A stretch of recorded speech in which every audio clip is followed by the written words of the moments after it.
Alright, I think that's all the links. TV, what's up, dude? What's up, man?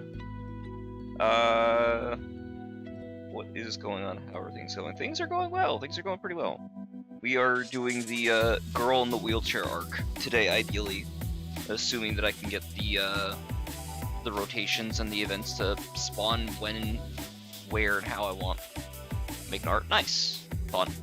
This is a very much a chill stream today.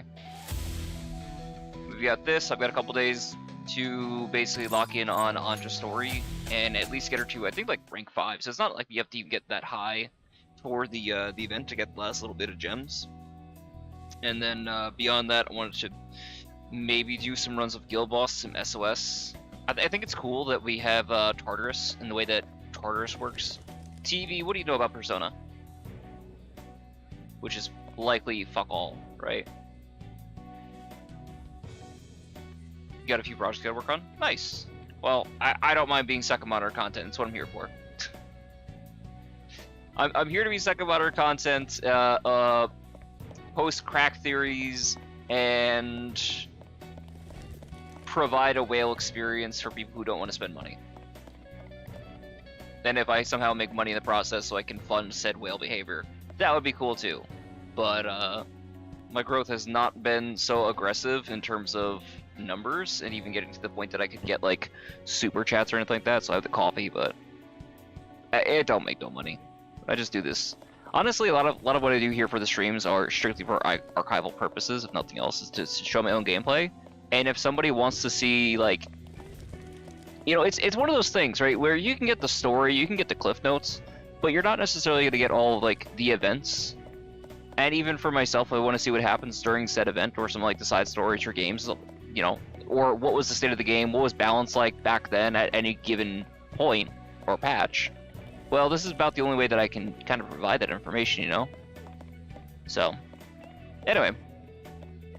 Let's see. All I know is Persona puts gun to head. Yeah, so that's Persona 3, and that's actually the one that just dropped in terms of collaboration. So, the whole thing with Persona 3 is they use this thing called invokers to basically, my understanding is like, force the like an acceptance with killing yourself in order to summon the persona or something to that effect. So we just got the main character for that game, Makoto Yuki, as the newest character in the gacha pool, and he is Very strong. How strong, you ask? Great fucking question. Fuck off, Metro. I think my controller's starting to get stick drift, and it's actually starting to piss me off. On his side alone, he does about 3 billion damage. In 2 turns.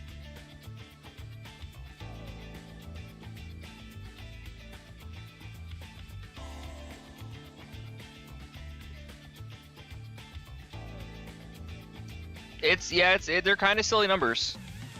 Considering the previous DPS that we had just gotten before that was Violet, who was a star from the previous game, and her numbers were closer to like 1.7 billion. Yeah, he's a little strong. Part of that also comes into the fact that we have this new character named Ange, who is the main topic of this stream. She is a girl in a wheelchair, and she's a cinnamon roll, and she was like a YouTube singer until she got harassed because the Japanese fan base and the Japanese audience in general, there's an unhealthy reality where they don't accept boundaries, and they can be pretty violent and aggressive in terms of harassing people that they're fans of. Idol otaku culture is way fucking different in the States, and everybody who says it's bad in the like States, they don't fucking know anything, man.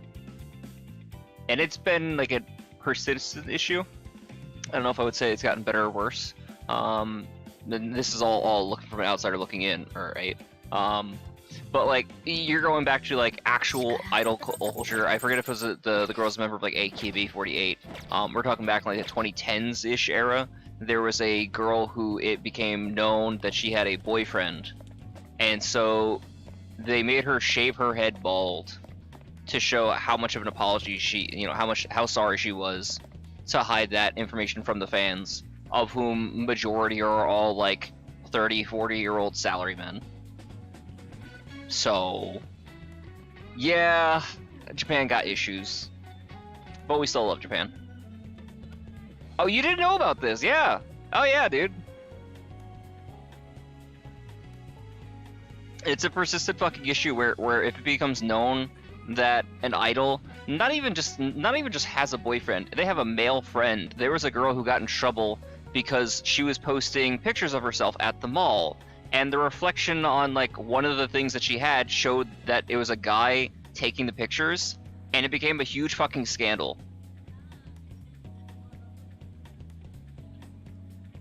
Dog, idol culture is different.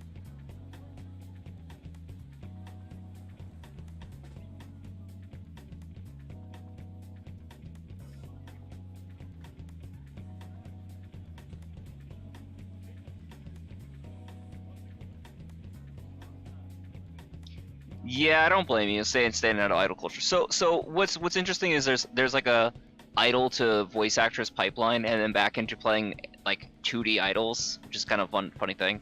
I believe there's a number of members of, I don't know if it's strictly Hololive, but I believe there's a number of members of different like VTubing agencies that have also done this, where they have taken girls who have been idols and graduating being the term for retiring from that position and going back to like their regular lives or something to that effect, or transitioning out of like the stage shows, and so they'll leave their group, and now they're virtual idols, right? You have all like your Hololive, you have your Niji Sanji, you have all those like major corpos and other like individual talents, right?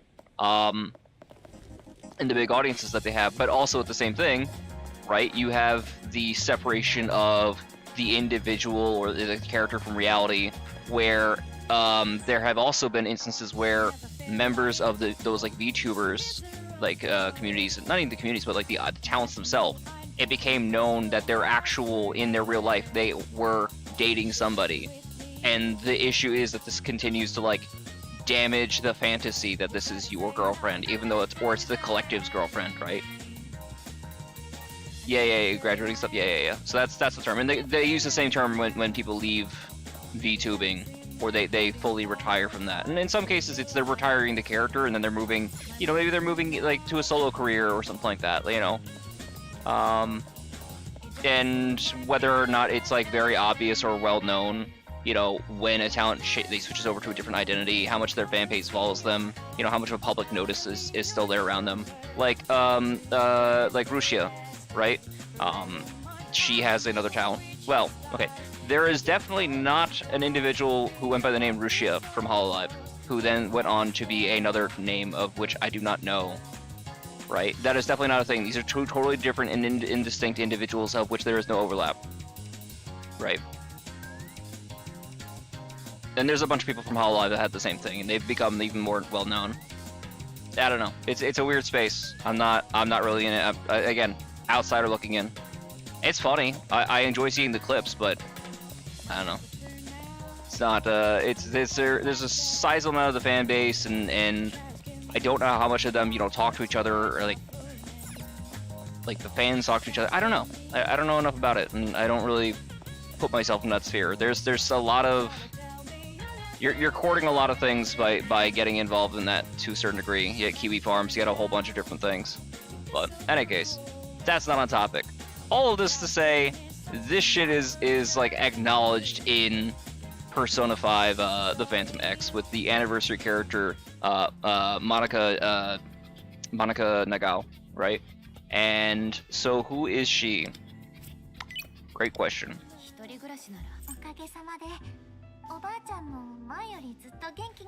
This is Monica Nagao. And I don't know who Moemi. I don't know if that's like a stage name. There's a couple people who have what looks like it might just be like a single or like a stage name as opposed to their actual name. Somebody else I think has the same thing if I remember right. I forget who it is. Maybe it's just Moemi, or they somehow forgot the space, which is also, you know, it's not impossible. There are some weird bugs, but I think Moemi is just like that. So who is she? So like I mentioned, she was a YouTube, it's even quite celebrity. She's like, you know, just like a Japanese YouTube singer and growing a fan base up until she's harassed to the point that she tries to kill herself at the start of the game. And I do mean that literally. Like, one of the opening scenes, you watch this girl jump off the fucking roof of a building and try to kill herself. And it's not like acknowledged beyond that of like, oh shit, that's a fucked up thing that I watched. Okay, moving on with my day. Until an actual year of real time in the Chinese version, and for us like 9-10-ish months or something like that, until we got to start of 4.0, or the tail end of 3.0, right? The very last patch, where we got the preview into her route, and it turns out it's actually somebody we know, and we try to help her like get her, you know, life back together. Like, she is terrified of men when we first meet her. She's in a wheelchair, she can't walk, so she's going through therapy and stuff like that, and a great many levels. So that is our next, or currently our primary focus on this. Everybody else, I've gotten to the dateable rank or beyond. So 15 is the big one, and then there's some other things at like 17 that we can unlock, but 15's like the big one. I've been holding off on doing anything with the synergies. I've got like 3 X's on here for both of these guys, and I probably could have spent it, and I've missed out on a bunch of city life stamina, but it's not the biggest thing. I mean, I have so much. I'm fine. I could miss out on, you know, a week's worth or something like that. That's what, 7 bottles? I'm not gonna miss it. In other news, because it's kind of tangential, compensation. The other reason I don't have to worry about the bottles that we lost is because we got a whole bunch of bottles for free. We got this. So for all the people who are not familiar with this game and its systems, and holy shit, they gave us 10 of those LSPGs. Well, still, it's a lot. What the hell even is this, right? So basically, there was an issue in the Japanese servers, and to my understanding, the issue was this. There were individuals who were getting the new character, Makoto Yuki, and then somehow were able to get duplicates of his weapon for free by playing Tartarus, which is a different game mode, and there should not be any way for that to work. I'm assuming that it has something to do with the fact that the way Tartarus works and the character progression during that, it's a roguelike mode, right? So basically, it's the whale experience for free to play players in a limited, run capacity, and it resets. But it's also nice because and you don't get the cards, but the bosses are all the same, and it's actually defeat the boss as opposed to what's the highest number you can score. So it's more mechanics than is anything else, and understanding how to maximize your other different like roguelike card effects and combinations of synergies and whatnot. In any case, so that was obviously not what they wanted to have happen, and so it sounded like they had to do a rollback, and God forbid you actually piss off the Japanese market. More to the conversation we were just having. What they did is they gave every single person, I think on both the global and the the Japanese and I guess the global server too, 10 platinum tickets. That's your limited pull tickets. 10 weapon tickets. So that's like $21 for the tickets for the polls, and like another like $11 or $13 for the weapon. So that's like $35 just on this, plus other things. They give us these inks, the retrograde cards. These are used to make your own thing, but these cost like 750 gems. Same thing with these. It's a lot of fucking money that's basically they gave us. So they probably gave us closer to around like a $50 bundle for every single person who's playing the game currently, which is insane. On top of the fact that we also are still running through the part 1 of their first year anniversary celebration. So they've been giving all these it's a ton of shit that they gave out, which is so funny because they've been decent about giving compensation when there are bugs, and there have been some serious fucking bugs, but we've never gotten anything like this. And I would love to get more of that. I would love to get tons more of that for the health of the game and for just accounts in general. I think gotchas could be even more generous than they are. It's a gambling situation, and maybe you're feeding people a little bit too much, but you're making so much money, I don't think it hurts you. And I'm sure that you could also, because you're just creating things out of nothing, my understanding or interpretation would be that these organizations or companies would be able to easily write the shit off for these issues. So like whatever things they give away, they can write off theoretically. I don't know if that's actually the case, but that's just the way that I kind of understand or think that it works. But correct me if I'm wrong.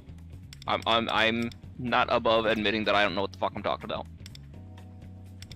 So I got 2 people I gotta run through, and then we can jump on to hopefully Ange, which ideally I get the 3x on her to start instead of just a 1x. Unfortunately, I don't think I've gotten that yet, so we will see. Why is there a gear? What the gear be doing? Why is it saying new? Weird. So we'll start with our favorite firefighter.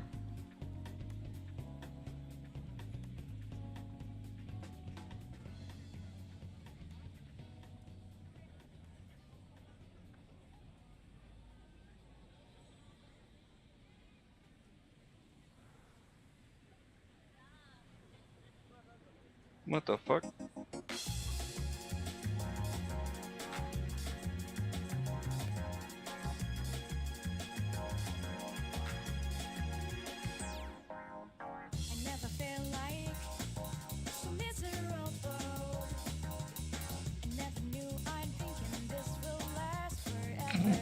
Motherfucker left.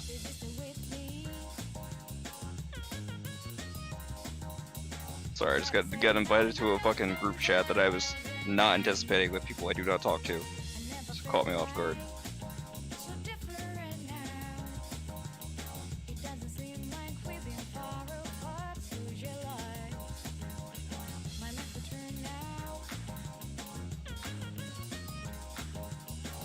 Alright, give me one more second. I gotta get on Loophole, which has the route information.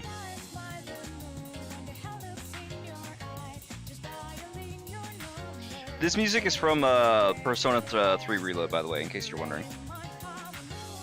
So it's not tracks that I'm super familiar with, but they are very funky, and I kind of fuck with them.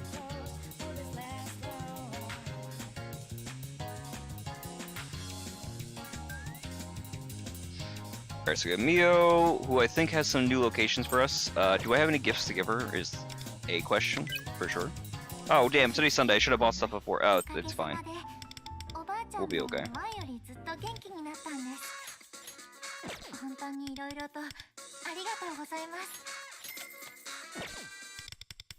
I am buying gifts to give my waifus. As we are wont to do in video games and such. There's also a claw machine if you remind me to check. Actually, hold on, I can check that out real quick, because I have all the things that I need for Ange, hopefully.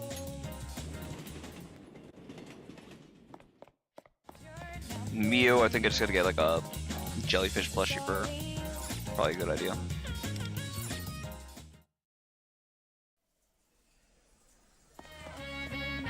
Yeah, it's still Alice. Okay, cool. 3 days? Oh, so that's about to change. Okay, interesting. Cool. So that's like more like a season thing. So I guess it like ties to the, probably ties to the Battle Pass seasons.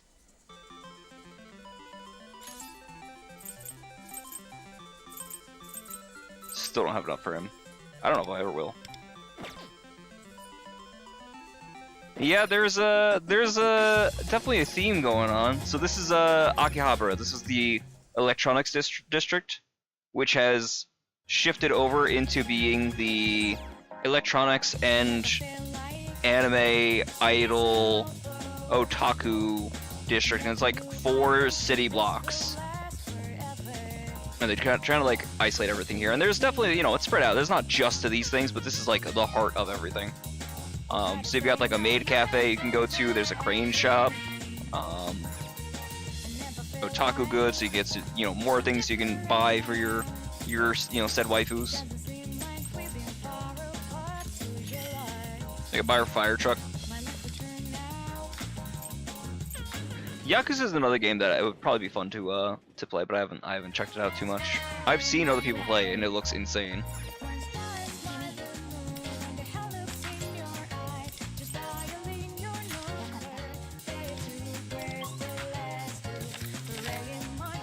Alright, where do we got? We got Chinatown, and then where's the other place we can go? Akihabara. Well, speaking of Akihabara, maybe we'll go there.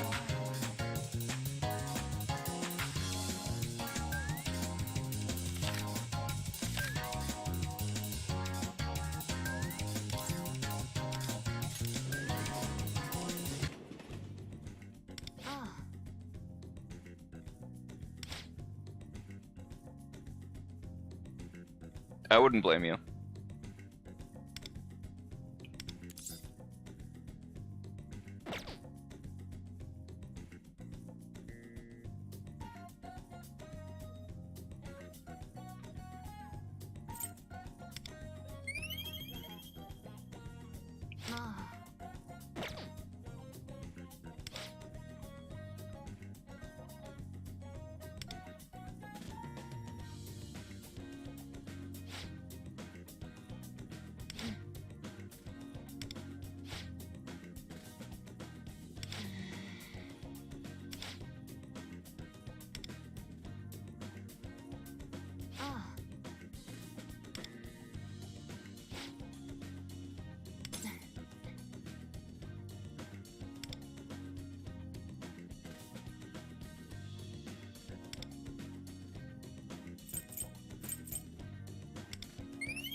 Alright, so the question is, what's going on with her? What's her deal? So this is a girl who you meet in your neighborhood named Miyu Natsukawa, right? And for her Phantom Idol, which is like Wonder's perception of them as if they were a member of the Phantom Thieves as an ally. So he makes like a cognitive version of them to help him fight, you know, other, you know, monster shadows, you know, the palace rulers, all that jazz, your bosses, your enemies, etc. She has trauma related to losing her family in a fire, and she kind of doesn't want that shit to happen. Except you add on to the fact that she's actually kind of suicidal, and so that's why she's always, and quite literally, running headfirst into a fire, because she wants to die saving somebody. Because she does not want to be alive, and it's fucking amazing. Everything, like, basically around, like, patch 3, a lot of the different synergies and routes that were introduced, they're so fucking good in the way that they do their writing. And I'm really excited for Ange, because she's the start of 4.0. I can only imagine it gets better. So. And then the other one that we have here is Tomiyama, who is like a 40-year-old neighbor that you have, who is very, like, 90s coded. She uses a lot of old, like, 90s slang. And she's great. I love her. It doesn't hurt that her nephew, who, like, lives with her, is also a really big fan of, like, Kamen Rider and Tokusatsu. So, I can relate. And her nephew wants to be like, a suit actor, specifically, that does, like, the stunt performances and whatnot. He doesn't want his face necessarily shown, he just wants to, you know, do the cool-ass, like, action scenes.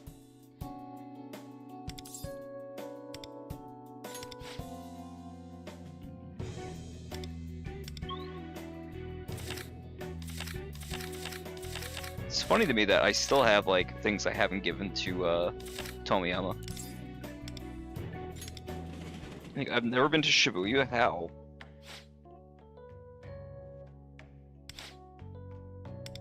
Like, you think this would typically be, like, the first place that would take somebody?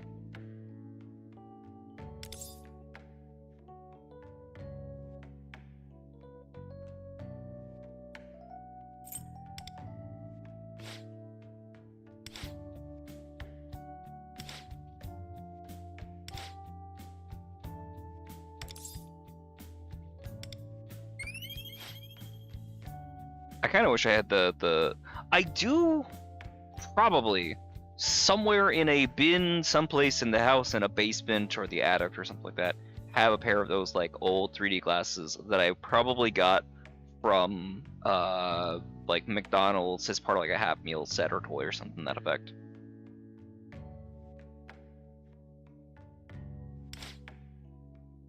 Though I am actually curious, now that she brings it up, I wonder how modern 3D glasses work.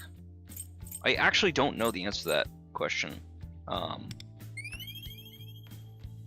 Like, my understanding is basically they had split the movie into, like, a red and blue, and so they're kind of like different levels of depth for your eye, right? So your eyes are on different, like, you know, like, the locations are not quite the same. So when you look at them together, it, like, merges or something like that. I'm not sure, but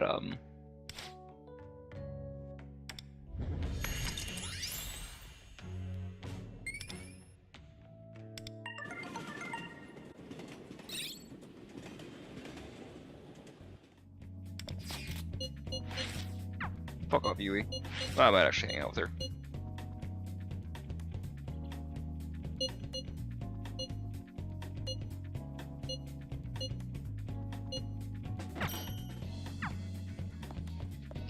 I don't want to be mean to Yui, considering how much I tried to support her up until now, but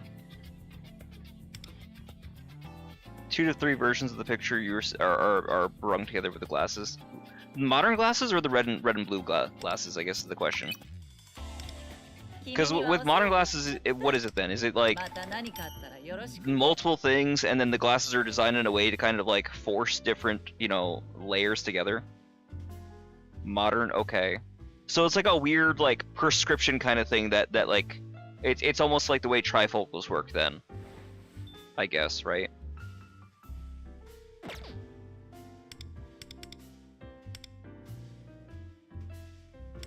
Which would be really interesting if that's the case, but it does sound plausible.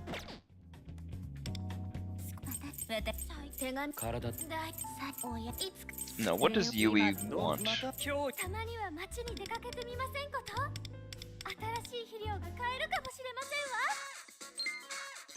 Do I need to? What's she at? She's like 15. I don't know if there's anything that I really need from her right now. Oh, I can just work at the drugstore. I need money. Yeah. I don't need as much, but considering I'm gonna be trying to going through, I don't think I'm gonna get to 15 today. That's quite a bit, but yeah, it depends on, you know, how far we're able to get. Part of me also regrets a little bit not having what's it called bought the whole heart package thing, but it's not a big deal. Around Valentine's Day, they had like an actual thing you could buy for $10. You could only buy one of them, which would give you like 2,000 points towards relationship with a character in the game to help progress you through, you know, their routes much quicker. And it's very tempting, and I thought about buying it, but I didn't.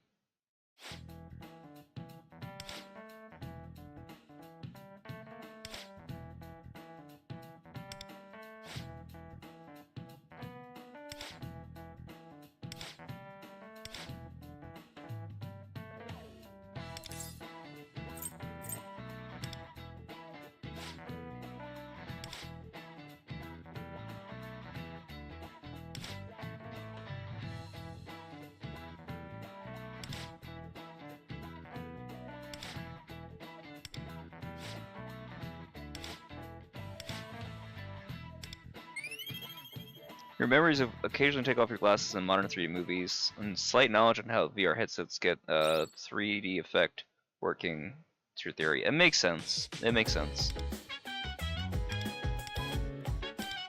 Monica! All my black friends kept calling me Monica. I didn't know why.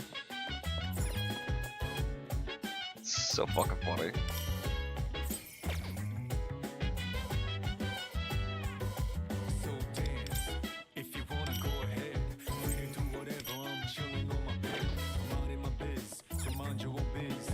Like, listen to this track, man.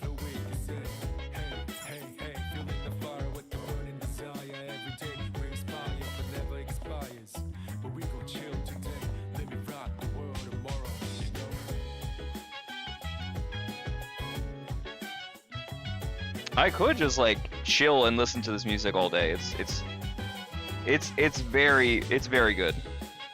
This is so I don't know how much of the tracks in here were the tracks from the original Persona 3, or they're new tracks, or they're like remastered with like a different vibe.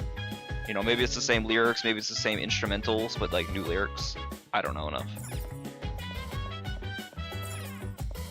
There's also talk that we finally have some like leaks and information about Persona 6 and a potential release date of like 2027, but no like official information or teasers or anything that nature.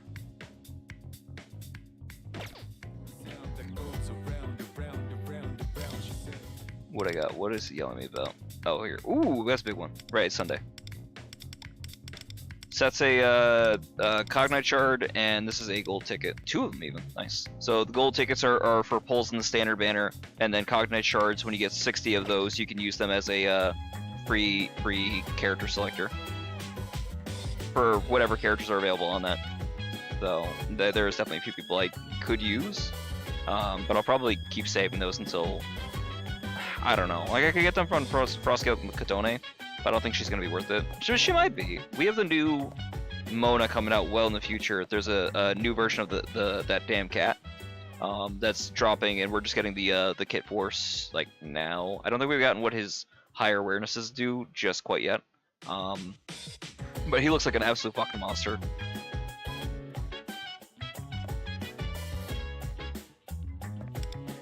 See, I could hang out with her, but I don't think that I should until I get the 3X. And I have enough that I can kind of waste a little bit of time on it. So we'll do this, and maybe we'll do some money farming.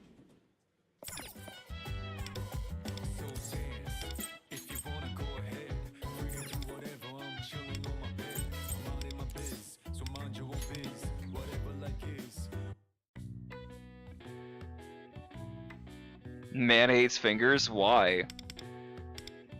What makes you say that?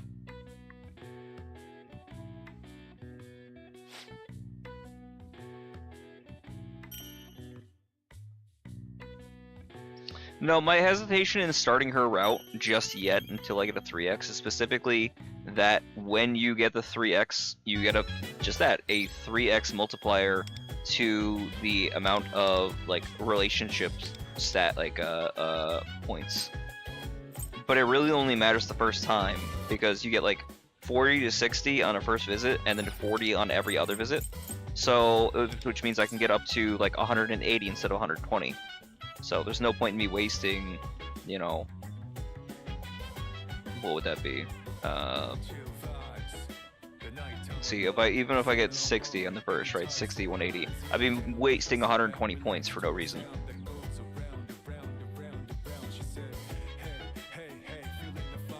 Oh, you're talking about the draw. Oh, gotcha. You hate drawing fingers. Gotcha. Right, you're drawing. Makes sense.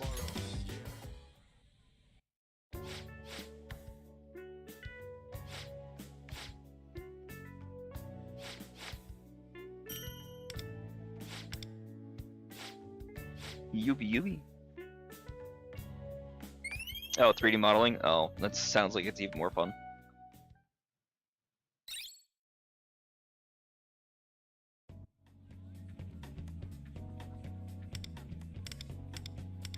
Ooh, my 4 months with her, nice. Well, we certainly like that. And another 3x? I'll take it.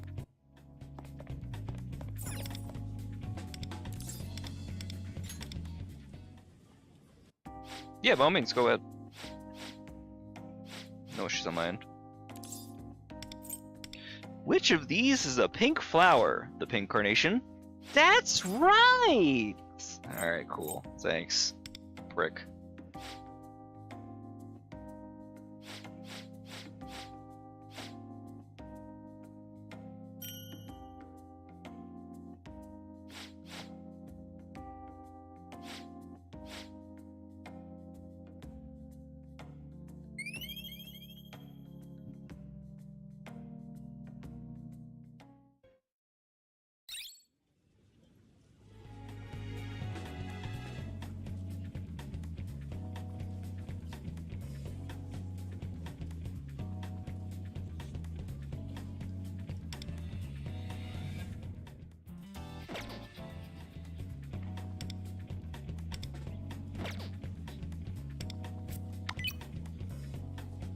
Does this put her, what, at 17? Yeah, alright, 17. No, that's good, that's good. 17's fantastic, because that means afterwards I can take her off the main and just start working on everybody on the afternoon. Pretty evenly. Just no big deal on that. Back to Mio 17. Gotcha.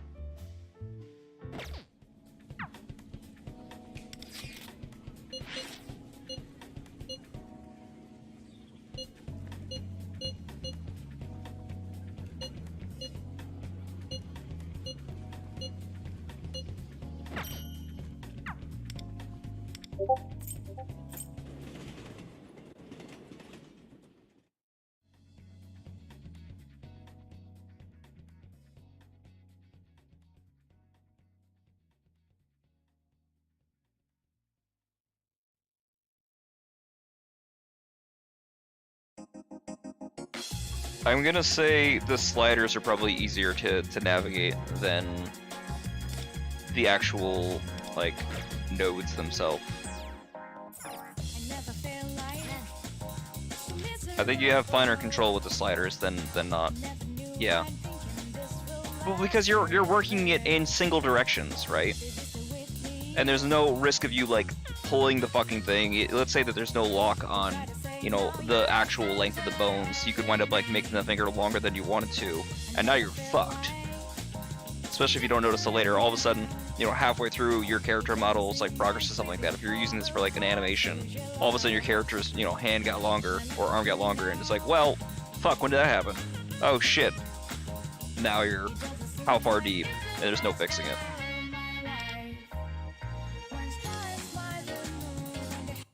Yeah. I've interacted with games that have that. Yeah.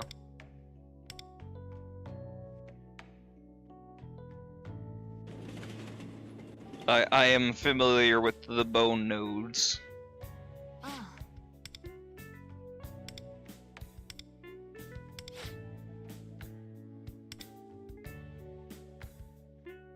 I mean, sliders can also still be hell. Yeah, I'll give you that.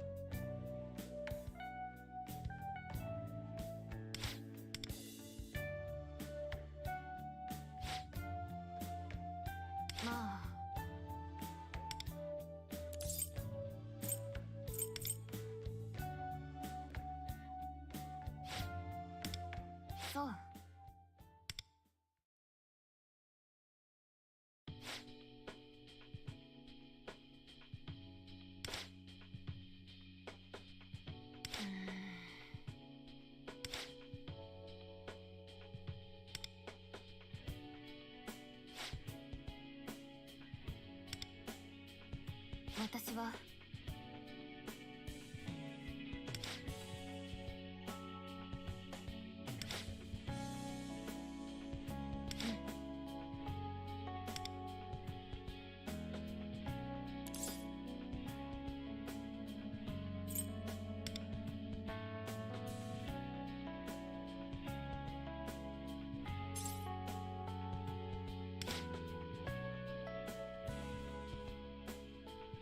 そうだね。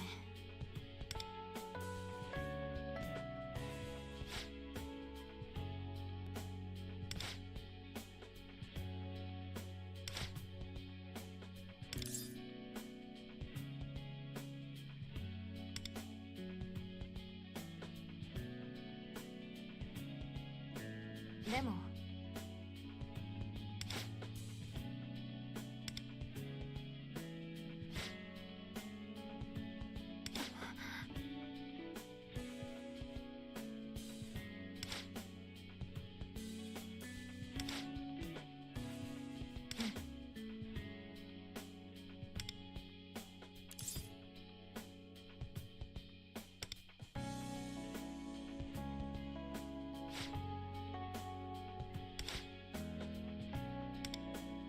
ありがとう。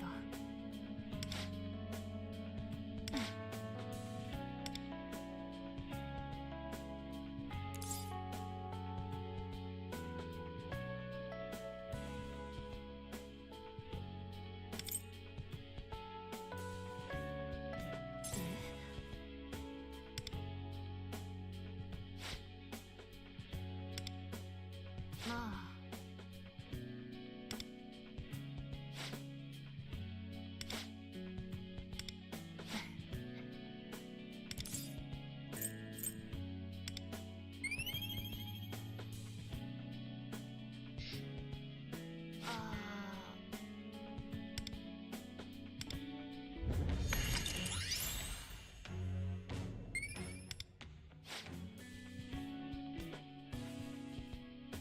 Lemon?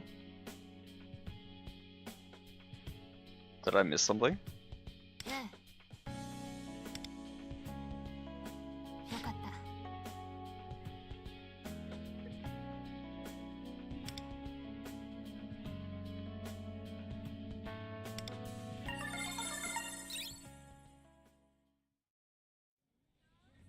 た。Oh, okay, gotcha.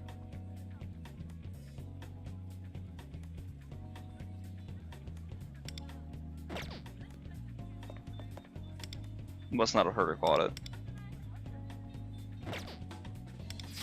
Aggressively ignoring Yui. Fuck you, Yui. You took so goddamn long to get started.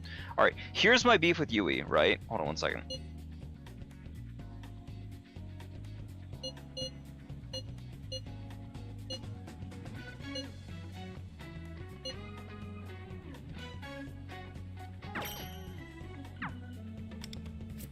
I am on her route, right?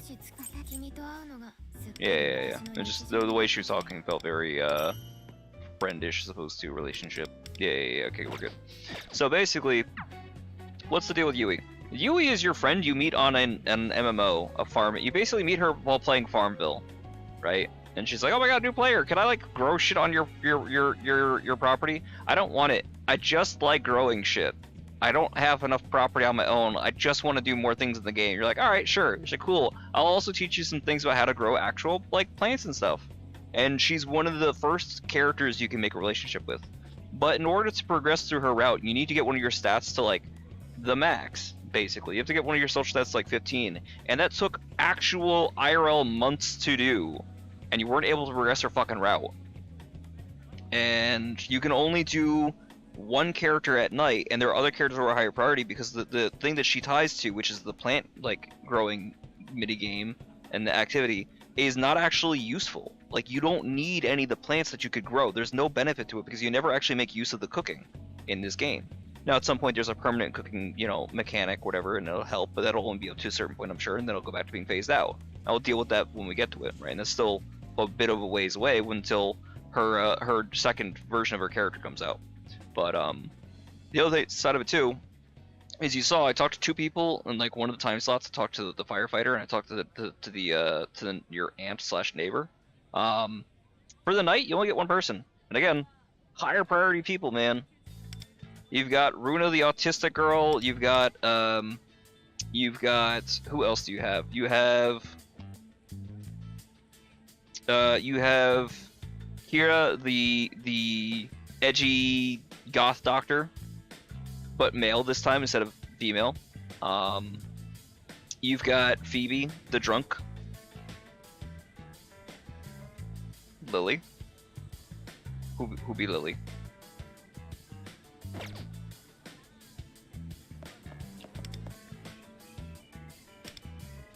Not who you meant to say that. Got it. Autistic Lily. Oh, you want the autistic here? Oh wait, she's not here tonight. Aw. I will show you autistic girl. 1 second. She's great. She's who I spent my Valentine's with. I love her. This is Runa.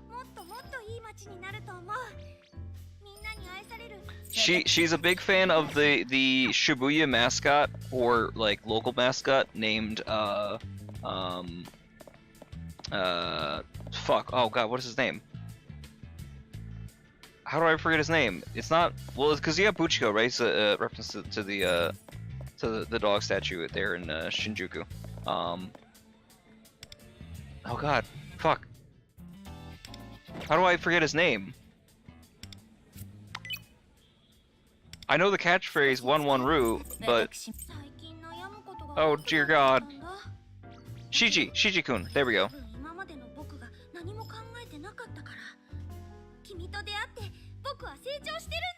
Oh, you don't have to. Don't worry about that. You're good. Yeah. So basically, she is a huge fan of this like local mascot, and most of the stuff that she has, like the coat, is she's done like handmade. She makes merchandise and whatnot, and she's definitely not the person in the fucking mascot costume. Definitely no. There's no possible way. Most surely not.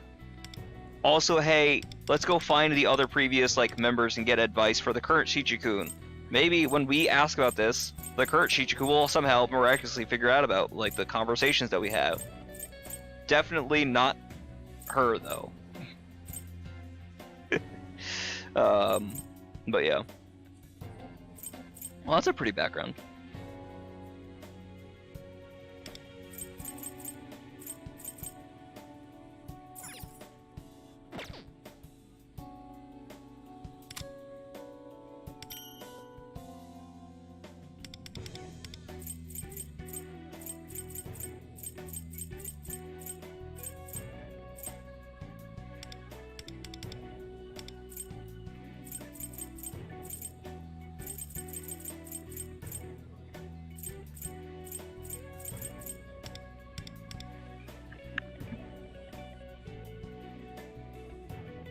I mean, you're more welcome to. I don't care. You can send me whatever.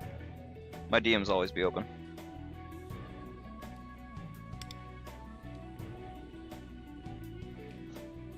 I feel like my Q level should be higher, no? Considering my rating? Maybe? Well, I guess I think the highest Q level is what, 500 or is it 1,000? It might be 1,000 actually.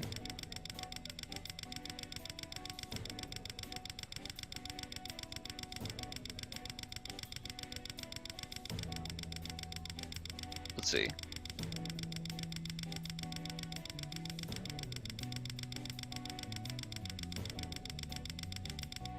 No, it's 500. Okay, yeah. So that's probably why they're not giving me on a 1-to-1. I don't know. Probably at some point, it probably went from like 10 to 2 or 10 to 20. In any case, no, Runa's great. You'll love her.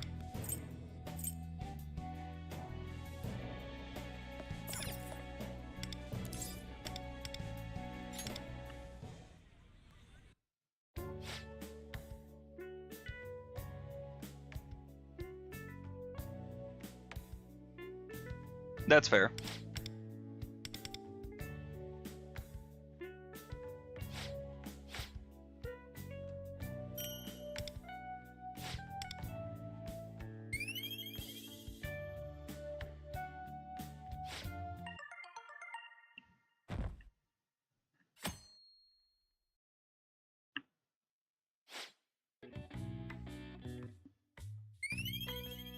One of the big things for Ange when we get through her progress, like, you'll notice that my social stats are all maxed out.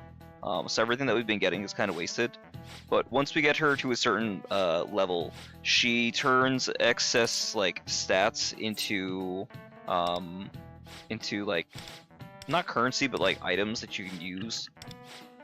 So there's some benefit. Plus it also like stacks up. So all the different stats that I've built up or exceeded till now will kick back for me ideally.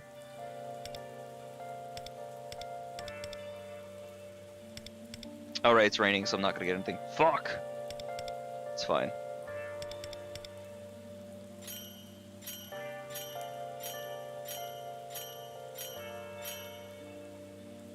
Here, that's probably more than enough points. I could move money or... See, I wish I knew what my actual stats were right now. I'll probably just take the 2. It's fine.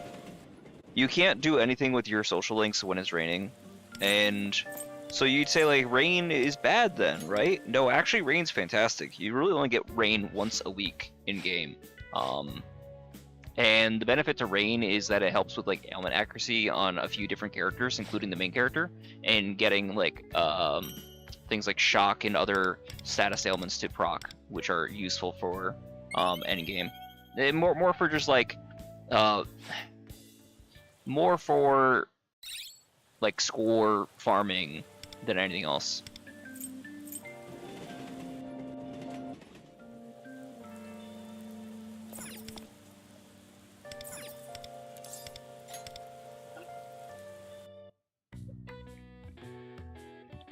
So the rain doesn't do anything on its own. What the rain does is it makes a weather condition, and you can equip a passive skill called Ambient Aid. And what Ambient Aid does is it increases... So there's like Rain Barrier, which makes so you take less damage while it's raining. But that's not really a concern. You don't have to worry about that. The big one is, again, the status ailments. And really we only ever worry about the 4 main status ailments. Because things like Dizzy and Brainwash and all these other like control effects don't work on the guild bosses, and they're the only ones that you would even care to use this on to begin with, which sucks because for some characters like Haru, who is the borderline psycho murderous rich girl from P5 with the 5 head, the big fuck off axe and a grenade launcher, she can get technical damage, and technical damage be doing crazy numbers. But the problem is, in order to do technical damage, they need to have a mental status ailment. And you can't inflict mental status ailments on enemies in P5. At least not during the guild boss or SOS. So it's kind of useless for us, which is a shame. But she's relevant right now, which is cool. So we still gotta work on testing her out.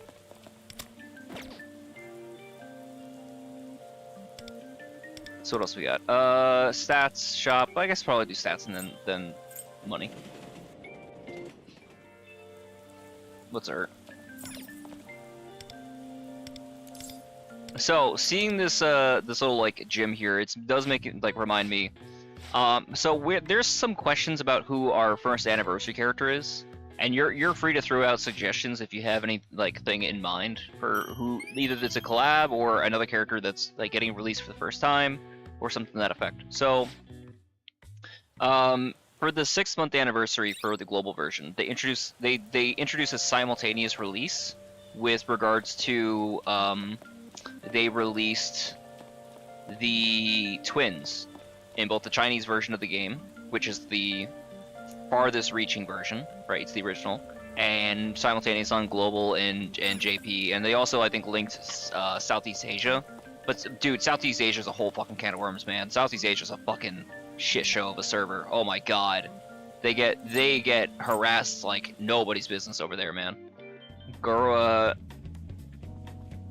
I mean, yeah, that would be really funny, and I think they are, like, all the Yakuza games are tied to Sega, if I'm not mistaken, right? So they would technically be in like a possible collab, but so far they haven't really shown any signs or interest in doing outside of Persona collabs, despite the fact that like Joker has been in so many collabs with so many games as a guest character. I find it interesting. But then again, there are also so many characters that they can draw on before they even have a need to do that. And they're more interested in pulling, I guess, like, pull, you know, they'd rather spend the advertising revenue to get people to play this game than to give, like, money to other different gachas. Probably. So.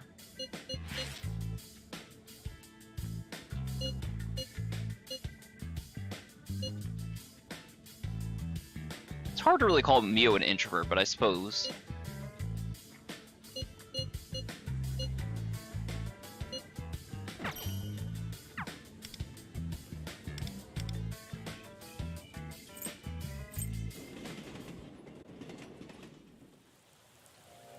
Yeah. So no, but anyway, so I bring up the other side of it, right? With regards to where's the thing? Here we go. Display 2. I do have this. I do have Decoravia, right? Yeah. Okay. I have a copy of Decoravia.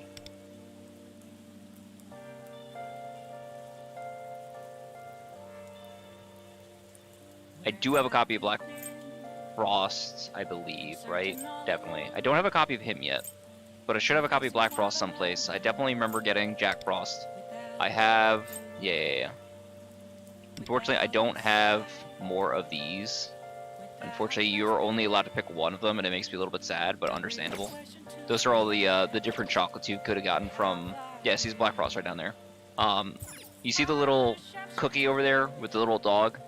That was my Valentine's gift from the dog girl. My autistic wife. But in any case, yeah, so for the first anniversary, or for the 6 months anniversary rather, they did a simultaneous character release on both the global version, which is significantly farther back, and the CN version. Now mind you, when we got the characters, the highest score we could get on one side was, I don't even know if we hit 1 billion, but we were very close to like 1 billion score on one side, and that was a big thing. Now we're at 3 billion, right? So the power creep really be ramping up. But where CN was, they had characters who were doing like 10 billion on a side. So trying to make a character that could scale for both of those is already a fucking issue. But then on top of it, right, it was the twins. They have to be broken. It's the first time in any game you'll be able to play as the Velvet Attendants. And so why are they busted? So the reason that they're so fucking busted is because their kit allows them to be any role. So in like Marvel Rivals terms, you can set them to be... You know what it is? They're tank pool. Or not the tank pool, they're Deadpool, right? They can be any of the roles. They can be strategist, they can be tank, they can be DPS, and they're great in every role that they have.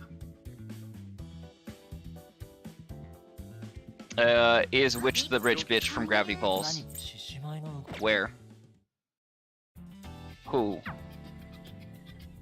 Where are you seeing rich bitch?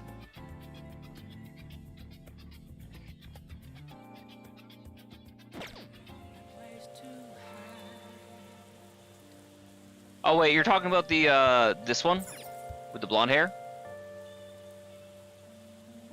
That one? Pacifica, I think is her name. So I'm trying to double check. The purple, the purple dress. Yeah. Okay. So that's Alice from Alice in Wonderland. She is a really cool persona. She is like one of the strongest cursed personas in the game, and it's a damn shame that despite how early you can get her, she's never fucking used, and it breaks my goddamn heart because she's level 99, and we use personas that are significantly weaker than her in terms of level because we don't get as much value from her. One of the big things that made her super strong in base Persona 5 and most Persona games is her access to almighty skills. And because in those games, the main character in most cases can be your highest damage dealing unit because you can adjust his stats to be as crazy as you want them to be. The problem is that Wonder, because the game revolves around using various different members of whoever the current limited gacha character is, you're not going to use the main character to do damage when you have a new premium character that should be doing the damage. And all of the different fights are also tailor-made to work around that character's kit, right?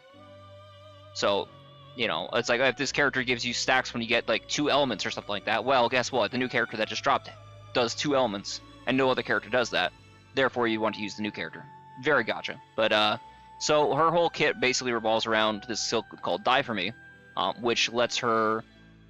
She can instantly kill any enemy on the field that has less than 50% HP. And the other thing she does is she increases the amount of curse damage enemies receive by a significant margin, but we have other characters that are way fucking better right now. So like, for example, and we've had them, right? Dionysus, fucking amazing persona. So what Dionysus does is he increases crit damage by a factor of 30%. I will do my best to remember what I said. So essentially, Alice in most other Persona games is a fantastic and one of the strongest personas in the game, short of like Satan and Lucifer and other characters, because she uses Almighty skills. What are Almighty skills? Almighty skills are neutral element, or they are a separate element that is outside of this whole roster of physical, gun, fire, ice, etc. So it always hits, and it bypasses defense. So it's always dealing us the max amount of damage that it can. It just can't crit and it can't knock down, but it doesn't really matter. And you also can't get technicals with it, which technicals are also very strong, but that's a separate thing. So basically you're shooting like the wrath of God at people. And in most games that's going to be fantastic because your main character Joker or Makoto Yuki or Yu Narukami from Persona 4, the main character is going to be your strongest damage dealing unit. But because we're in a gacha game, your highest damage dealing units are probably whoever the current season's DPS is, right? Or most recent, or whatever the current boss is. And every boss is kind of tailored around a specific like team composition in mind. So you gotta work around that. So despite how strong she typically would be, she's useless here because you would never want to use the main character as a DPS unless you're shipposting, right? And you could, but he's never gonna do anywhere as strong as motherfucking Wonder is never doing 3 billion damage or 3 billion score, on his own. And there have definitely been weeks where we have had Wonder as the main DPS, and by weeks I mean I think 2, maybe 3 instances where literally the very first week when the only new character was Joker, and even then most people didn't even get to participate in that because you have to be level 40 and part of a guild to be able to participate in that feature. And I think I got in like just as that week was wrapping, so I don't even have a score for the original first week, but after that I got top 1%. Very happy about that. In any case, not knowing what I was doing also, but then I think, what was it, we had a week where we had to fight Koryu, which is where most people wind up getting Merapi, your navigator, to like synergy rank 20, and that was really fucking expensive for most people to try to get there. It's big crunch. And then after that was when we had a week where we had to fight the giant cock on a wheelchair, Mara. And what's funny is the way that fight is designed, there was a very specific persona we were supposed to use. So like, oh, this boss would wind up back real quick. Okay. Yeah. Remind me of the cock and the wheelchair, and I'll go back to it.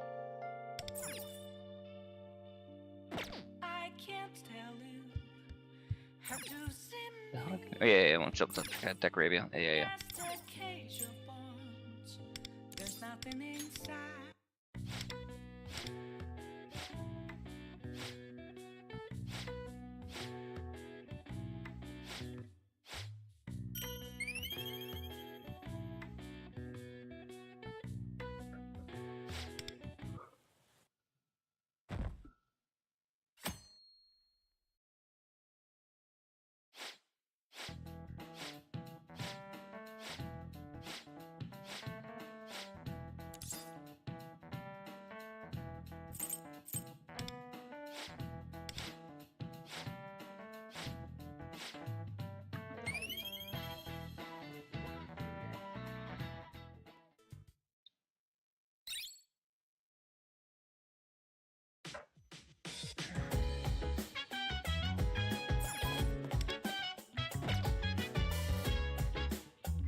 Yes! Got the 3x! Good, good. So wait on that. Wait, we also got time with Rico? Dude. That's fantastic. Wait, what did I get for synergy? Oh, all the voice lines, got it. We're almost at 40 pulls, it's awesome. I still gotta figure out what my situation is gonna be with Yukari though. And then Akihiko as well. And then onto the Annie unit. Annie unit is probably gonna be the next like absolute must pull. Surely they have to be, right?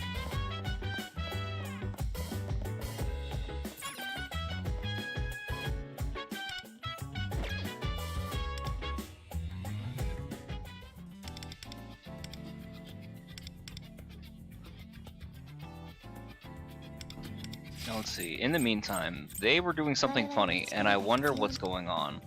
They want Harmony and Victory, which is such a weird set to use. And I wonder what I even have for that set, if it'll be any good. And anybody in the class is listening to that going, what the fuck are you talking about? Well, apparently it's the truth. This is yellow, right? Yeah. I can work around that. That's fine. Because, chord. And the speed is actually probably not the worst. I think I can work around that. 4.5 is not terrible.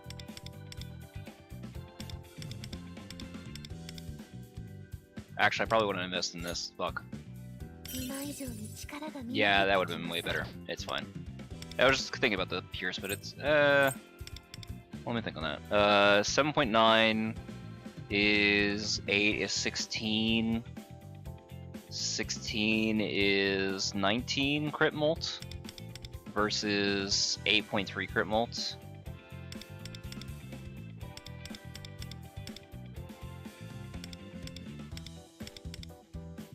Or versus, oh, so it's 19 versus 13.7, but also, wait, no, this is way better. Yeah, no, this is way better.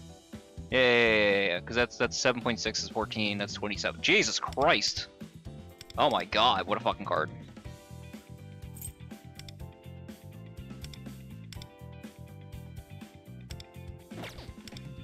Yeah, I can roll with that.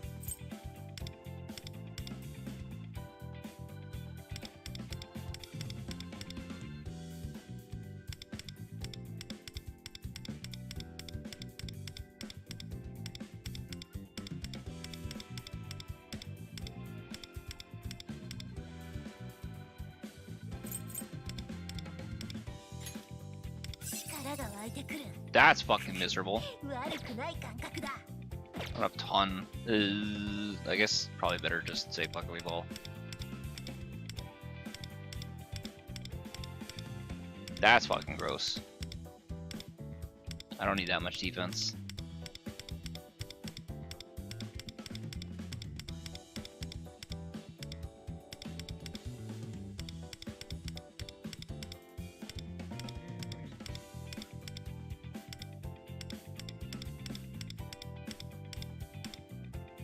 You know what, I'll just hold on to this for now, we'll see what we get.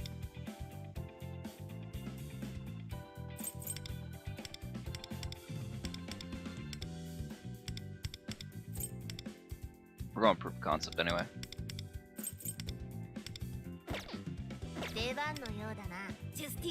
I hit my mins, that's all kind of rough, but I do get the extra 20% knock, so that's fine. Damage is fantastic. Crit rate is 23.1, 2230. 3.1 might be okay. Pierce is probably dog shit. Yeah, Pierce is only 3.8. That could be better, but I think it might be fine. Welcome back. I was doing some math and getting stuff ready for a rotation. So where last we left off on my conversation to you and explaining the history of this game, cock in a wheelchair.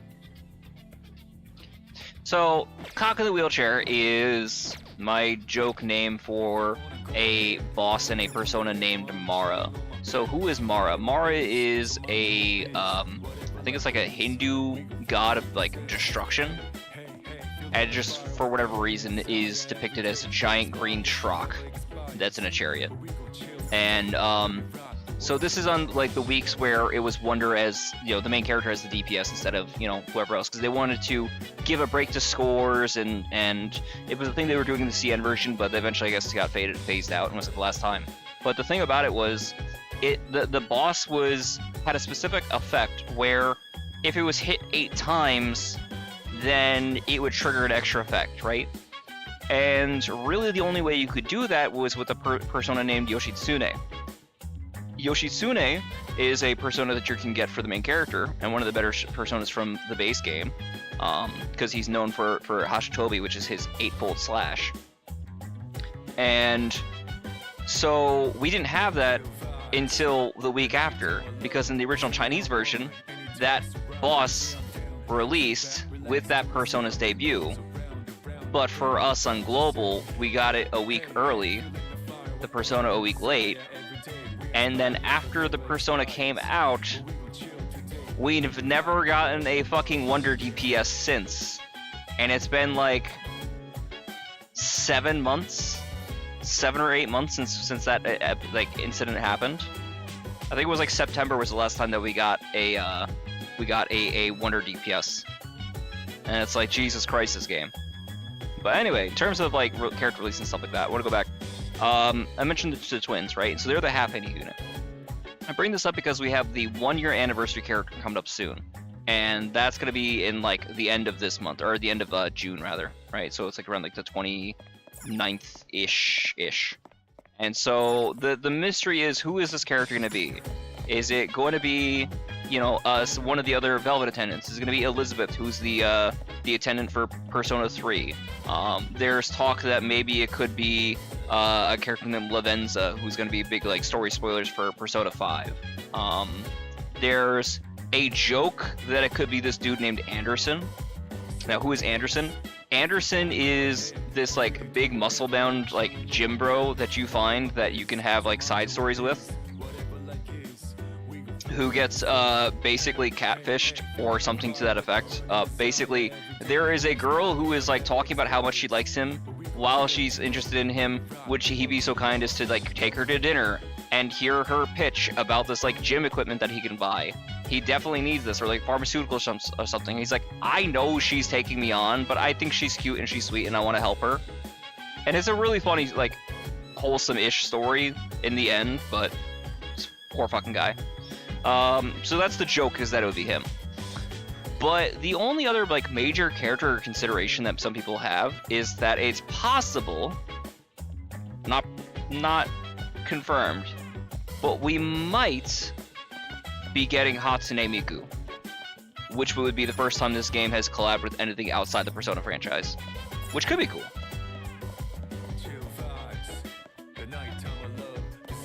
So we're not sure. We don't know. We again know that the character is maybe it'd be very cool, but we don't know what we're gonna get. But whoever we get as the first like anniversary character, no shot they're not gonna be the most busted fucking thing in this game. Oh my god, because it's another character that's no Teto. Unfortunately, no Teto. Maybe in the future, Teto would also be a crazy pull. But yeah, it's gonna be another simultaneous character release on both China and here. And again, China's doing stupid numbers. Should you pull Makoto?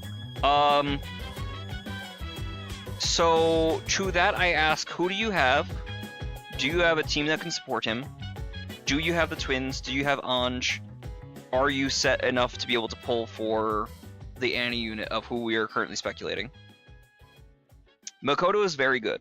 I can show you. I'm currently working on getting my stuff in order to do a run. If you'd like to see what like an A6 Makoto is doing, I am more than happy to show you. Plus, I need to test this run anyway. I would say this. I would strongly recommend you run Tartarus and get him to A6 or A7, right? And get through like a difficulty 3 on 19 or something like that. And if you really like the way that he plays, then I would say, yeah, go ahead and get him. Mind you, that's going to be, you know, he's going to have his moments. I think we're going to get his boss fight probably for a good little bit. We're probably going to get like 1 or 2 more seasons where we're going to have like the Lilith SOS guild boss. Like we're definitely probably going to have the SOS guild boss for Lilith during this next week, and we're probably still gonna have Ball on weak side, or I guess it technically be strong side, right? Because they're gonna want to pair Yukari along with him. So when is the new Joker coming at P5D? Let's check Luful. My guess is gonna be May of next year. We have like about a solid year's like lead time between us and CN. Let me check the release schedule. Yeah, it's gonna be a while. Yeah, we've got Makoto Yuki coming up. It's gonna be very busy in terms of like new character releases over the next couple weeks. So June 4th, so what, Thursday or something like that? It's this week. We get Yukari, and normally it would be a 2-week gap between new characters, but Akihiko is coming the week after. Yukari's only gonna be out for a week before we get Akihiko, and then 2 more weeks. And is his team already known or not? What? Who for Dancing Jongleur? I would say we have a pretty decent idea because it's more like the same characters you would normally be using. What I have seen people so what I have seen people use, and this is for like Red Harv kind of thing, is Starlight Joker. Twins, because the twins are fucking busted. New Closer Radiance, her 5-star, because her 5-star character is so busted. Fuka, because it's always great having that extra character slot in there. And then instead of Koromaru, they're using Cord.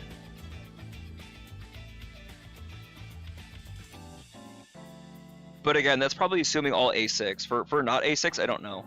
I'm seeing Luful is also suggesting Crow.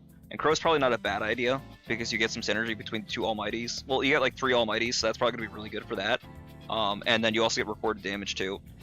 And then they're putting Blitz on the assist, which I guess is for shredding down and whatnot. And then we also, we started to get some information on the new Morgana. Yeah, so Luful is saying that we're probably not... Oh, wow. Wait, really? Okay. Oh, they really moved up the schedule. I guess, oh, well, because we probably saved a couple weeks? Huh. Luce... Okay, wait, how? Huh? Why is it so much faster? They're anticipating on Luful that we're gonna get Ren in January of next year instead of May. That's crazy. They have Lucid in October as opposed to January, of which they had previously. So I'm not sure why they've ramped the schedule up so aggressively.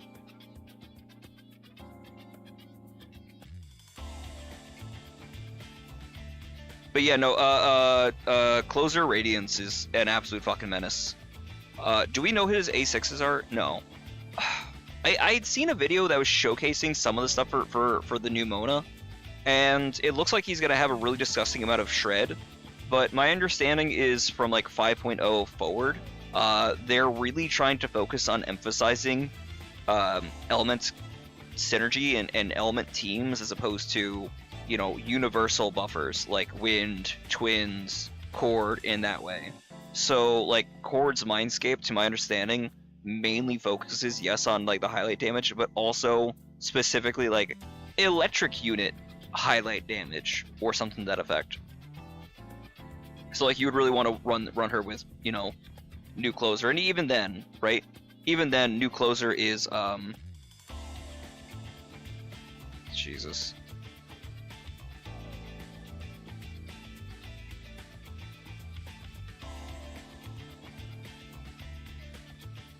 What was I talking about? Sorry, I was looking at something on my phone.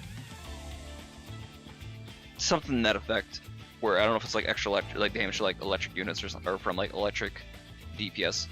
It's also funny to me that like New Closer completely blows Violet out of the water, and I understand that Violet's a bless unit, but it's just her kit.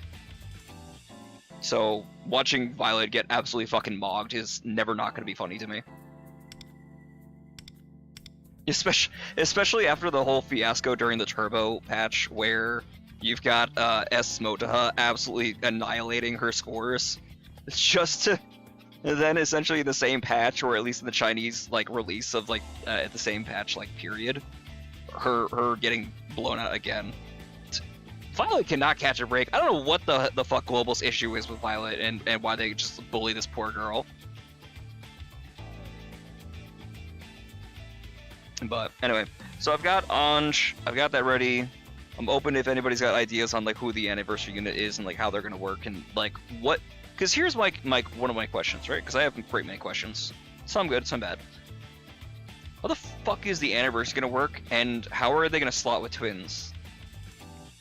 Like, are they gonna be a twins replacement?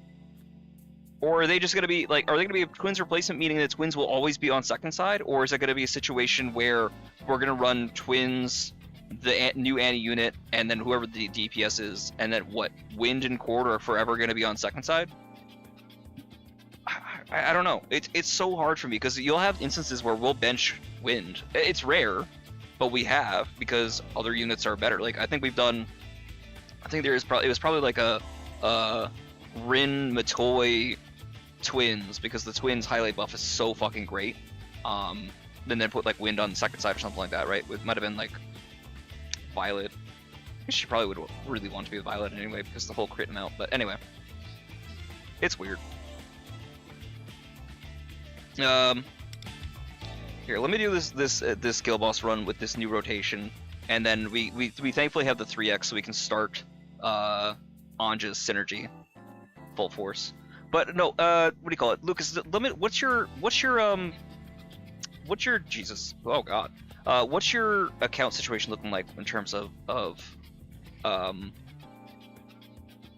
like where's your Ange at? Where are your twins at? Where are your like mainstay account units?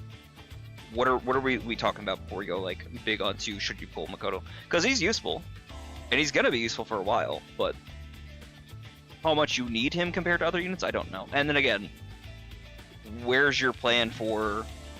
There's somebody else chatting. Where's your plan for? Like, how far do you plan to pull for the anniversary unit? Yeah. If you're looking on top chat, you should like switch it to live chat. I have noticed that if you're not on live chat, then it will swallow messages and not display it. It's weird.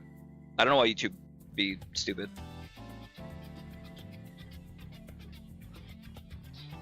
Global having only 2 guild bosses along with more available characters with twins, and this new Annie unit really puts us in a weird situation compared to CN. Yeah, so it's a weird situation. We only have 2 guild bosses, whereas CN has had 3. CN has had it since patch 1.3 when like Minami dropped. So there's less for us to do because they really want to aggressively shill, you know, whoever the current DPS is and whoever the last DPS was, as opposed to being able to make use of the other side. Which even if you did like put that there, it's not going to make up for the fact that the new units will always be doing more score anyway. At least give somebody a fucking chance, but it's just the way that they have it. So it's really weird they've done that, and then the HP lock. And the HP lock is, okay, I get it, they didn't introduce HP lock until, what, Summer Minami or something like that? But the issue with that is, we know it's a feature, it's such a useful fucking feature, and it's kind of needed to be able to get all the fucking, like, the kit, the engine, ready for DoD. And it's only going to affect DoD scores anyway. Why not just give it? But I don't fucking know. It's weird. I was saying this before. I noticed that Lufel seems to have increased the what the fuck's it called? The release order for a lot of characters, and so like now they're showing Luce and Noct as a possible like October unit. And my question is, why would Lufel be showing it that fast? Like, what changed to make it so that they're pushing it to be at that like pace? Is there something that I'm missing, or what?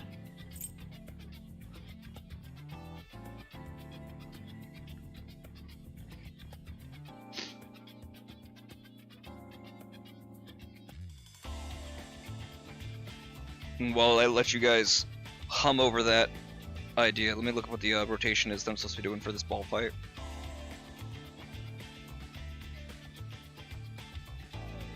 So I want them third, which should be doable, because I think they're what, 4.5? 106.7. Fuck! Oh, even worse, they're like 111. Oh, sweet Jesus. Oh, you son of a whore. Right, because I have like 2 speed nodes on here. Shit. Right, fuck. Wait, does it matter? Wait. It's DOD, right?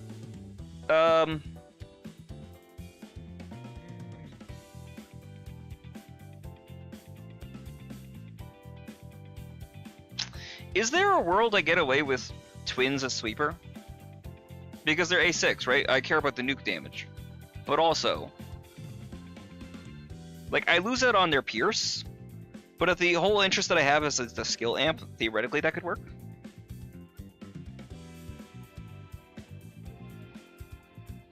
I mean, maybe?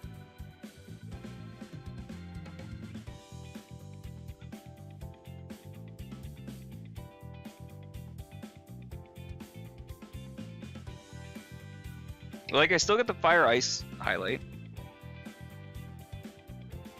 Also, I have generally no idea how many people are here because for some reason it's saying there are 0 viewers. And if there are, well, okay, I'll keep going. But I'm still seeing some messages here and there, so I get confused. I don't know why the thing just dropped. YouTube be fucking weird sometimes, man. I don't fucking know.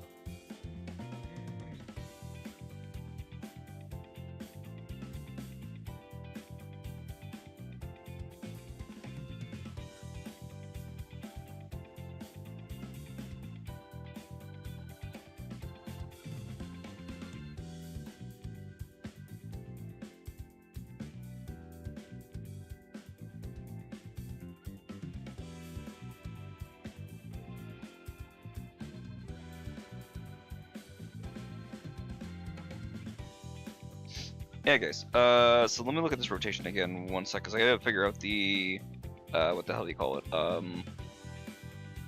Pure situation. I might actually not be a bad idea. Again, only because DOD, and then also I don't have to worry about, like, you know, the pierce that I would be getting to accidentally kick things on. I have enough pierce on my Makoto. I would just still, regardless, need to drop her pierce regardless.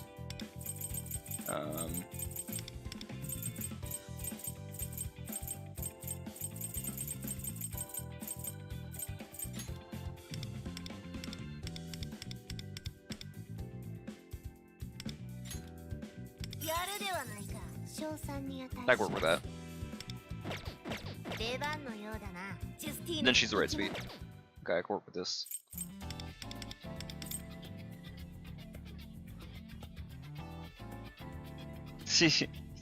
You gotta move on. You gotta wake up. Your family misses you.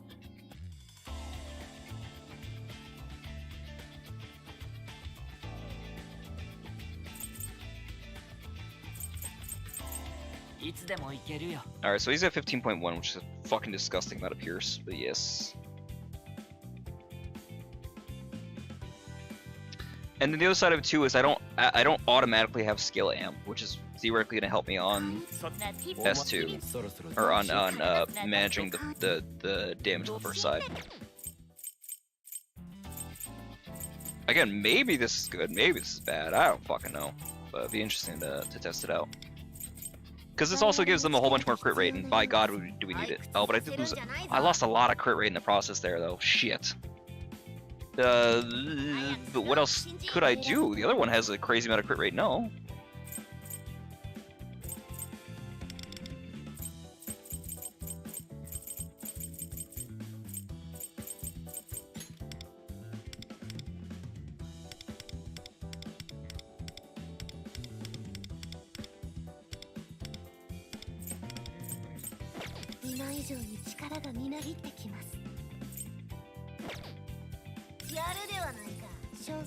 I can do that. Technically better. Actually better, yeah. And that fixes the speed issue, and then I can go back to this card, which is a little bit better. I lose on the pierce, but I don't really care about that because of almighty damage. But I do like the damage mole. I think this is better. Yeah, 25. Which outfits? All the fits in this game are fucking amazing. I don't have his butler outfit, but he does have one. That's his standard outfit. That's the Chinese New Year version of Rin, so that's a second character release. That's his butler outfit. The bikini outfit, because of course. They don't have her special outfits yet.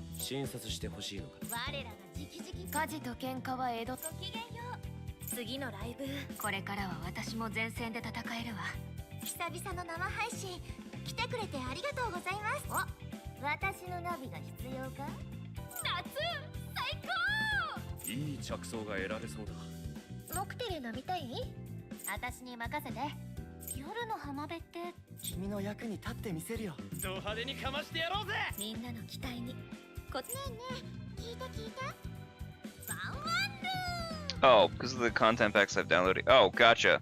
I thought you were talking about the outfits in this game. Also, my autistic wife.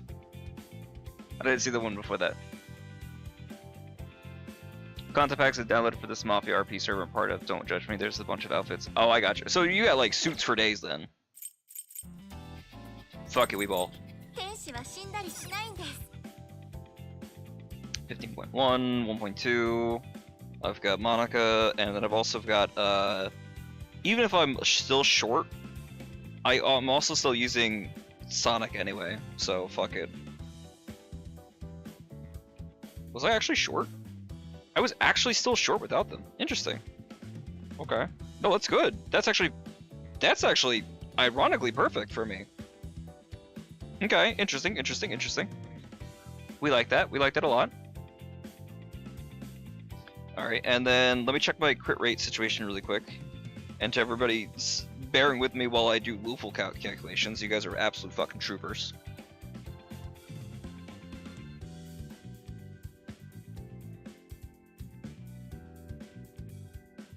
Alright, so crit rate situation, what was that, 2.5? Or 2.3?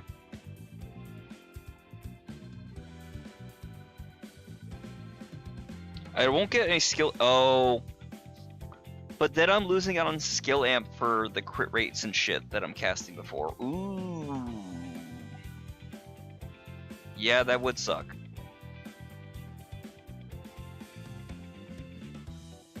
Is it worth losing the turn order though? I could still save the turn order situation. It depends on just how much crit rate that I'm getting out of the twins and what that does for me in comparison, I suppose. Right, like right now my crit rate situation is what? For him is, I believe, yeah, I can't do 15, I have to do... Oh, that's probably why I'm always off, is I'm overestimating his crit. Yeah, 16.1. Wait, really? From cards?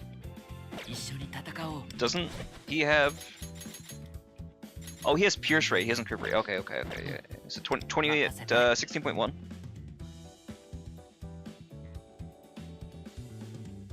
And then we're getting from Rebellion Revo, we have Ange, and then Self from Makoto is... Oh yeah, we also have... What is his name?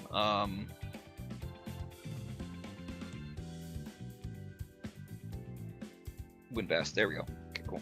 So he should be around like 130-ish. Wait, no, Hope Ruin. There we go. So he should be around 136.6-ish on crit rate. So that means he should be getting like a 72%, 73% increase on his crit rate. We said 2.3, I believe. And then for twins, their current crit rate is going to be what?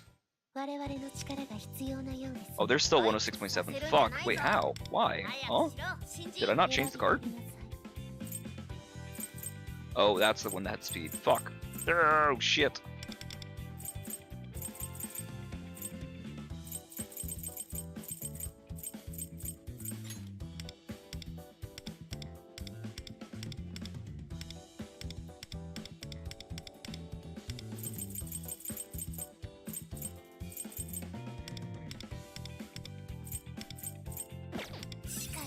てくる悪くない感覚だ今以上に力がみなぎってきます Not ideal.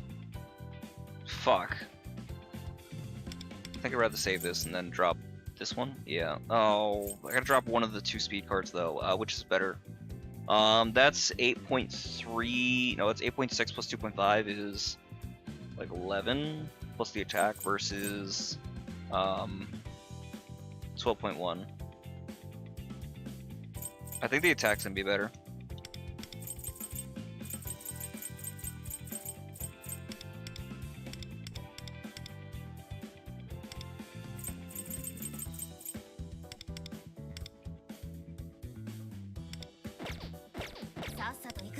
Yeah, I really can't. I'd have to try this, and I could always change the card over.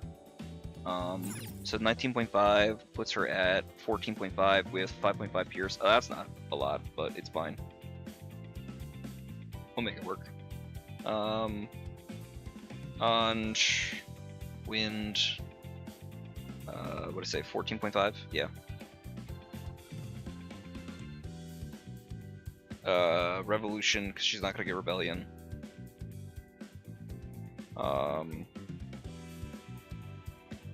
Set that to 125.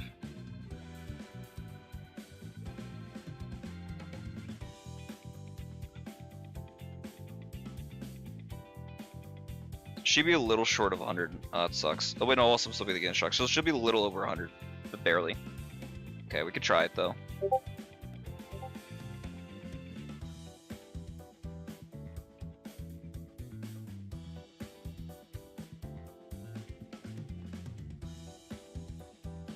Well, the other question too is, if I do skill amp, oh, that's a lot though. We really want him more than anybody else. Fuck, it's fine.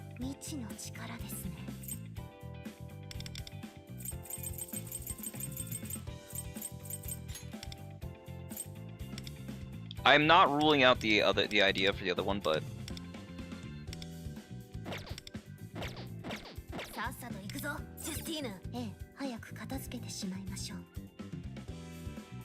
like, I think there's a world where the other one's good enough, but still.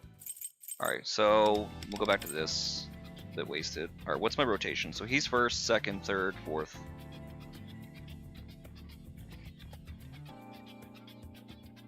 And then regular Raccoonda? Wait, Raccoonda Sonic? Why? Why am I not... Huh? Why? You shouldn't need the Raccoonda. What are you doing that for?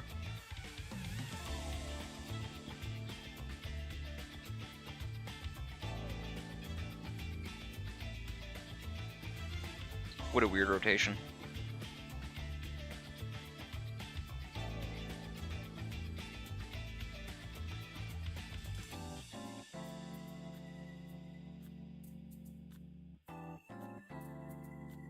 Sorry, bear with me. I'm just trying to think on this rotation.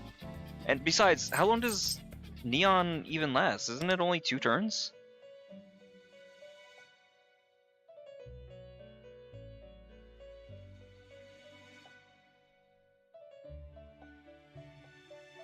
Damage taking 12. Yeah.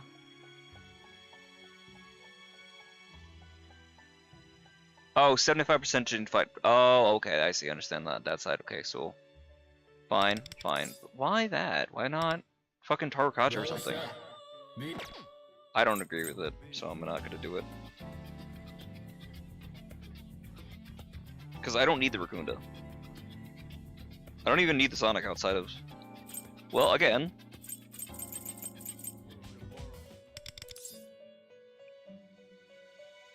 I'll grant you the damage taken.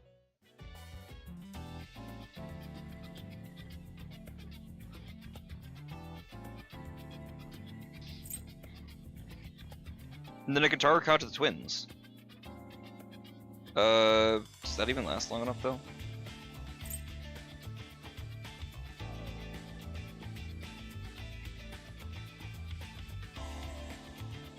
It does not, it falls off. No matter what I do. So I could also guard. I guess you wanna put... I don't know. It's 3.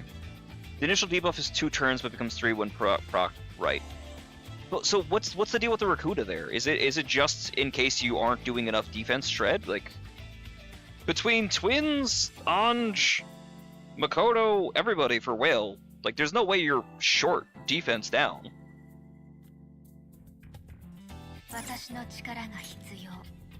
I guess you could just guard, because it's not, like, I guess there's, like, not really much else to do to a certain level, but I'm just gonna guard, fuck it.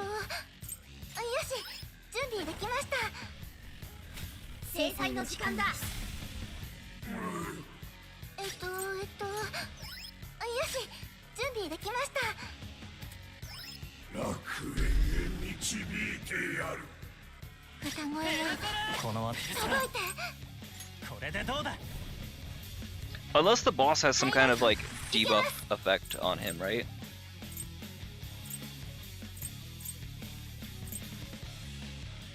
No, not to my knowledge.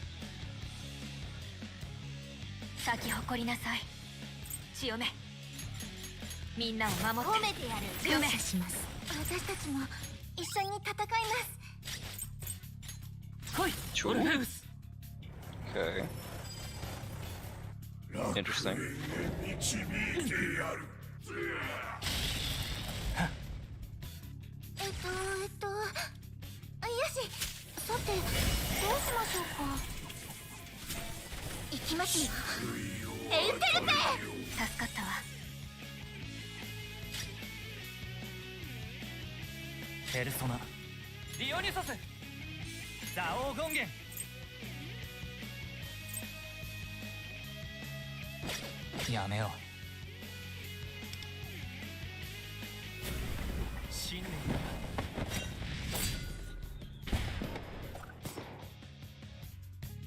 Gotcha. Okay, I guess that makes more sense. Because I was also wondering if it was maybe it was like a, what the hell is it called? A Fafnir situation where you need to have so many buffs, debuffs, etc. in order to get through the stage effect. But I mean, also we have so many things on autocast. There's no chance we're not hitting that.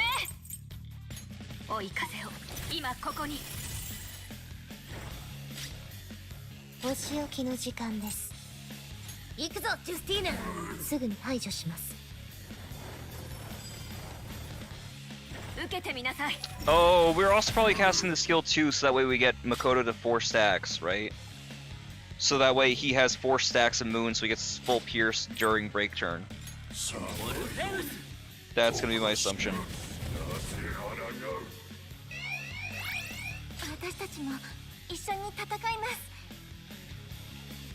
Wouldn't we still want to cast Rebellion on Makoto though, so that the first turn he has that? Well, no, I guess it falls off, right? Fuck yeah, shit. Regardless of what we do, so now we're gonna go Revolution. And you do Revolution because you're doing your new phase here. 4 stacks from the sources. Yeah.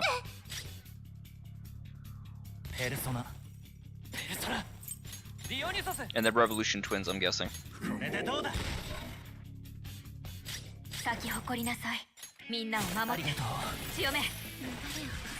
Yeah.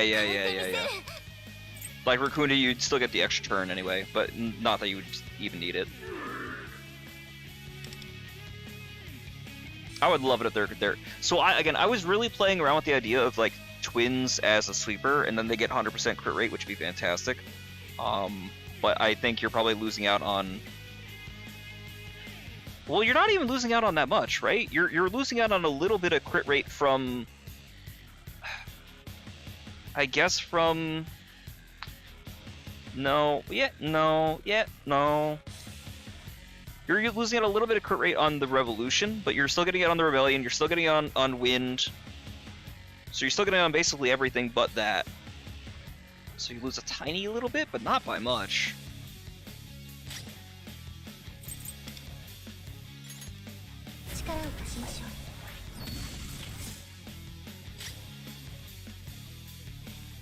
And then Twins also get stronger because of the whole Curse Blast tick.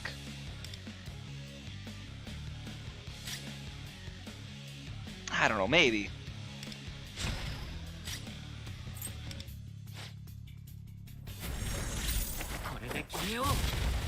かったわ。見せてやろう、我らの力を。ペルソナ行くぞジュスティーヌ。すぐに排除します。 Well, there's our happy little shock, and we'll see how many ticks we get from Harmony Victory.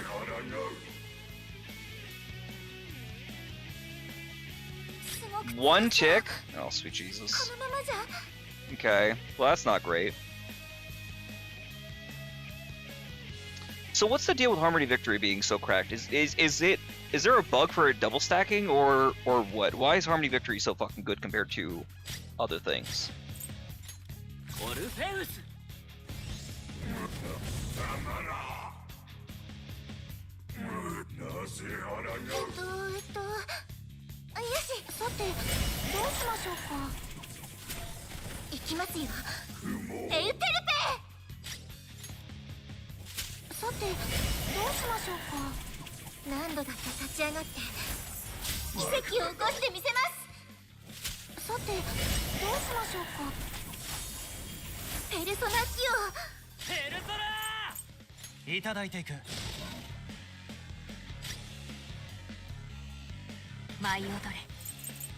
Yeah, see the skill tree is over here, so you get the crit rate bonus for the skill amp.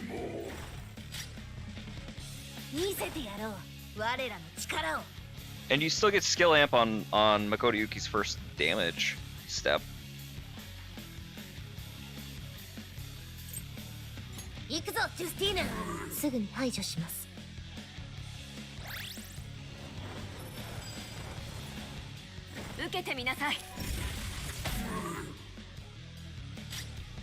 Did I cast that on the wrong person? Fuck. It don't make no difference. I don't think. It might have. I might have fucked up. It's fine. I don't think it's be that big a deal though. I don't think having the wind on the wrong count, like, tick is gonna be a make or break for the run.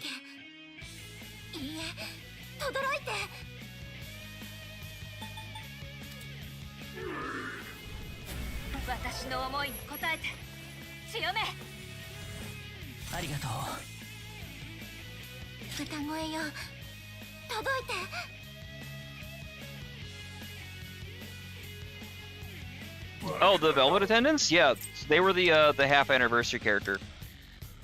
So they're cool. They can be any of the 6 character roles that exist in this game.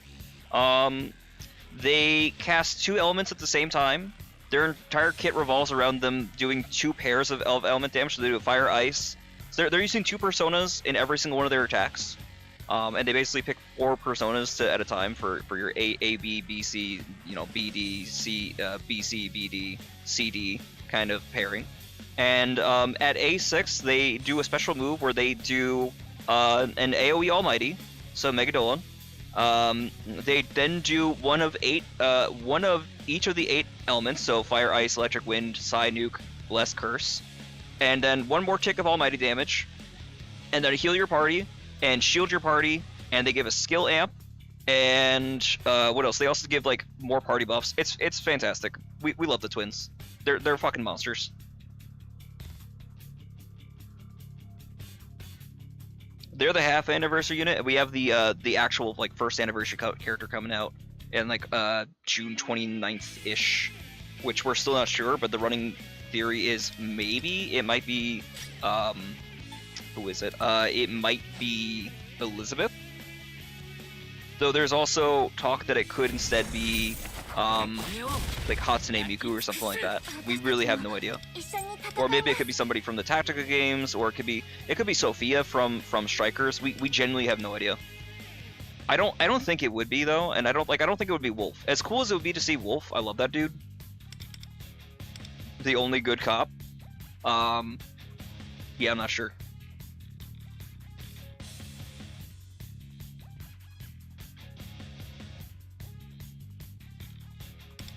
Jesus Christ, dude. Where's his Blossom effect? Let me see. 53.9. Wait, actually, that is reading it correctly. Because 53.9 is different from the... no, I'm incorrect. No, it's 26.9. Never mind. I'm an idiot. Jesus Christ, look at that crit mult. Holy fuck. 82.4 Pierce. Jesus Christ, these stats.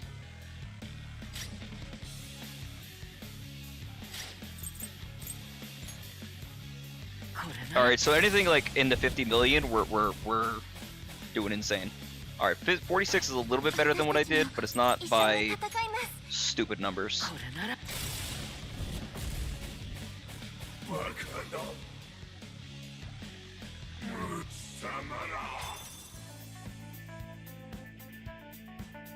So that's like 100 million more than what I did without that. And I'm curious where my issue is. Is it just that I rolled low on twins? Is that variance? Because there's like another like 300 or 400 million that's on the table, it sounds like. Is it because I didn't get multiple stacks of Harmony Victory? Because I don't know if it's compounding. Like, maybe, is that what it is a bug?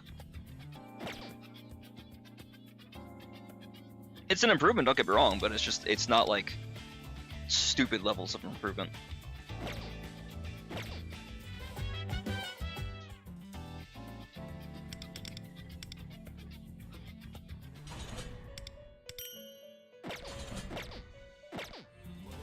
Anyway, Ange time.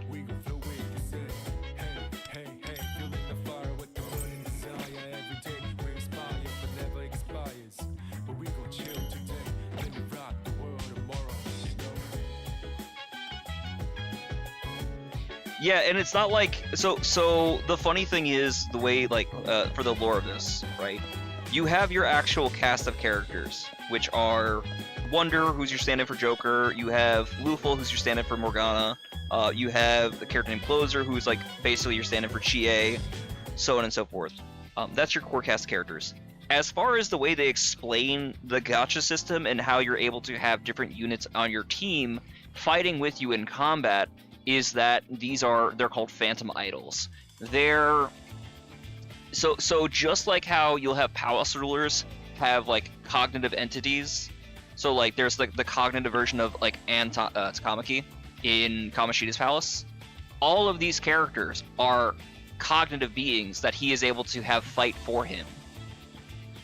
It gets weird because the first hint that there's something funky going on is the fact that before you get your, like, the guy, his name is Shun Kano, right? He is kind of your Ryuji-ish.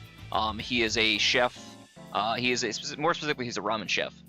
He goes to the same school as you, and he joins you in the second palace, so, like, stand in for Miyazawa. You can pull him as a phantom idol. You can pull him as a 4-star unit. He's in the game. And the outfit and the persona that he gets is the same one that he actually gets when he becomes it.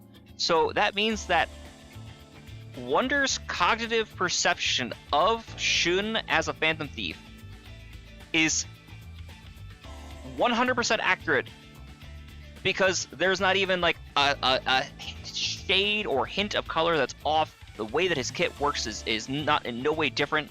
It is him.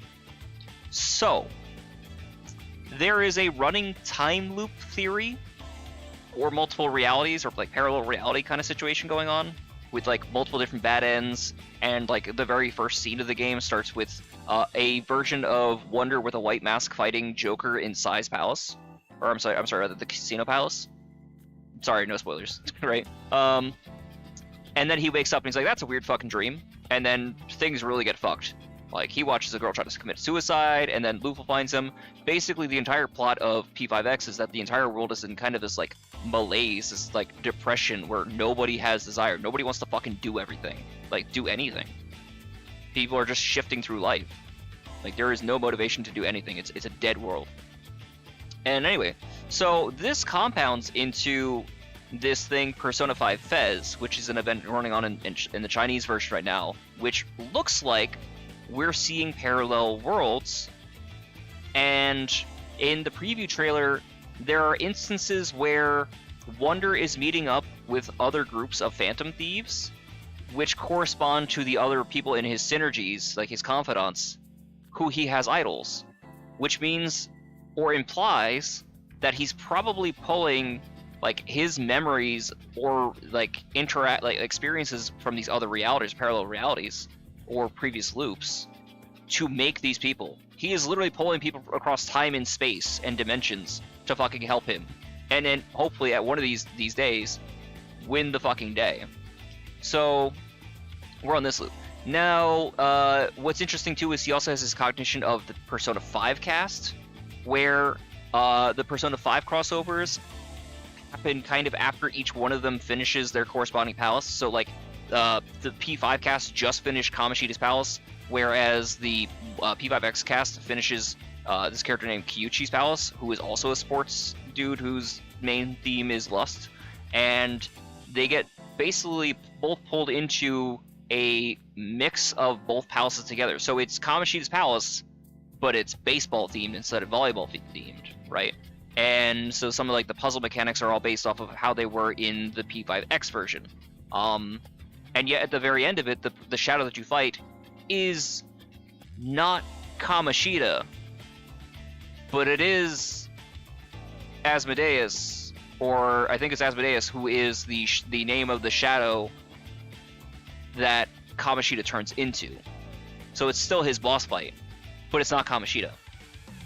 And then it gets weird because once you finish, you know, taking the treasure out of that palace, and you guys, you know, have your meeting, both parties forget the events exists.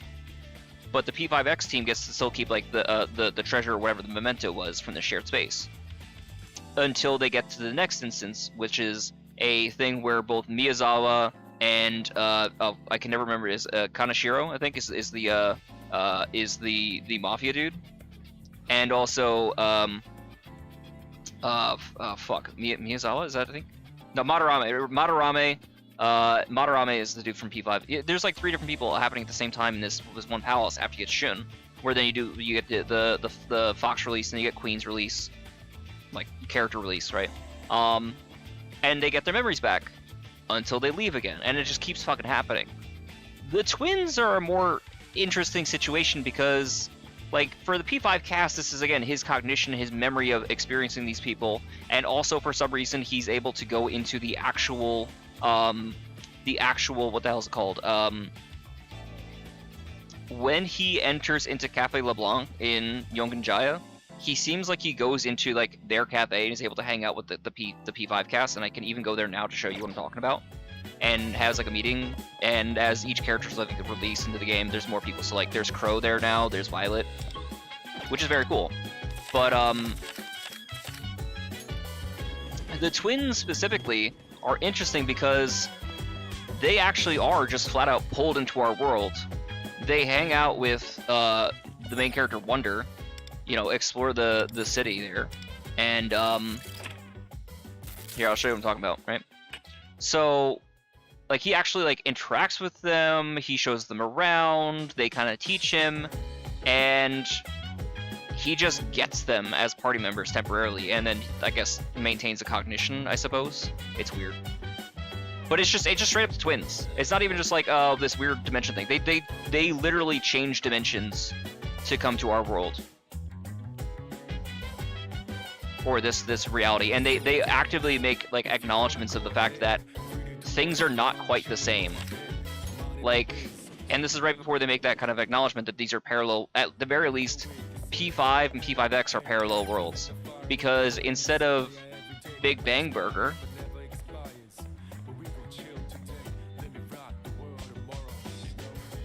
you have Boom Bang Burger, because the Okumaras don't exist in this world. Like, you have another character in your team who is like a big food mogul, which is Riko, right? And her family's focuses like umeshu, which is like plum products. But like, this used to be a DVD rental store, but in this world, it's a cafe. You get a bookstore here, but there are also some things which are the same. Like, it's the same family restaurant. You have the same bar that's down here. You still have Untouchables. And to the question, yeah, EY runs it. On top of other ones, there's other characters that you also run into, such as, if we go back to Yongenjaya,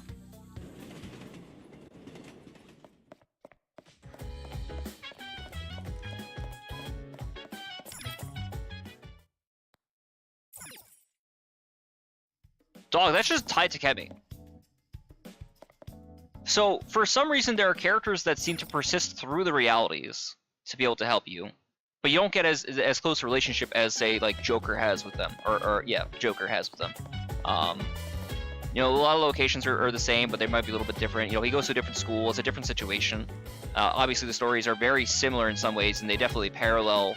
You know, in some ways, it's because, you know, they're writing off of the script from P5, but it could just also be just like this weird cyclical nature. We don't know who the main antagonist is. Like, I don't know if we're gonna get a Yaldabaoth kind of figure, but we still have Mementos. Like, it's still just fucking Mementos. But what's different about these palaces too, and it's really interesting, is that that is not where I want to. I don't want to go to the Shimasun's palace. I want to go to Akihiko. So the palaces, rather than being tied to physical locations and being removed from Mementos and then ultimately being brought back in, every palace in P5X is still contained within Mementos.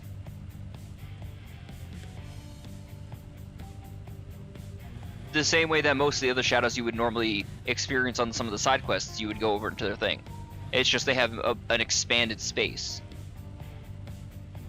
Let me see if I can actually find it. I think it would be... Yeah.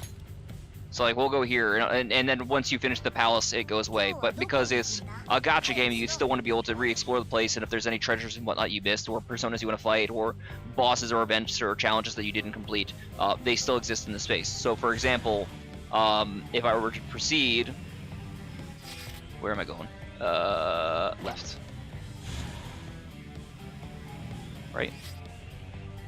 Yes? No, actually, no, hold on. I think I gotta go this way. There we go. So you see, again, the same way that any of the other, like, individual small shadows, you would go over here. Now you have the entire palace contained inside these spaces.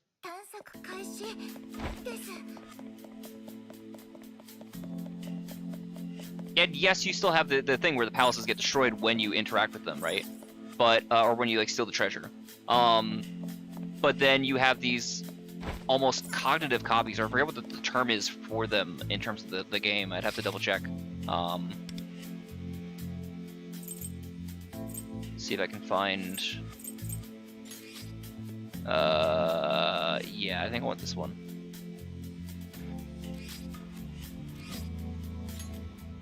Cause I think this is Miyazawa's. I like Miyazawa's. Miyazawa's very cool. So what you'll notice, right, obviously, is that one was red. But then you come down here.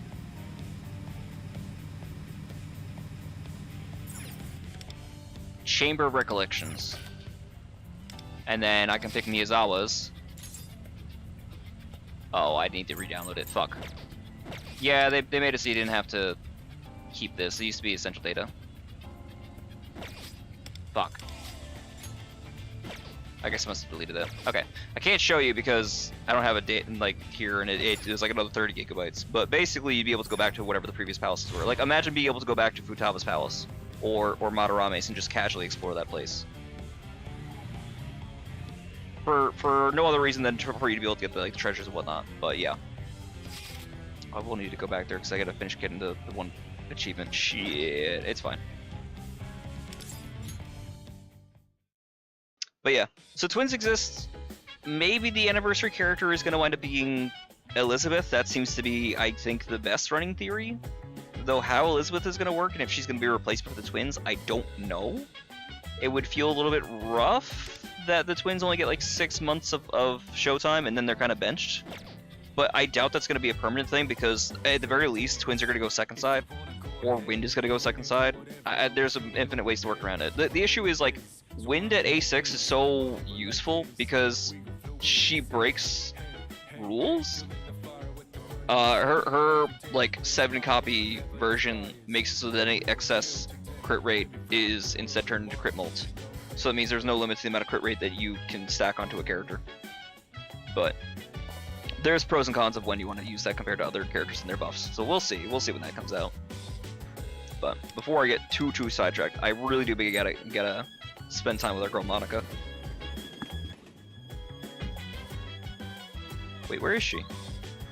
She is in... Oh, this area, okay. Cool.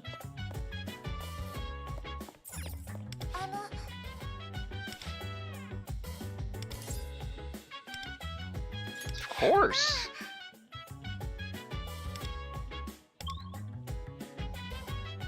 Alright, where do we take her first? Let's take her to the church, because she's an angel. We're gonna also take her on the Ferris wheel. No, I'll take her to the Ferris wheel first.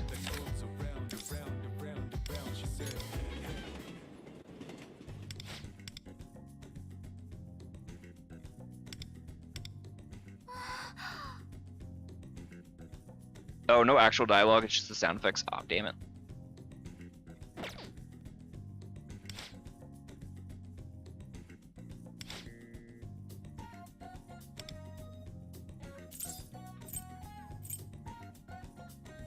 One second.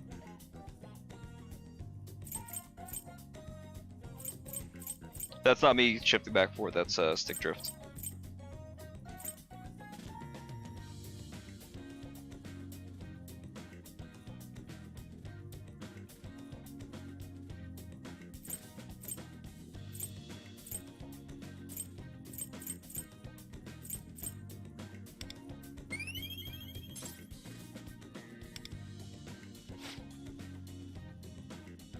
I mentioned before, this is the girl at the very start of the game. I mean, and I do mean within like the first like hour of the game, before you even awaken your persona. You watch this girl try to kill herself. She goes up to the top of the roof and jumps off. And like at first, I'm thinking, oh, this is just like her kind of like their stand-in for the Shio scene. But like, no, there's a different context as to why, and it's equally fucked.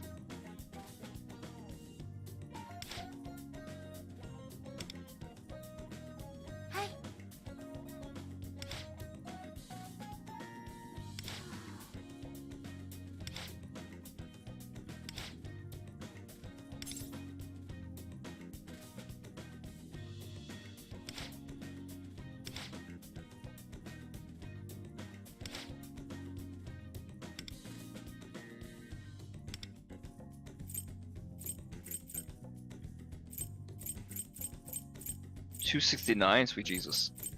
That is pretty good.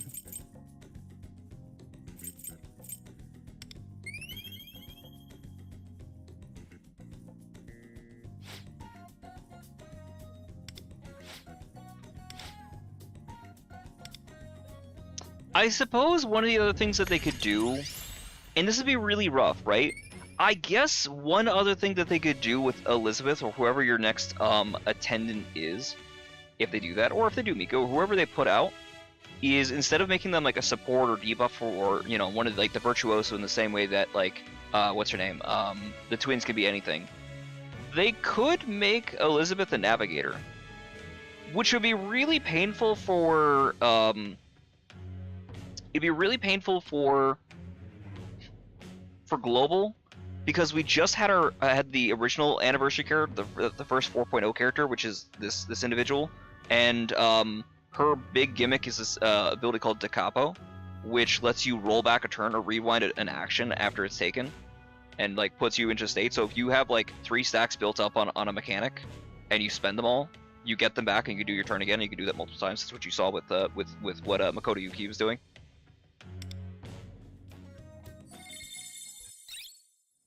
Could be.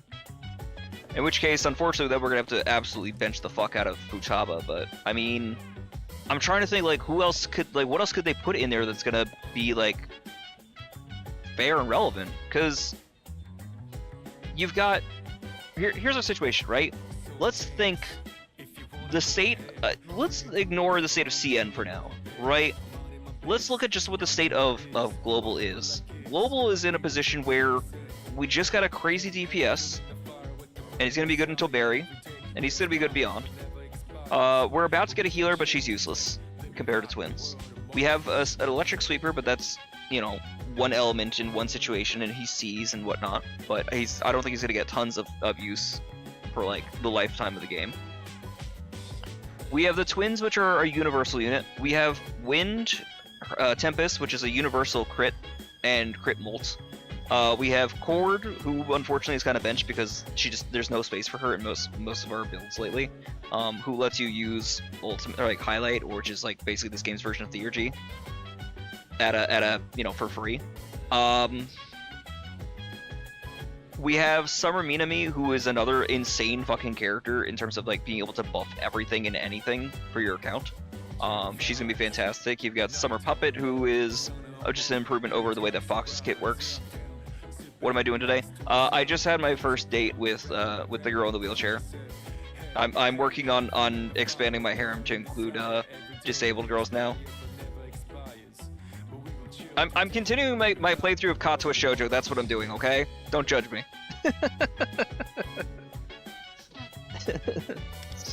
A fucked way to describe it, but it's not like the most wrong take on it. It's morally wrong, but not technically wrong.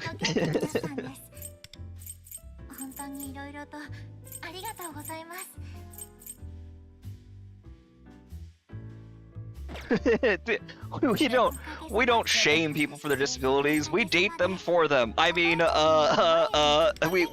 we support people.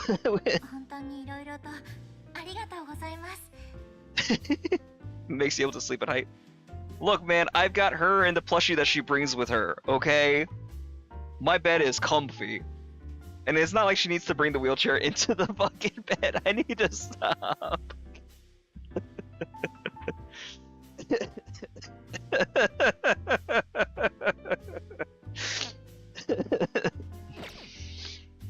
Oh, sweet Jesus.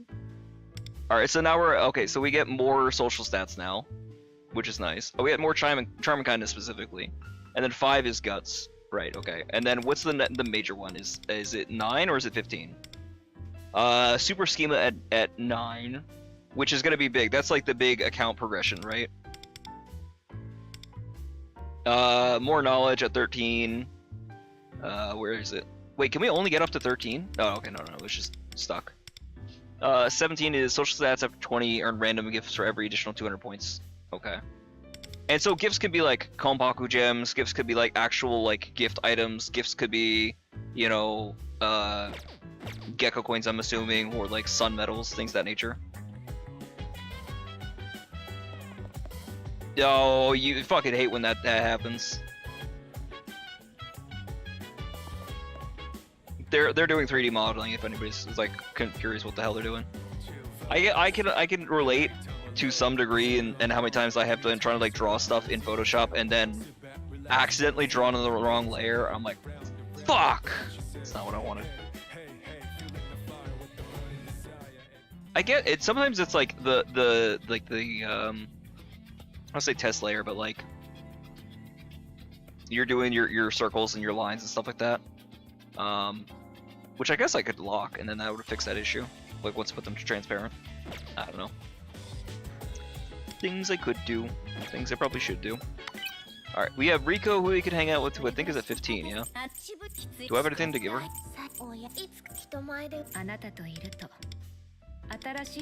I had the flan, I could give her that, that's fine.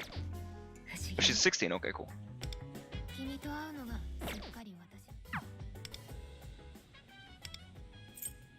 I did, Yanagi, so I did a run on Balzibul using the newer strategy.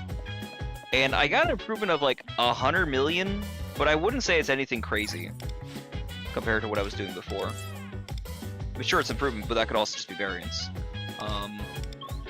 I think before I was doing like 45 million with Makoto, and I'm doing like 46 now. And I'm not sure what or where the difference is coming from.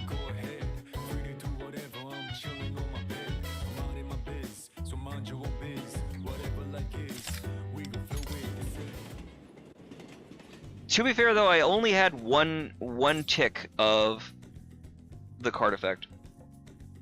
I changed the twins cards.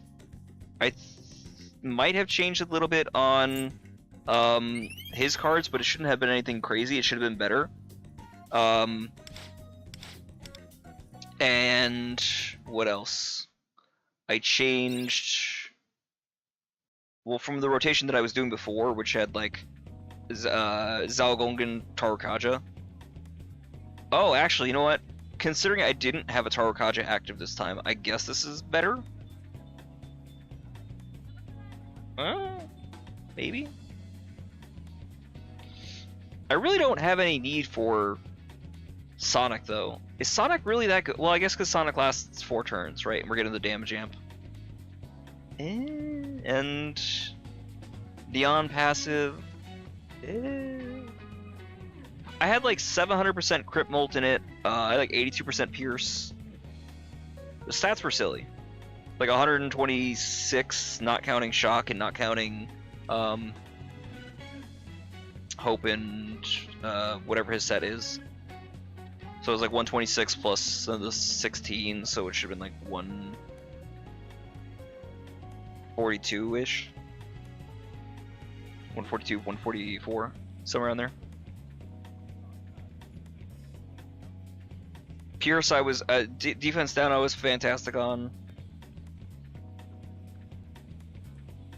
I don't know.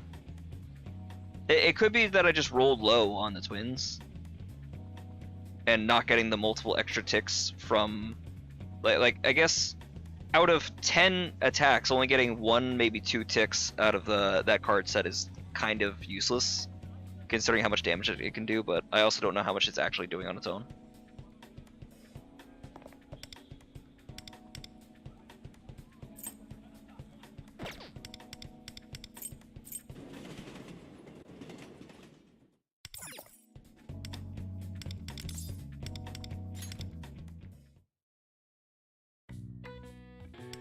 Like, I'll show you my cards in a second. The twins, it could also be that the twins card set is, like, the stats are just bad. It's like 548, but I really didn't, I did that with Rin, I didn't do that with Haru yet. I still haven't tried. I need to look what the new rotation is and run that, and I have to borrow Akechi. Is the issue. Like, I only scored another 100 million on Balsable.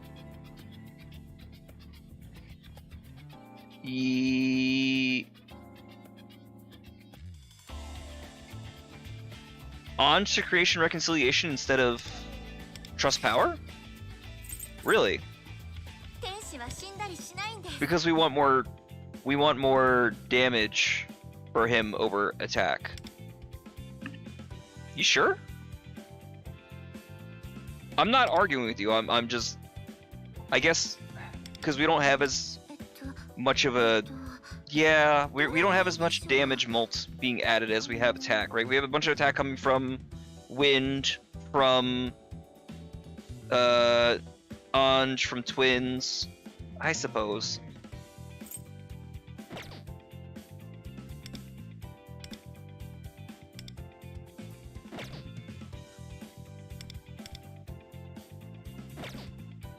Wait, I already have Creation Reconciliation, though. No, I have Creation Warrior, never mind.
That's not enough crit molt. Fuck.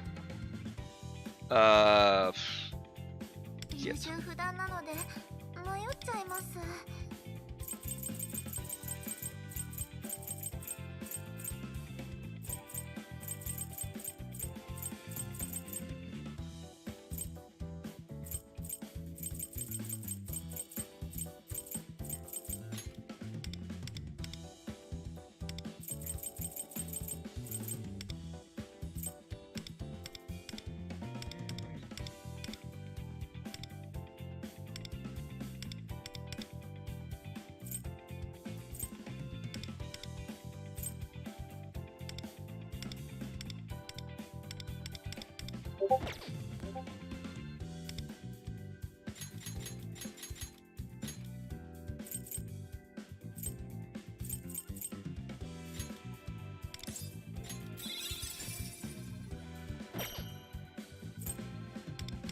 So 4% of 3 billion? Shit, you're right. You make a good point.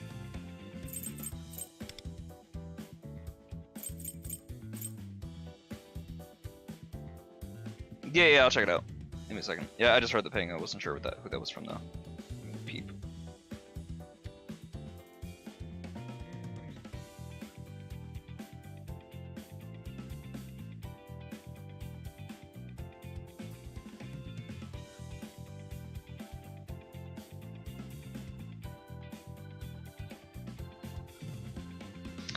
Yeah, these are my twin stats, so I'll show you what I'm looking at on my end. Maybe I could try running twins crit rate card. That might actually be a better idea.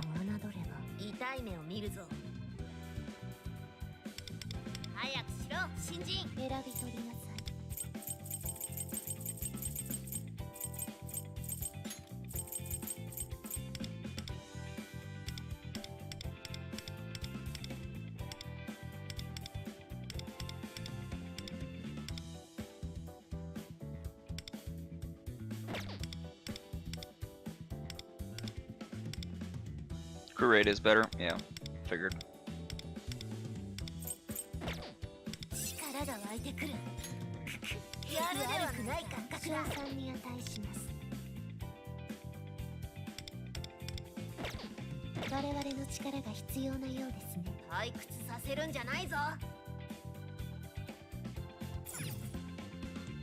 And that 16.1 Pierce is going to be really useful too. Because the ticks on the 8 ticks on the A6 on the nuke button do actually have to hit defense down. But yeah, you're right. True. Oh, and that's the other reason we do Racundos. We're doing Racunda for the twins' sake. Oh, that makes so much more sense now. I wasn't even thinking about that. I also wasn't accounting for the twins A6 actual defense shred, but whatever, we'll look at that in a second. Fuck, we care about SP cost in this game.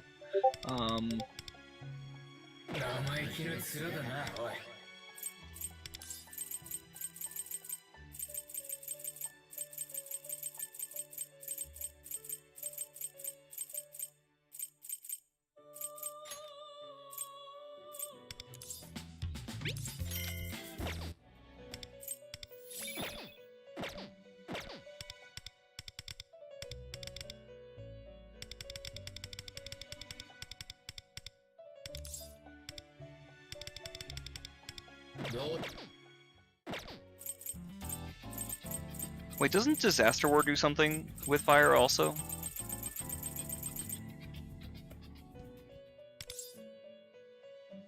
Oh, just continuous damage. Okay, yeah. It's not as good.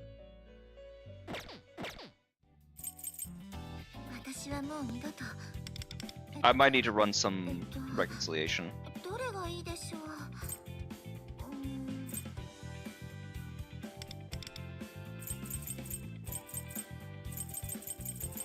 Because I don't have a ton of crit mult on a lot of these cards.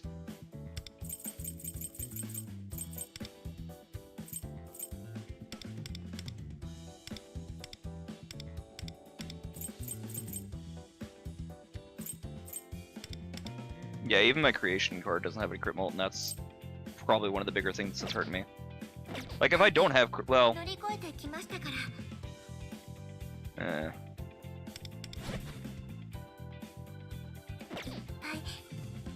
Not ideal.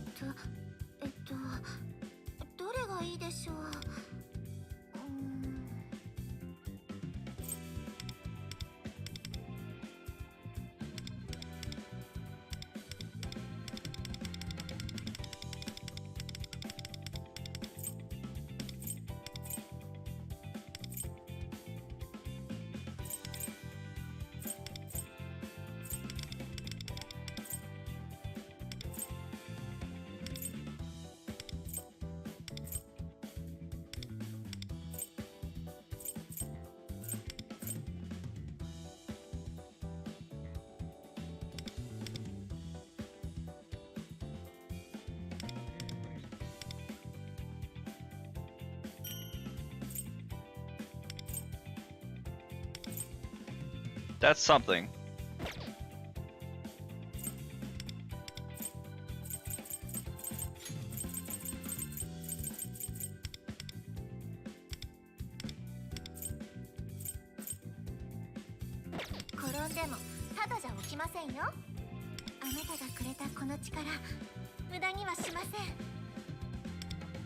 Not great, but it's something.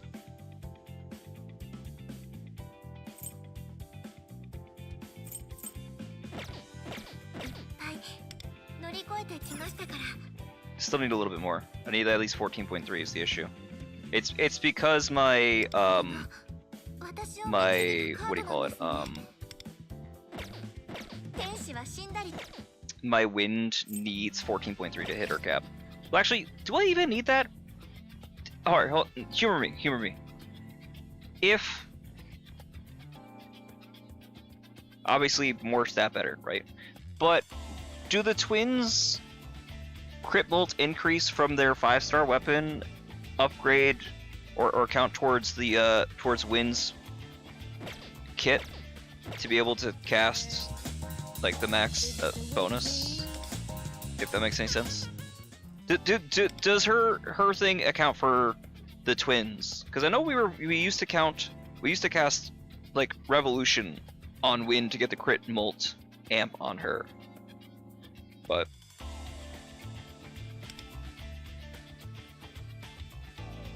my Wind Vast crit molt is short 14.3 according to Luful, but I again I don't know that if it's counting in stats, because stuff like Desire level is based off of stats before battle, right? But I don't know if hers works the same way. It may or may not.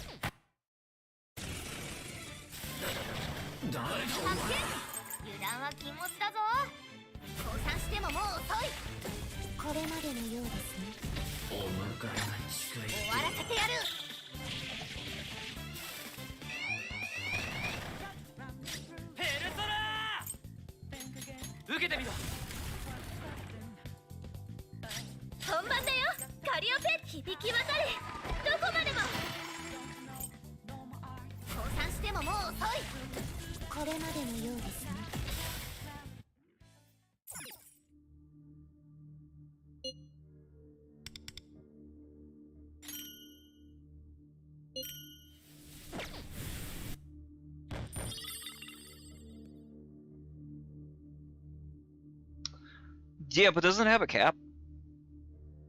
Like, she caps at 448, so that's what I'm saying. Like, I just need another 14.3, and I cap Windvast. That's the issue.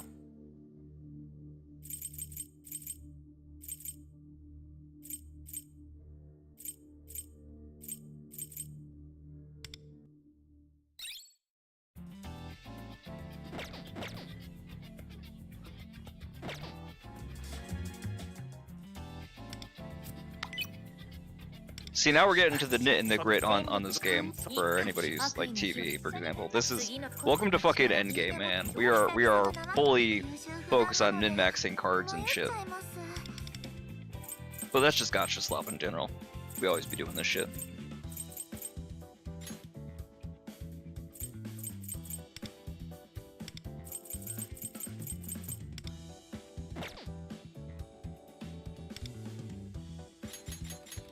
I don't want to go crazy on these, but we do have a few. I can spare a couple. Just like that. Fantastic.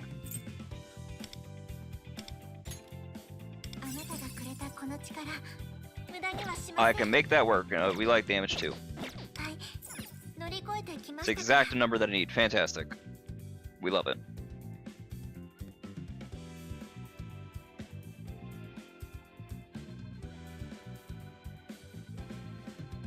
Does her passive not have a cap?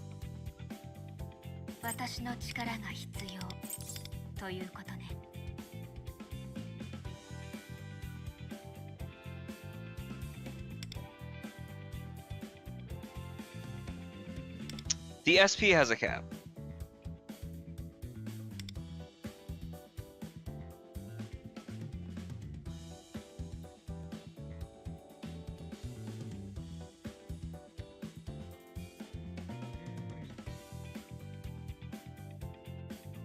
Oh. There is no cap on her.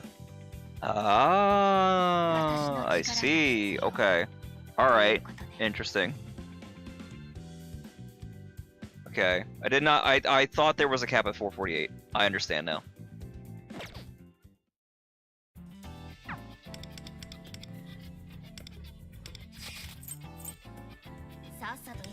Justine. 332 crit mult. Mine has, I think, what, 302. Okay. Oh, so that could be another thing too, is you have a lot more crit mult than me.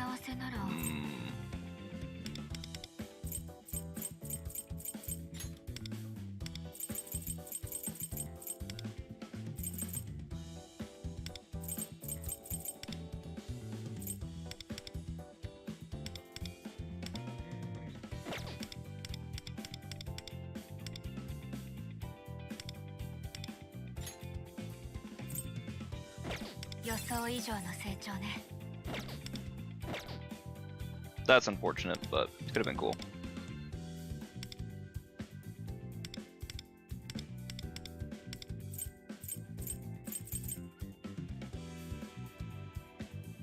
Makes sense though.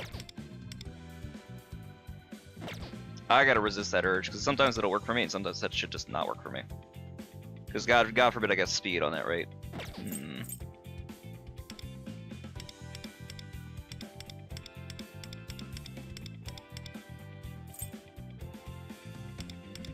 Yeah, I don't have a ton of crit mult on all of these.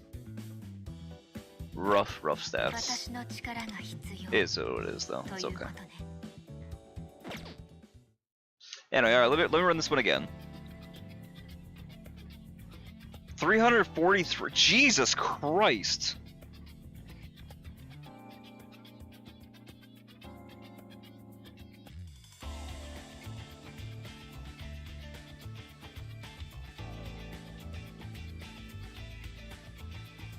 Okay.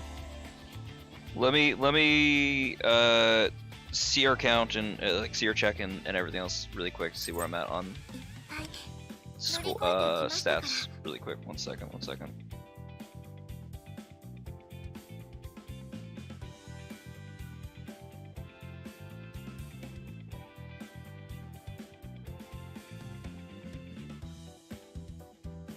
Twins are at what is their group rate?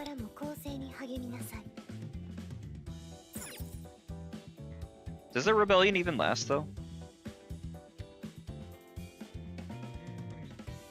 Yeah. There's a lot of like older characters that I'm not paying attention to, and I've got so much stamina. It's true.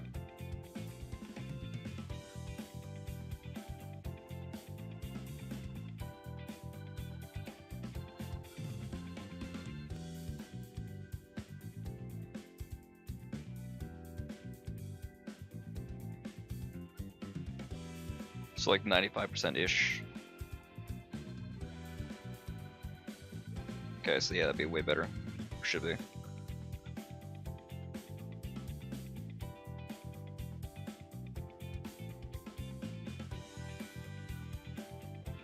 Then for the twins, we'll take that off. Do this. So their Pierce. Their Pierce was what, 12 something? 16.1. 0.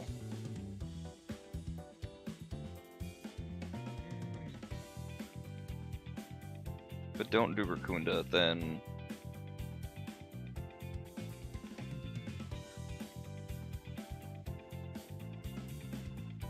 I think they just, yeah, they literally just barely make it. Okay, so ideally this works better. Okay, I'll give it a run.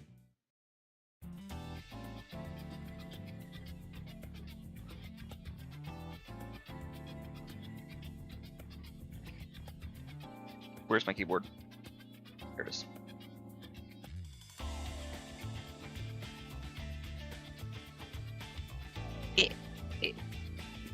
Stupid mouse, 1 second.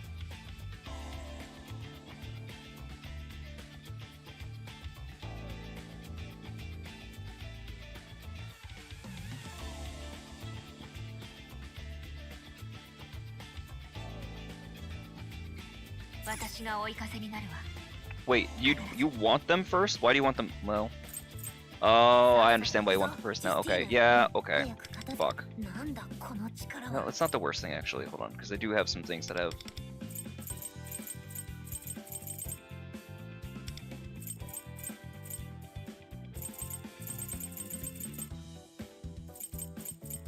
I understand. Give me a second.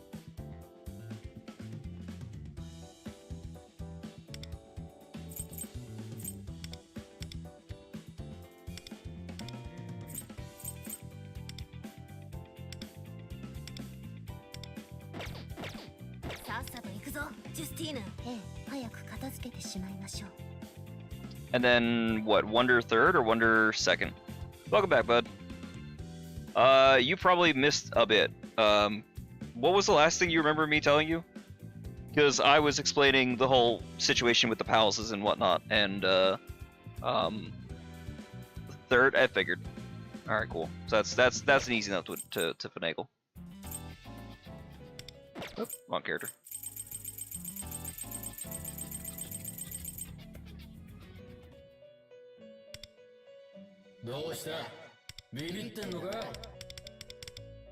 I should have. There we go. Yeah. Wait, did that save or no? You forgot. Okay, cool.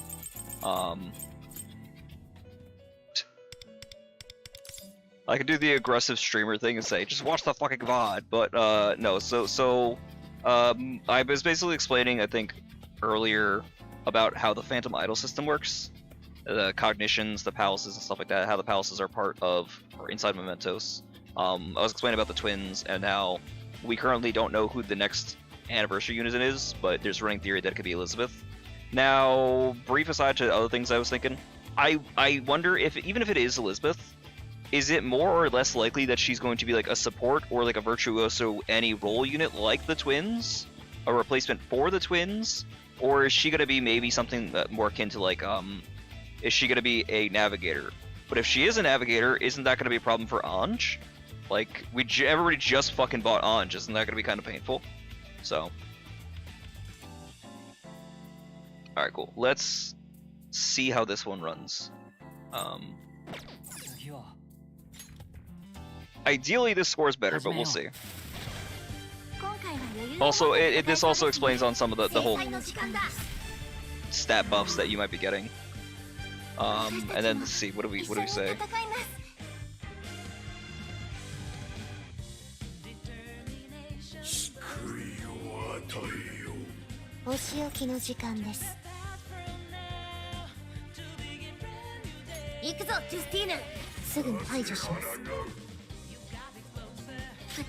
I guess.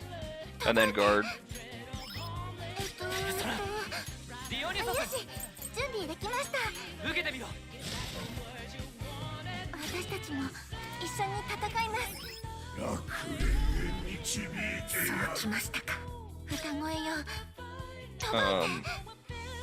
One second with the rotation again.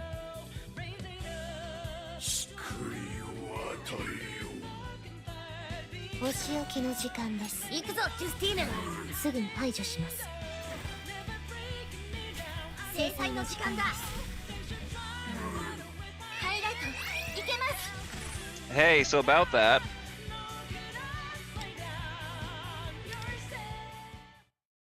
始めよう。今回は余裕を持って戦えそうですね。Are we not having them attack yet? Oh, I'm an idiot. I now understand. Okay, never mind. I'm literally stupid. I think I misread what I was supposed to do.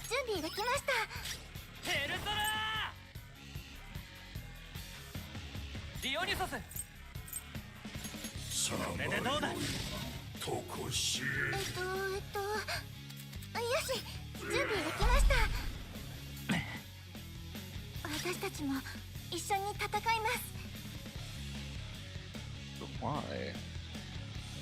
お仕置きの時間です。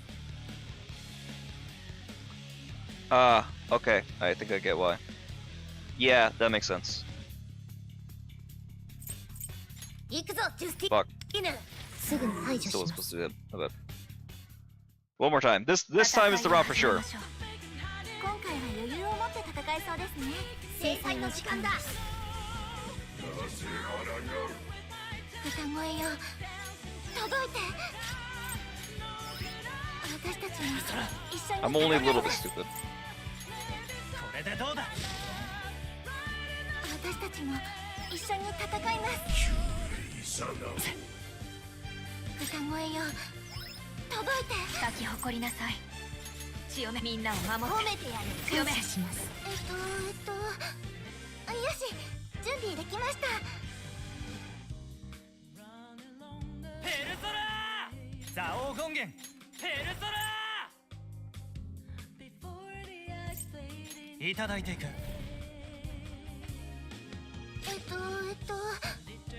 し、準備できました。燃やそうオルフェウス。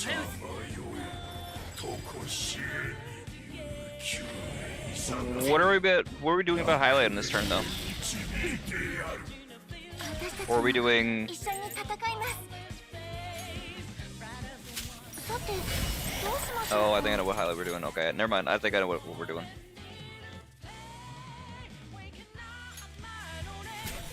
行きますよ。エウテルペ。ありがとう。 For the same reason. Got it. い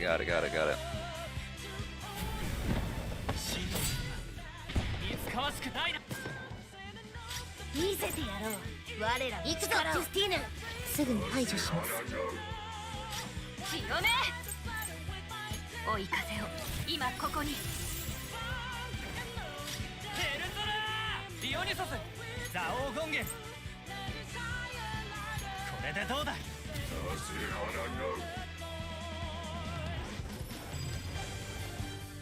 受けてみなさい。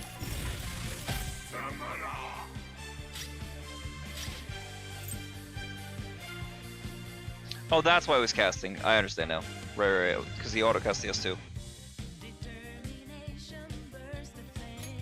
燃やそうオルフェウス。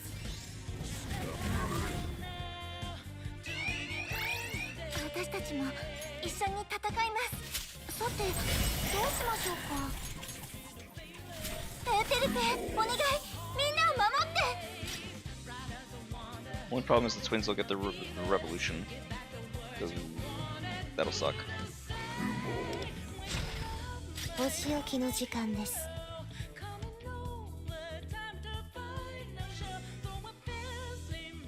They also don't get their.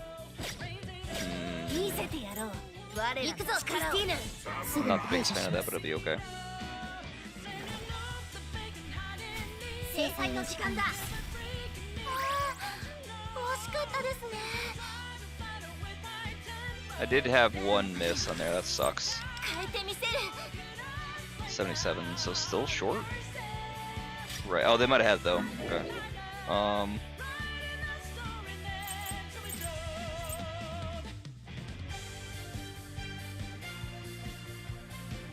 舞い踊れ。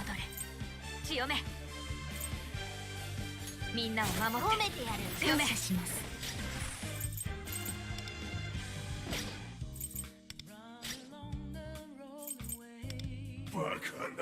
力を貸しましょう。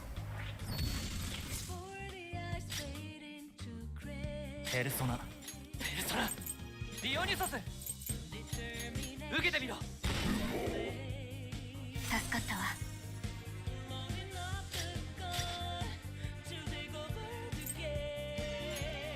来い、オルフェウス。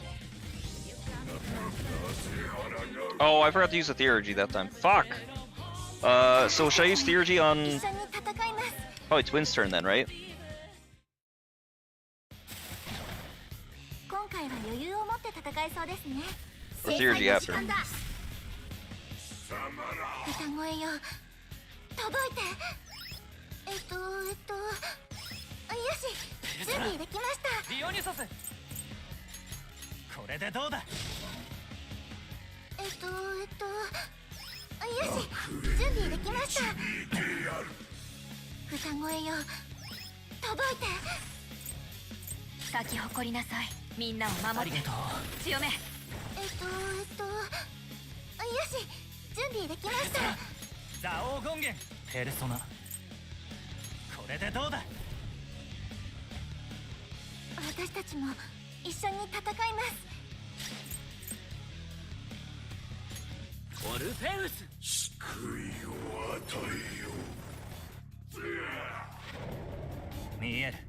勇気さがの歌声よ、届いて。さまよいとこしえに。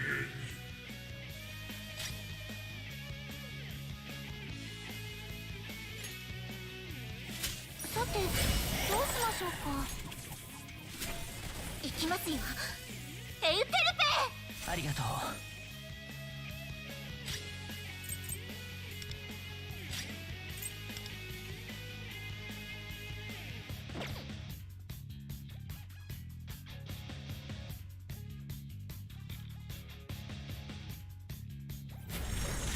これで君を焼き尽くす。 That's not what I wanted to do. Fuck. Oh, that's right. It's gonna auto cast both at the same time regardless. I can't separate them. 今 Shit. 回は余裕を持って Okay, 戦 okay. えそうですね。制裁の時間だ。歌声よ、 It's a rough one. 歌声よ、届いて。ペルソナ、ディオニュソス、受けてみろ。歌声よ、届いて。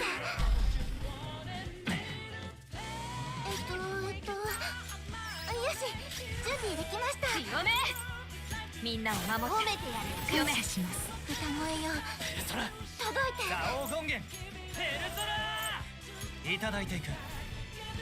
さまよい私たちも一緒に戦います。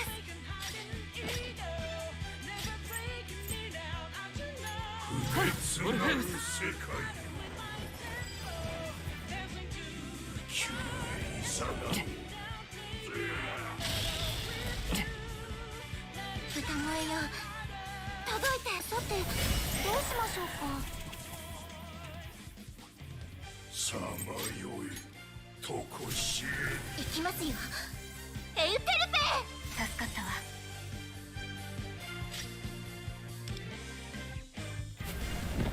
真のには似つかわしくないな。お仕置きの時間です。行くぞ、ジュスティーヌ。すぐに排除しさまます。よい強め、とこしえに。追い風を今ここに。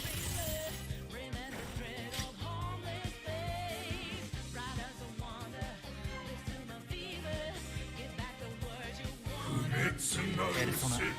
ディオニュソス、蔵王権現いただいていく。なぜ抗う。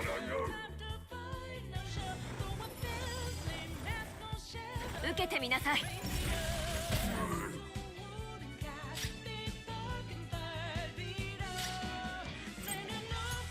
オルフェウス、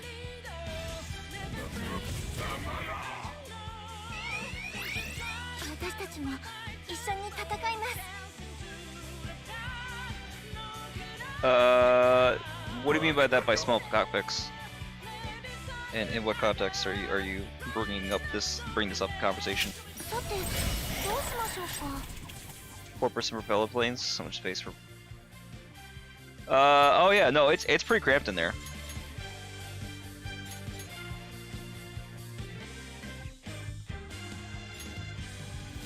エウテルペ、お願い、みんなを守 All って。 right, so I guess the question now is, would I want to use?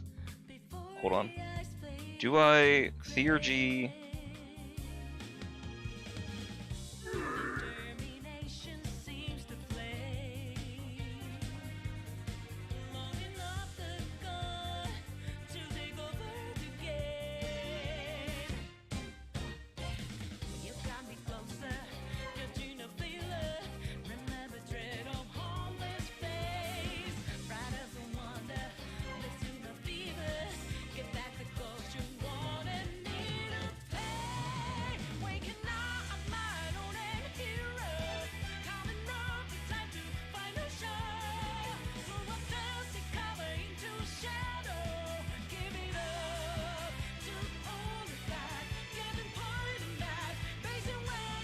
1 second, wait to see what Yanagi says on this.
Those damn misses. And no ticks from their fucking card set?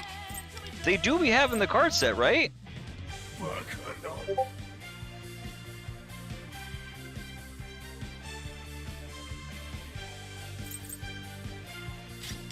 Does this motherfucker not have... Out of all the... Okay, no, it ticked once. Okay. Tragic, but could be worse. みんなを守って強め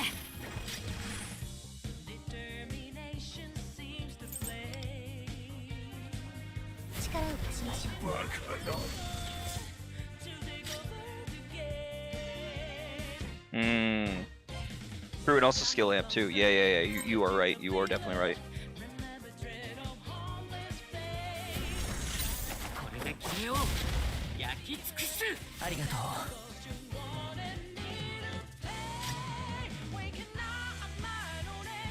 ペルソナディオニソス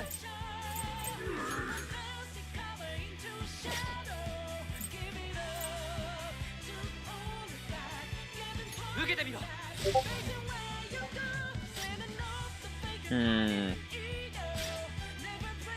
Interesting. Makes sense.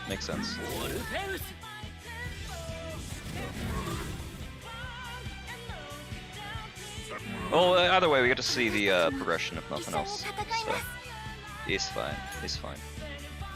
さてどうしましょうか。行きますよ。エウテルペ。さてどうしましょうか。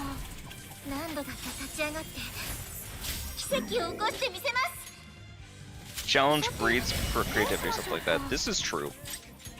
I mean, this is what the.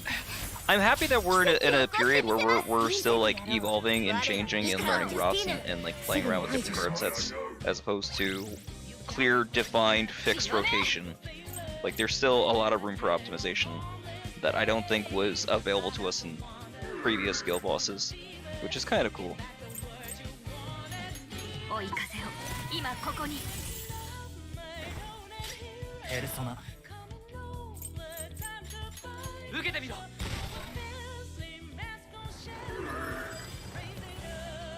受けてみなさい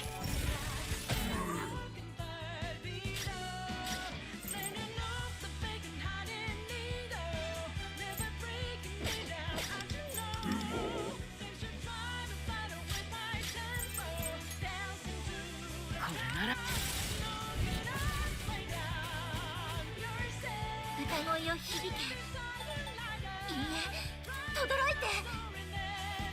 私の思いに応えて強め 私たちも一緒に戦ってどうしましょうか。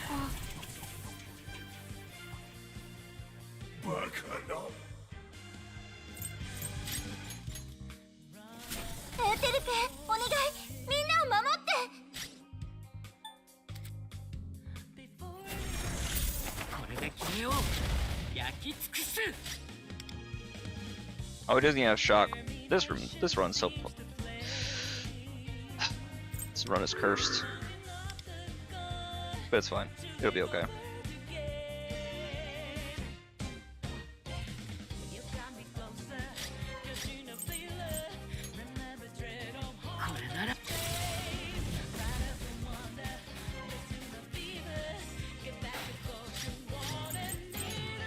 I mean, I'm scoring about the same as I was with shock, so given that as a factor, run this again theoretically.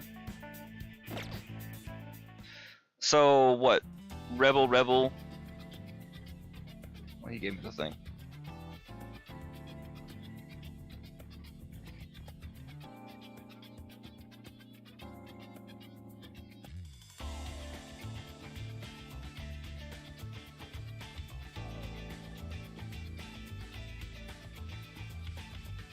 Oh, that's from Revolution. I see. Yeah, I suppose.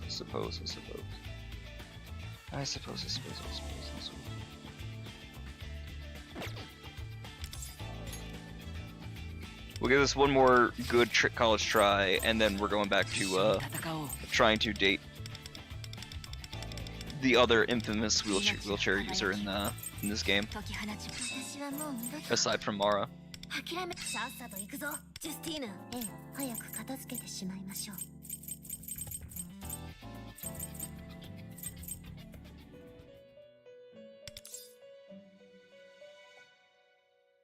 Yeah. Okay.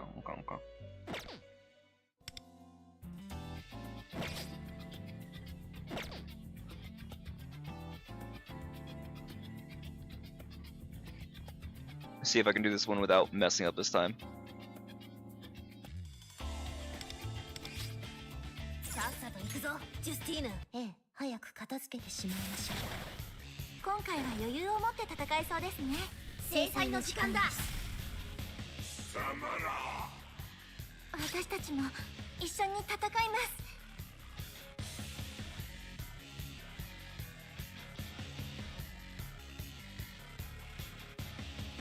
ペルソナ歌声よ届いて。ペルソナディオニソスいただいていく。私たちも一緒に戦います。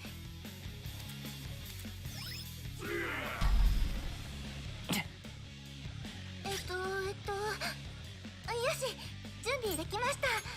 流れを舞い踊変えてみせる。強めみんなを守って褒めてやる。強め感謝します。歌声よペルソナ届いて。ドミニオンペルソナこれでどうだ。救いを与えよ。私たちも一緒に戦います。燃やそうオルフェウス。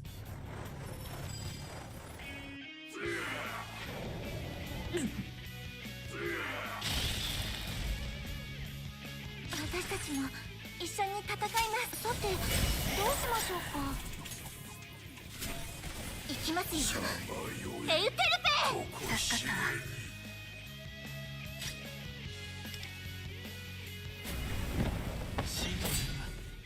いつかわしくない。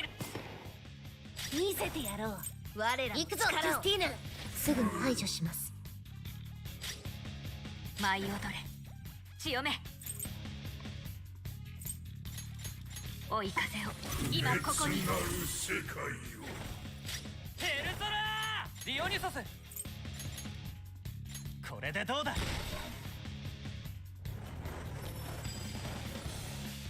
受けてみなさい。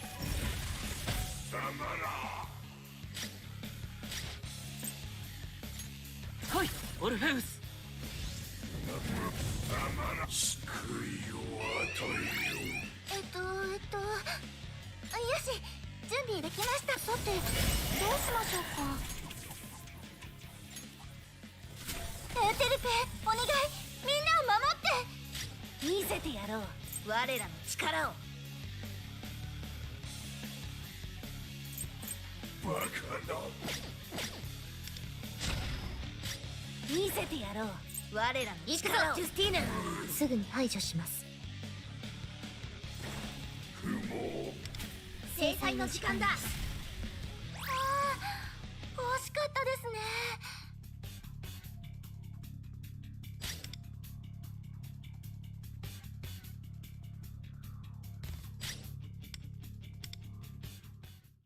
戦いを始めましょ No う。 shock. The rerun. 今回は余裕を持って戦えそうですね。 So, 制裁の時間だ。 question continues to stand. What do you guys think the anniversary character is going to be? よし。 Obviously, we have no information, but surely people have theories, and people have wants, people have desires, 届いて。 and on top of that, 私たちも一緒に戦います。 like what do what would be good for the state of the game as an Annie unit, and then how they fit into the meta? Who would just be a fun choice? Who would they be replacing, right? There's a lot of questions to be there, and obviously we're just kind of throwing shit at the wall and thinking what could stick, what might stick. いただいていく。 But よし、準備できました。ミキと。拳でよかった。歌声を響け。いいえ、届いて。みんなを守って褒めてやる。夢。maybe the android girl from P3R and P4 main character. So, the android girl from P3R actually just dropped relatively recently on ドミニオン。 the CN servers. So I don't think that they would let her out early on our end. I don't know how she would necessarily fit in our meta. And I don't think that they would re-release a character for CN for Global Annie. But it's not a terrible idea. Yuna Akami though, I think would be... It could be a cool character to add in, but considering we're not doing anything else with the P4 collabs, it's not likely. So there's a running theory that maybe we get FemC, because that helps with the start for us. It basically bookends the character for us, since we're just starting with P3 on the collab, and then for CN they're wrapping. They still have a couple characters left. Elizabeth also falls into that slot. Other characters that are like major like Persona characters that are like tangential, because they're starting the dancing collab, right? So they could put Sophia from Strikers. They could put, which would be another android character, which would just be an interesting addition. They could also put in who else? What is the name? Wolf from Strikers. They could put in either the two characters from Tactica. I think it's like Erica or something like that. I forget her name. And she could be cool. Maybe the girl from P3. So probably it would be Elizabeth then. I don't know who else they could really put necessarily. I mean, unless they put the dude with the yellow scarf, but that would be a crazy fucking addition to the game considering who that individual is. ディオニサス。やめよう。ペルソナ。ドミニオン。ペルソナ。 Like that would be a wild decision. 歌声よ、届いて。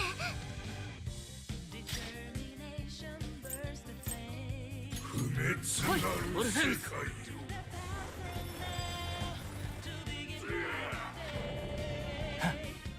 楽園へ導いてやる。歌声よ、さてどうしましょうか。行きますよ、エウテルペ。ありがとう。 And then obviously there's the running theory that it's like Hatsune Miku. For some reason, the people are saying that the weapon in question is music themed. I'm not sure why. I don't know if it's something to do with like the picture that's inside the weapon box that they have on their side, but we don't really have a ton to go off of just yet. 行くぞ、ジュスティーヌ。すぐに排除します。 咲き誇りなさい。 Oh, that's our Harmony Victory stack though, regardless. Okay, cool. Good to know. 追い風を今ここに。ペルソナ。ディオニサス。 Like Maria from P4 would also be cool as a character, but same category of like there's no real reason or synergy with like where we're at in the story for them to do 受け that. てみなさい。 Twins happen to be a big anniversary character. They're like a fan favorite. One second. and they kind of slotted in towards the end of the P5 collab, right? I don't think it would be Lavenza. That feels like a kind of a crazy pull. よし準備 As interesting as it might be. どうしましょうか Because Lavenza, you start getting into like major story spoilers.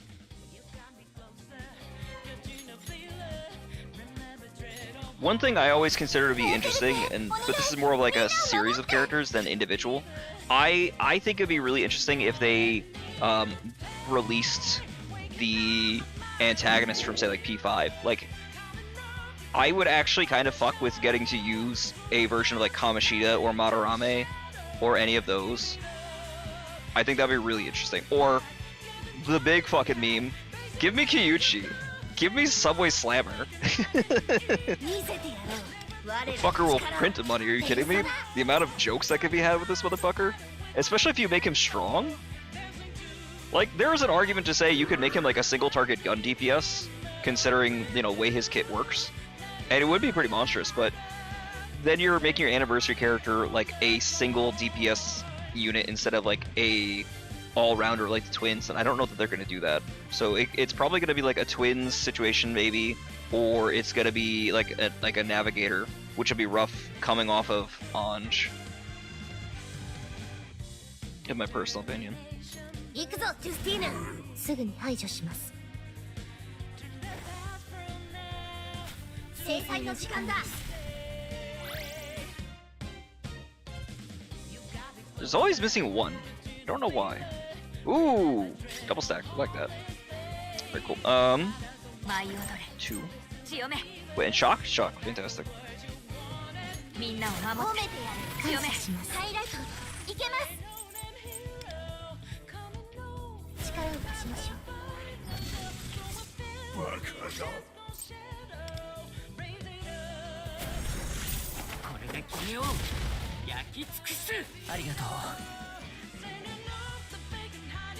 ペルソナドミニオンペルソナディオニソスいただいていくバカだ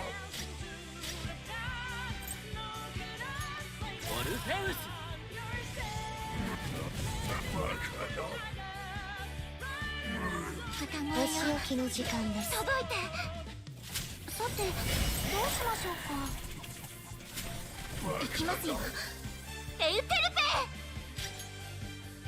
さてどうしましょうか何度だって立ち上がって奇跡を起こしてみせますさてどうしましょうかペルソナキオお仕置きの時間です行くぞジュスティーヌすぐに排除します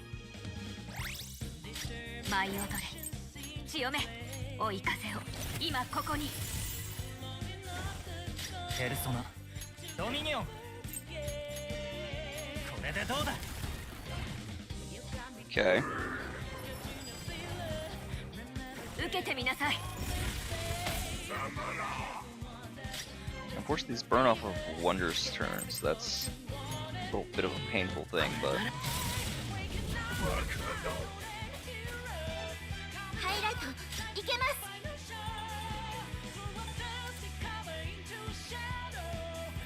私の思いに応えて助かったわよし準備さてどうしましょうかエーテルペお願いみんなを守って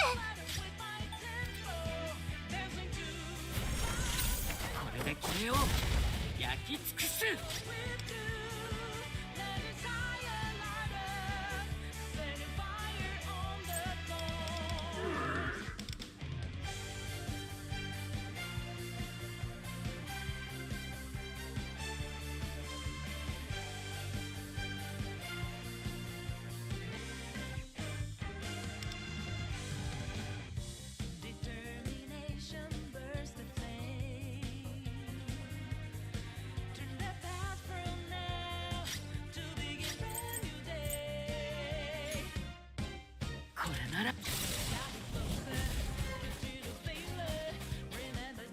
that's a sizable difference.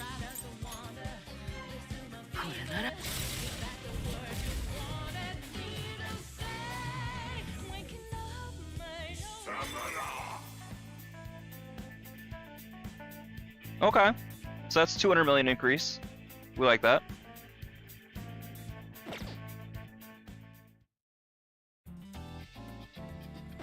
That slots me at 43. I'm still well under, and I guess it just comes down to the fact that my Makoto Yuki is just weak relative to other units, and I can't spare the borrow because I'm using Akechi.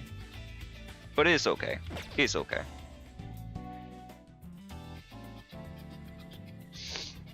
I suppose there's also some like wiggle room on some variants as well, but 48, that's, you know, that's what, 5 million more total damage by 24? Yeah, that tracks. Be curious to see how the stats also work on looking at the spreadsheet as well. Because definitely more damage is gonna be better, but I don't know how much we're like shifting back and forth. We'll find out, because I guess we'll also have some like clearer numbers too, because we'll have, I think I still have my run with Tarukaja Zao versus this, so we'll see.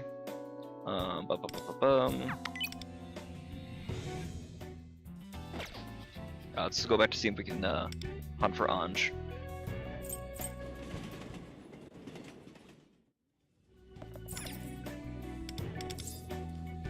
So we're gonna get a little farther in her synergy.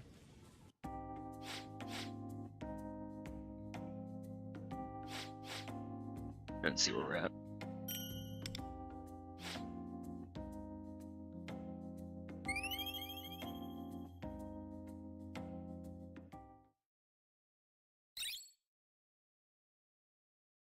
I'm a little worried on a slightly different topic. I'm a little worried with the speed on these patches heading up into the anniversary, and also poor fucking Southeast Asia.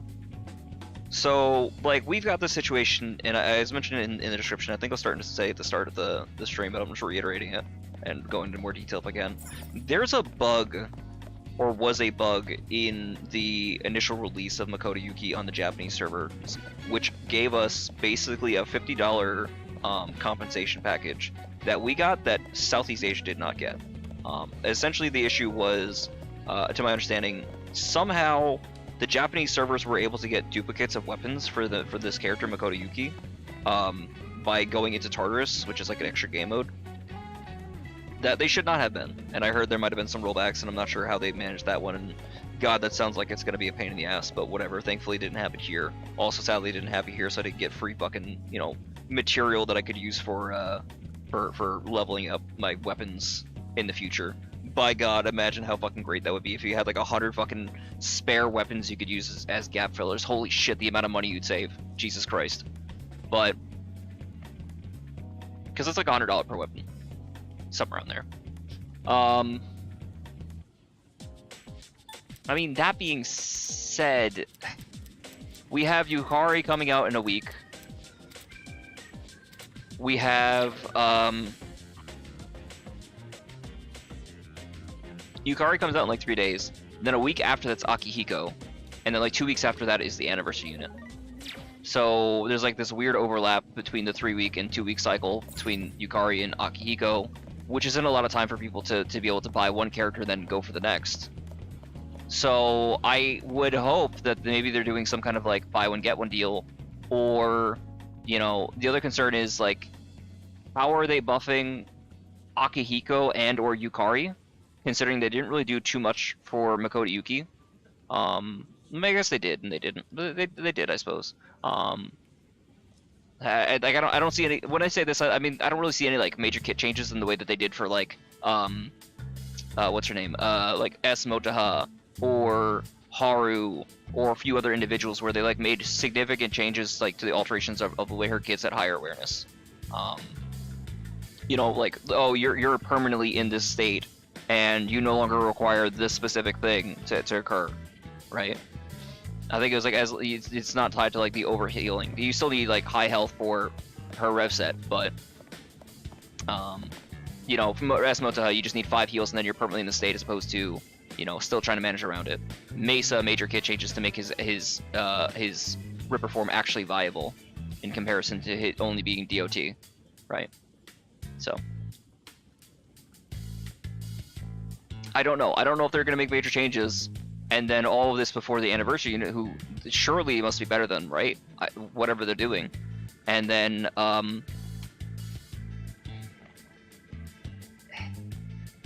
are the buffs on Yukari still going to be better than using twins as a fucking healer?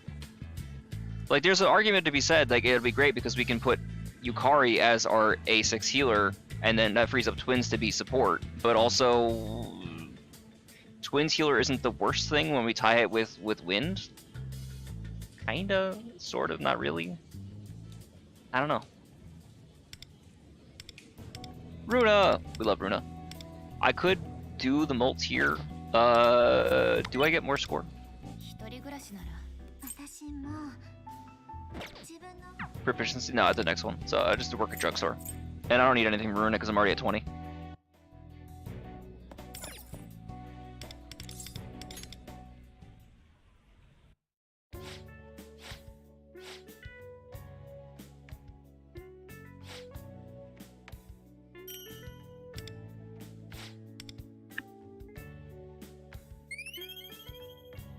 Like, how much... Here's the thing, right?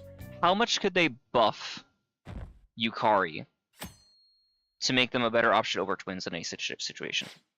Or to make them better than wind? That's really the ultimate question. How do you replace wind or twins in an MLD comp?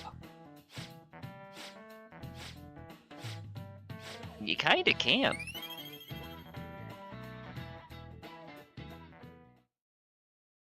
I mean, you want the theurgy, but like, how important is having a third or fourth use of his theurgy, when really the theurgy is kind of similar to,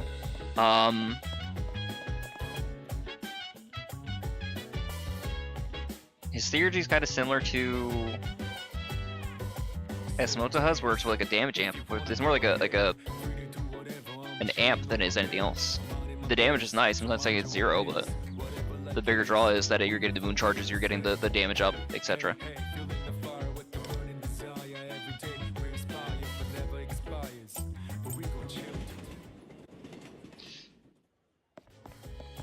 Hey, Jesus is here too. Neat.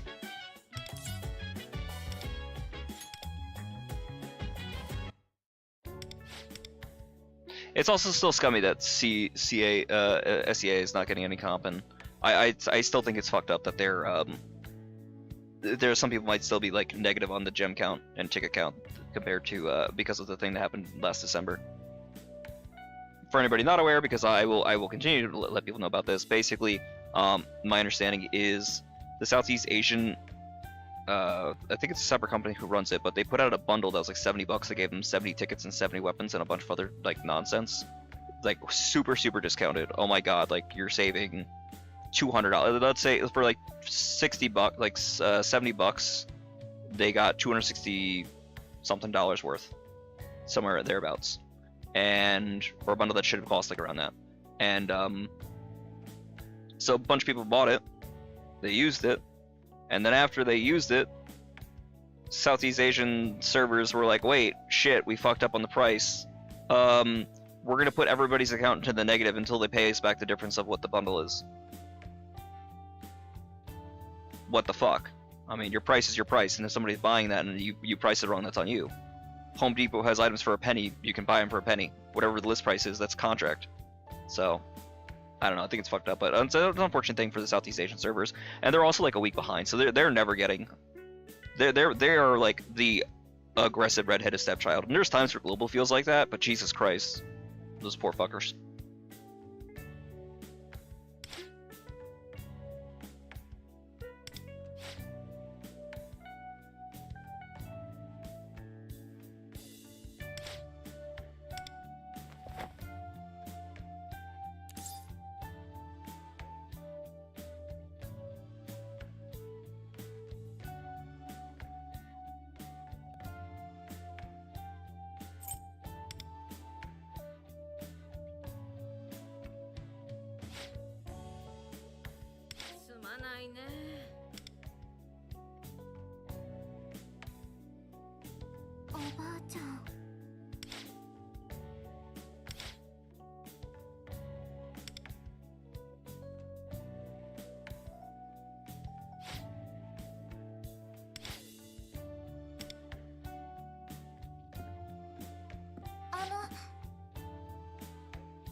Yeah, it's messed up what they do to SCA. It's crazy.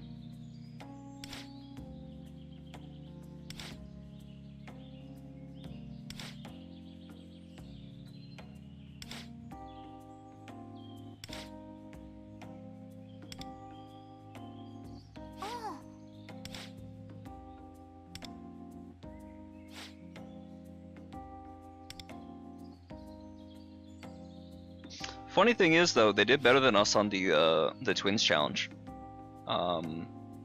Global's record is 6. I don't know what JP's record is because I'm not in contact with like too many people who are like big whales or anybody who is doing the challenge there. But they had, I think, 2 or 3 people who were all part of the same guild who managed to do it in 5. I know another person who was doing it who got it in 6, and the first person got it in 6. But they sniped him at the last minute, and I'm not sure what they used for it. I mean, maybe they could have used Harmony Victory. They could have used Freedom and Disappointment. I don't know. I generally have no idea. Part of me wishes we could repeat that fight. Like, part of me wishes, even if you can't do the shop, to still have access to all the event bosses, just so you have something to do and work around whatever the limitations or mechanics are. It'd be fun. For me personally.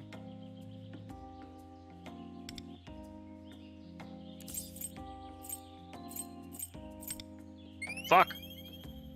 I hate this goddamn controller. Give me a second. I gotta restart my thing. Because this thing is automatically moving the arrows on me. Yeah, something to that effect. They're persistently like screwed over with the way that they run things over there. Like I remember there was an issue too tying back into like character release schedule. They had the Twins banner, right? I think they got shortchanged a week so that they could be along with us, and then either dragged a week or something like that, or things were like offset a week so that they went back to being a week behind everybody again. Like, I don't know what the hell is happening over there. I don't know who's managing this shit and like what their beef is. It's a decent sized audience, and I think people originally were talking about how SCA server was actually pretty good in comparison to some of the other servers you could have joined.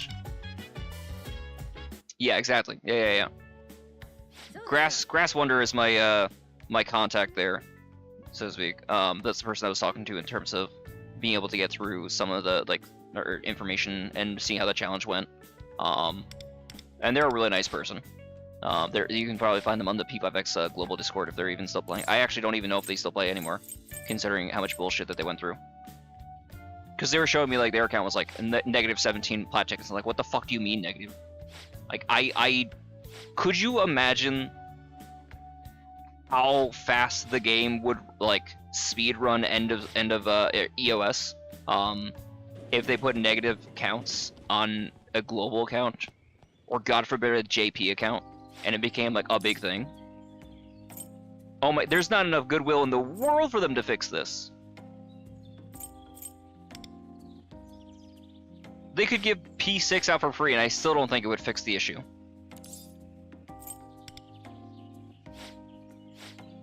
That'd be insane, yeah.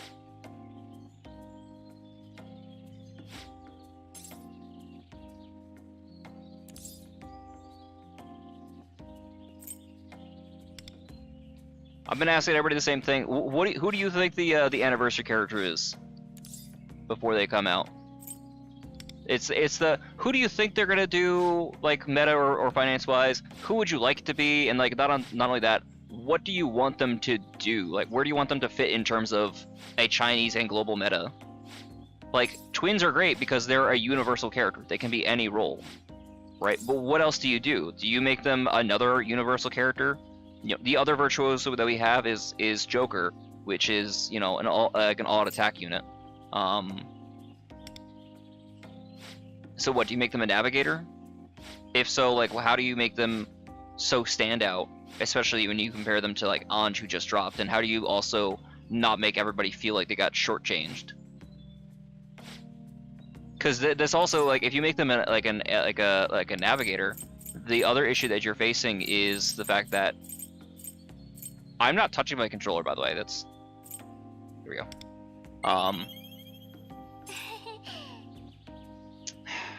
How do you make them into a character that can balance on both servers, not feel like Ange was a fucking rug pull? And more than likely what they're gonna do is it's gonna be another account buffer. Like we saw with the twins, having them increases your wonder skill levels by 1. And at A6, another additional unit, so it goes from 6 to 8. Probably gonna be another instance there. Not a new faction since the merge patch, and adding faction like Miku, that would mean surely another one when Seed can barely get the Starlight factions. Well, yeah, so it's probably like somebody said like maybe Yuna or Kami, and as cool as that would be, there's no synergy with adding the P4 cast into here. You could add Femc. Femc's a good bookend. Elizabeth is also a good bookend, because even though like we're going through the P5 dancing crew, it probably will be, right? Because you still got the P3 dancing or P5 dancing set coming out, but there's still like 2 members of the C's that haven't come out. Is the dude with the red coat and the beanie, and whoever the little kid is.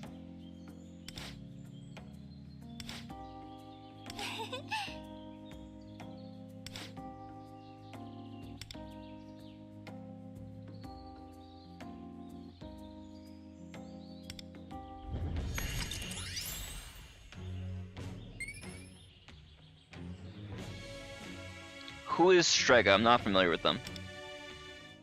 Like Miku would be kind of like just a general like 1-year anniversary. Miku falls into everything, but Miku would be a precedent setter because up until now, no matter what, they have not made a collab with anything outside the Persona franchise, and they have plenty of characters to go through before they have to, you know, feel like they have to do that. And I don't know that Sega or Atlus really wants to do that. They can. Elizabeth Femc, yeah.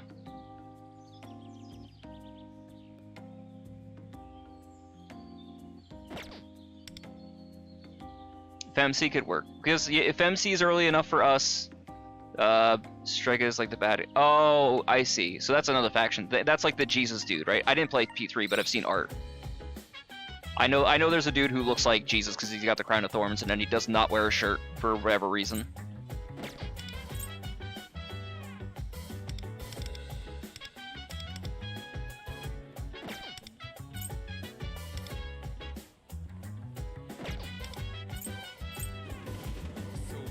Jesus dude, yeah.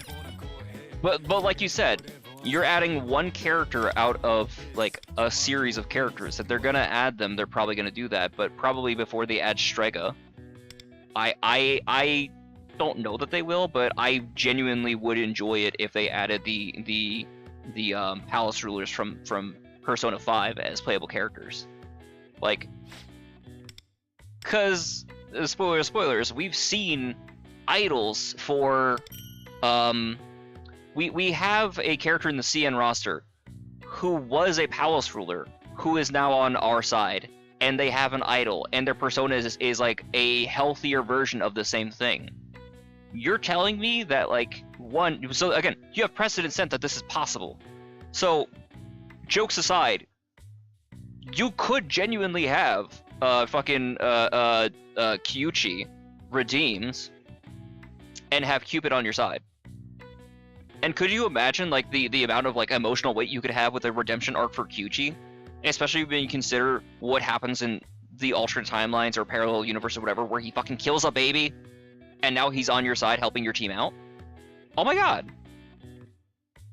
And it would, I think also, like, if we want to say like, you know, the idols are all manifestations or connections to other, you know, storylines where, you know, those were people who actually were in his camp, which implies that in some reality, Katayama was actually a member of the Phantom Thieves. It would be the first time, most likely, and you can emphasize this fact, that somebody like Kyuchi redeems himself to the point to join you, and that he does. Which, if the running plotline has to do probably to do with I think so I'm going off a tangent. basically, my thoughts with regards to the macro storyline with P5X is that, like, the dude who makes the whole website that everybody is reporting and trying to like report menaces and stuff to, that website, the dude is making tulpas, right? It's not prosperognosia, that's issue with the face. It's Pygmalion effect, right? So somewhere between the Pygmalion effect and tulpas, where the amount of energy, the amount of attention, the amount of thoughts of something occurring winds up actually causing a cognition effect, which then we know what happens when cognitions are changed within mementos. They have real world consequences, so back and forth on that, right? So if the idea that this guy is trying to make like the 7 deadly sins or something like that, because each one happens to coincide with those, or he's trying to do something to create a roster of figures for whatever purpose, he's clearly controlling both sides of it, right? To have 2 people that were on his side or were under his control, technically 3, because there's also the reality they were trying to make where they make Shun the replacement for Kyuchi. You would have 3 potential people in your camp for Wonder's side that would have been menaces, or have been menaces. Oh my god, like the potential is fucking there for something awesome. If they add Miku, they do and they don't. They could, but it would also be weird if they add a Miku and then like a year down the line is when they add like Rin and Len, and how do you add like one without the other for those 2, and then you have Gumi and Kaito, and yeah, you open a whole fucking can of worms with that. But also, like, Miku as a standalone thing is enough of a she's in everything, it's fine. She was in Fortnite, but you didn't need like Rin and Len to be there for that. And she's been in other things, and you know, just the way that her collab situation works in general. Or the ability for her that, oh my god, double money? Fuck yeah, let's go. So what's interesting too is, as much as it's following the same 7 deadly sins, it's doing that up until I think the last palace, or the current palace, where we're getting pride before greed. Which is really interesting, right? Because originally it was gluttony, then greed, wrath, then pride, but we're getting pride early.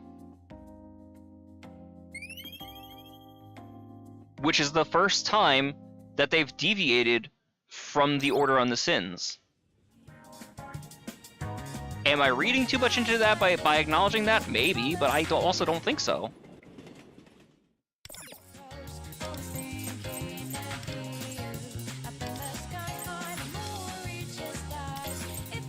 I love having crack theories about the meta story mechanics, or like the overarching story direction that they're going with this. I think P5X has such a, like, as frustrating as it is in some of the gameplay, and as handholdy as it is, and how, you know, chicken shit the first, you know, arc was with Kyuchi, and like how much of a shitpost that was with the Subway Slammer, and how absolute fucking dog shit Miyazawa's arc is in a relative, you know, thing in term if you compare it to like Madarame, and how much like a downgrade. The potential that they have with the story in the expansive like universe is really cool, especially when you consider P5X is Crossroads, right? That's what the X represents. It's what allows them to do P3 crossovers. It's what allows them to do P5 crossovers. Obviously, they're going to do P4 when Revival comes out, or Rewind, or whatever they call it, right?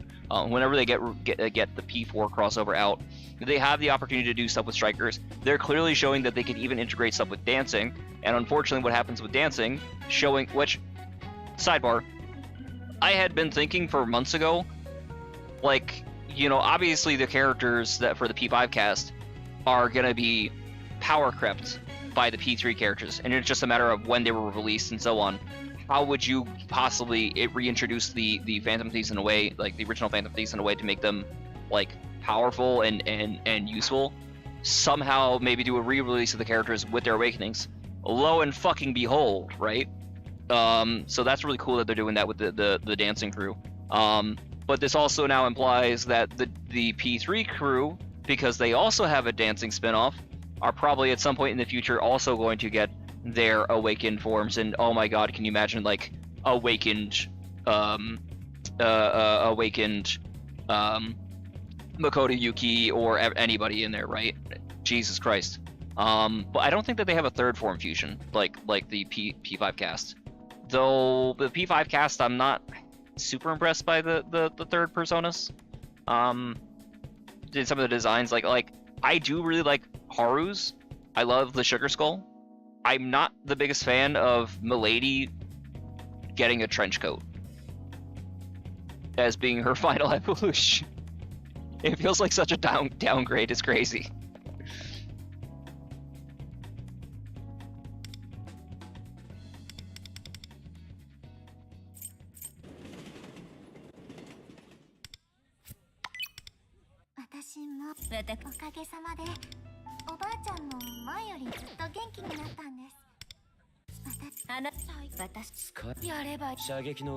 He is that close to 20. If I hang out with him, I get what, 60? So I just need to give him something that's worth 80.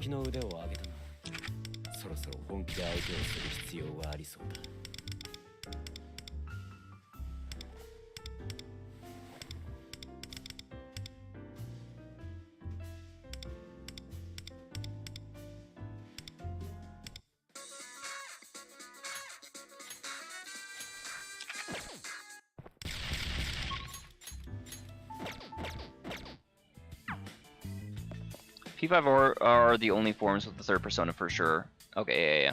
That tracks. That's what I kind of figured. Because I know that there's some of the other ones that get that. But more to the other fucking series that you could wind up like making connections with. Before we even get to 5R or to 4R and the rest of what the fuck do you call it?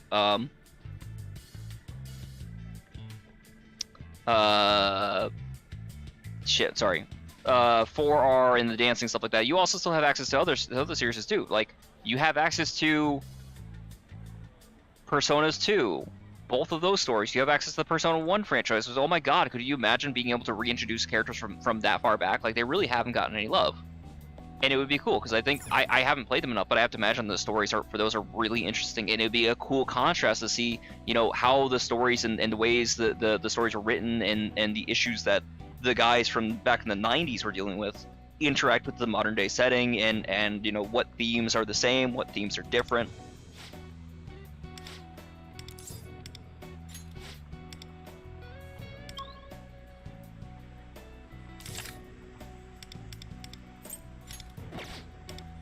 Am I actually gonna have enough? Because I think I only get 40 actually.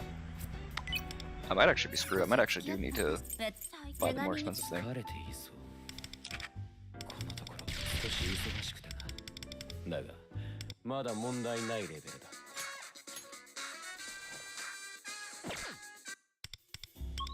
Let me out take change this.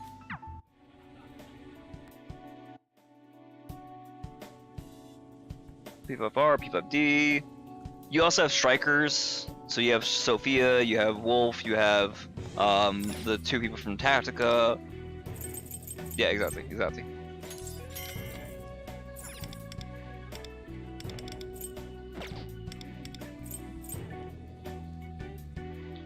You could also do, yeah, there's a character in Persona Q too, specifically Persona Q2, right? If you want to get really shitposty, give me the superhero version of Kamoshida from Persona Q2 as the anniversary unit. Jesus Christ, what a shitpost.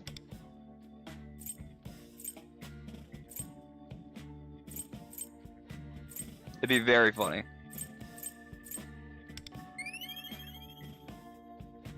I'm still short, you fucking whore! It'd be really silly. I am also not opposed to having Anderson as the anniversary unit. I think that'd be fantastic. How would he work? Where would he slot? Fuck, I have no idea. But regardless of who you pick, like, you continue to, at least for my opinion, and it's not the worst problem to have, right? But it's just a question of where do they fit into a meta slot, right? Where do they fit compared to, what the fuck is it called? What was the question? Oh boy. It would be really cool if they did April Fool's units, because they actually have done some April Fool's things in the CN's version, as far as I could tell. They've had some banner art for that, but we didn't get anything for our version when we passed April Fool's, which is a little disappointing, considering April Fool's is like twofold, right? One is April Fool's is the actual start of the school year in every game, because that's actually the fucking start of school year, to my understanding, in Japan.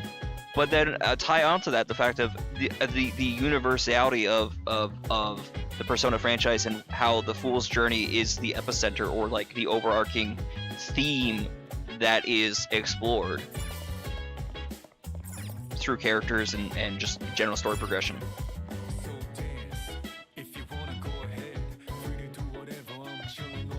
Force, yeah, which is like, it makes sense. Yeah, it's rough. Like, there's such a gap in between, but even then, just like patch frequency and, you know, speed up versus not speed up. I don't know. I did notice on Lufel is their forecast for character release is actually a lot faster now too. Where they have what's his name? They have like Lucien Notch in October now, where originally they had him in like January. So that's a few months early, right? Which is not the worst thing, but also it's terrible for people's wallets on global. Jesus Christ. Which, I mean, if you're not wailing every time, then it's fine. But if you're wailing every time like me, hi, hello, please donate to the stream, I need money. You know, then it becomes kind of rough. Because CN also, they get 3 weeks. So even if you want to say, like, let's say this, right? Let's say for CN, maybe they're not getting, maybe they are getting more gems or whatever. Let's say it's a 1-to-1 ratio on the 2 week span or the 3 week span. Let's even say for the sake of argument that in our 2 weeks we're getting the same amount they got for 3 weeks. So we're getting a gem advantage. That doesn't compensate for the amount of time of real world hours tied to like earnings, like actual individual player earning potential versus the cost of a sped up gacha.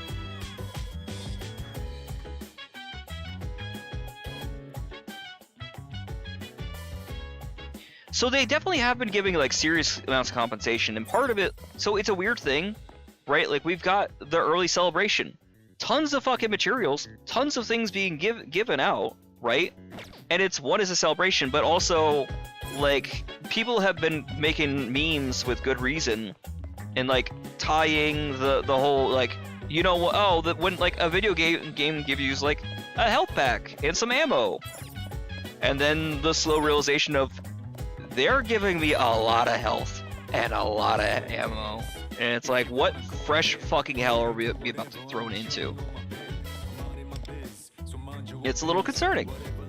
It's a little intimidating. Maybe even more than a little. So, like again, we have a couple days and Yukari comes out, and then 1 week before Akihiko comes out. And how do you possibly manage a 1 week release or gap in between characters? Theoretically, character improvements, right? Buffs of some kind to make the character more appealing than Twins as healer, or something that can replace Wind, assuming that you want to be able to now use Twins as strategists in MLD. And regardless of all that, Akihiko a week after, 2 weeks after that, an anniversary character just after fucking Ange. Like, how do you do this? How do you... I don't want to look a gift horse in the mouth. I don't want to be upset that we're getting good things. But there's like a meta question that really has to be asked. How do you fucking manage this? And obviously it's not our fucking problem to fix out. This is Atlas, this is Black Wings, this is like their thing to manage, and I'm curious to see what their response is, or their strategy, or their theories on everything. But it's valid fucking concerns, I think, to a certain level.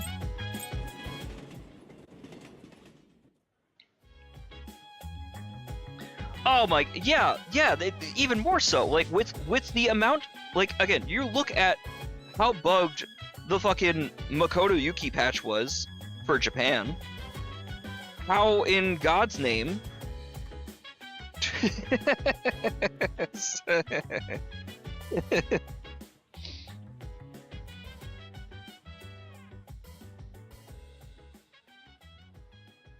Jesus Christ.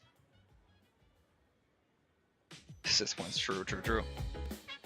Somebody was posting like I need a new companion of mine, nobody does anything, and they posted a guild boss run, and they're 1 out of none in terms of their guild. Nobody else is a fucking attempted. Oh sweet Jesus, you poor fucker. Oh man. But yeah, no, Makoto Yuki's. How bugged does a patch need to be that a gacha game, and as generous and yet as predatory as 5X has been, right? With the issues with the 6 months jail, which didn't exist in CN, which is a fucking problem that they made for themselves, which is slowly starting to phase itself out, but whatever, it's still a fucking issue that is really should not be forgiven. How does a gacha game feel it absolutely has to, in all uncertain terms, give this level of fucking compensation? That's ridiculous. Now, am I complaining that we got that? No. But it's terrifying in its own way. Because that's like a $50 compensation that they're giving to every player in the game, and there's at least 1 million players, if not more, considering this is happening on global and Japanese servers. And again, I feel so fucking bad for Southeast Asia players because I don't think they got the compensation. Because and I think the logic for why Southeast Asian servers did not get the compensation, if they didn't get it, most likely is going to be the Southeast Asian servers are a week behind, so they didn't even have the patch yet, so they didn't have the patch to be affected by. Which, there's a logic to be followed there. But it's still really fucking insulting because everybody in our in these 2 servers got $50 for free, and everybody on that server got told you got to see a shit show that didn't happen. That even if you want to say like, oh well, you know, they weren't affected by it, global really wasn't affected by it either, and they still got the compensation.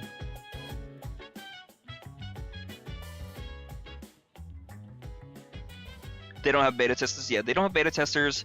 They're how in the list of like how the fuck bugs. How the fuck did S Motaha get bugged during Turbo Patch? Like, if that was a bug that happened when she first released, oh, okay, somebody made a fucking typo. S Motaha hadn't been touched since like September of last year when she dropped originally. How, why, in what way would her code have been fucking adjusted or changed or fucked up? And specifically the A6, because that means it's something in that particular like data value. Welcome back, TV. Happy you're finished with that. Yeah, I heard that Sega doesn't run Sega only I guess runs JP and Global, and it's another company that runs Southeast Asia, which might also be one of the reasons why, like I said, were able to get away with the whole negative thing, because I'm sure Southeast Asian has like different laws. But that's like a region thing. Like, how the fuck are they not being like hit by whichever? I don't know, because it's not a Korean server. Korea has its own thing. The S-Closer bug was so fucking funny though. It was so unbelievably funny. I still have my runs from that, and part of me wishes I could have decided not to fucking close my game that night, and I could have kept playing with it when I woke up in the morning to keep testing like how high the number could, like how big could I make number go burr. But I finally logged in so we could do the score reset, and it's a good thing that they did. That would have been a really fucked thing to do to people. It was still really funny, but it does sound like sorry, there were some like still bug scores hidden in there, namely because the person that's in my guild, Yanagi, he's also been in the chat, shout out to Yanagi, is persistently like the #1 Rin player, or anytime Rin is used as a main DPS for a side, he's #1, and he got #2 that side, and there's really only like 3 people that could even be close to that, and he was #2, and it wasn't the other guy. So very likely it's probably like some bug score in there, but still. It was just so funny because it was a turbo patch. Now, mind you, the turbo patch got like shuffled around, and that's also on them for like aggressively shuffling the fucking deck. And I get it, because they wanted to be able to hit like Valentine's Day, and it makes me happy that they did that, because you would want Valentine's to happen during Valentine's Day. Lonely Japanese men need their fucking 2D anime waifus to spend their money on, because they're not gonna, you know, have somebody to go to dinner with themselves. I get it. I'm in that camp. I know. Pot, kettle, you're black, right? Still.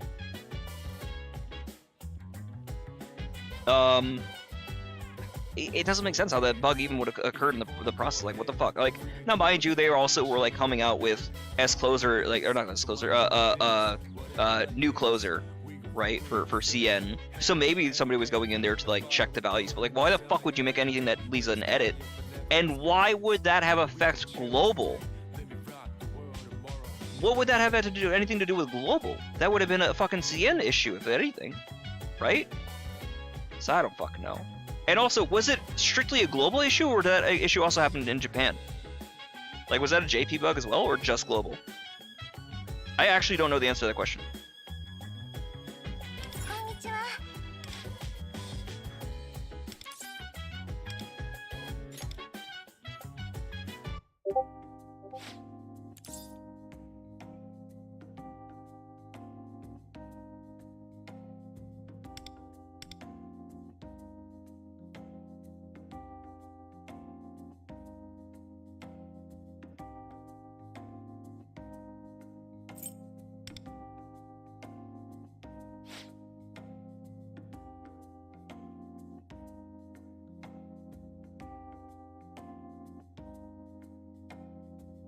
I'll check it out in a second, TV, when I'm finished with this scene. But thank you for letting me know where to find it, because I heard the ping, but I didn't know where in the list of servers that I have.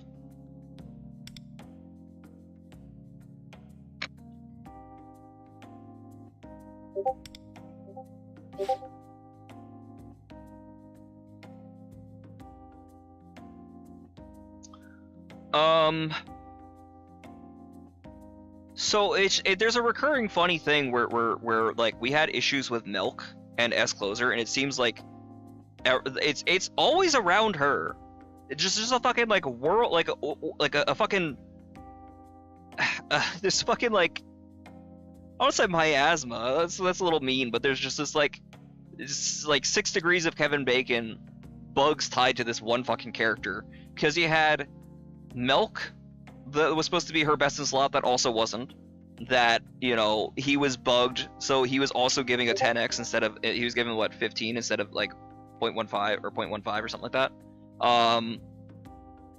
So he was bugged at the A0. Okay, fine, silly fucking somebody missed a fucking period, right? But then the other awarenesses like overclocks had that, and that had to be fixed. But they didn't give they gave compensation, but they didn't roll back for that, right?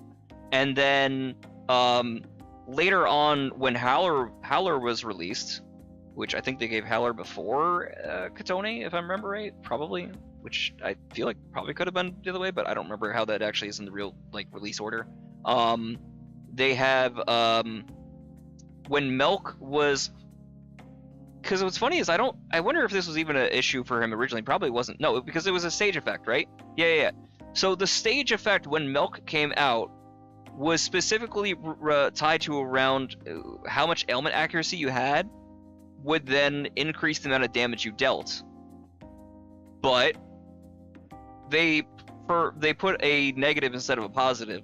So where Haru was supposed to do crazy amounts of numbers on her side because high ailment accuracy Haru, she was actually doing less. Like a huge factor. It was a problem. And then you tie that into again being Milk, and then now later back onto when Turbo's patch came out, that's Moto. I was like, I don't know what the fuck it is around between her and that fucking Angel. Buggy as shit. You know what? When you look at that character design, I have to imagine that whoever is working on S Motoha's code is they're typing with one hand. It needs a fucking knot. Maybe that's the issue, they're distracted. I mean, have you seen the size of that beach volleyball? Damn!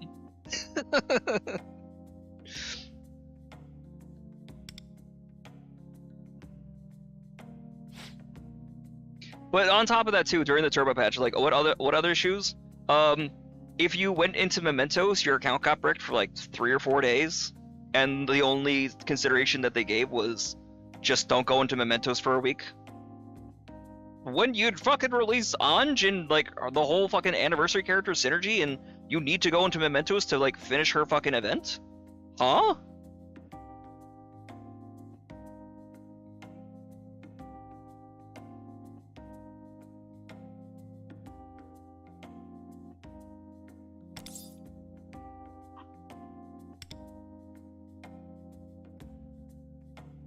I don't know, there's just persistent bugs, man.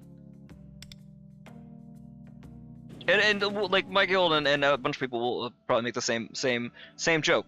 It's just a small indie game, you know. They don't have a lot of money, you know. As if P5 didn't print fucking money, like billions of fucking dollars, and you know P5X has not also printed a stupid amount of money relative to what boggles my fucking mind, right? All P5X has had to do is make an official translation and give out patches as they originally were. Maybe some buffs. That's it. The easiest fucking game to make a translation for and fucking like update, and somehow they give us less than what they gave to CN. Like we didn't even get the beta fucking like patch, the 1.3 patch, until way fucking later. We still don't have the fucking 3 bosses. I don't want to complain while I'm trying to enjoy my new wheelchair-bound girlfriend, but shit, dude. ありがとうございます。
We really do.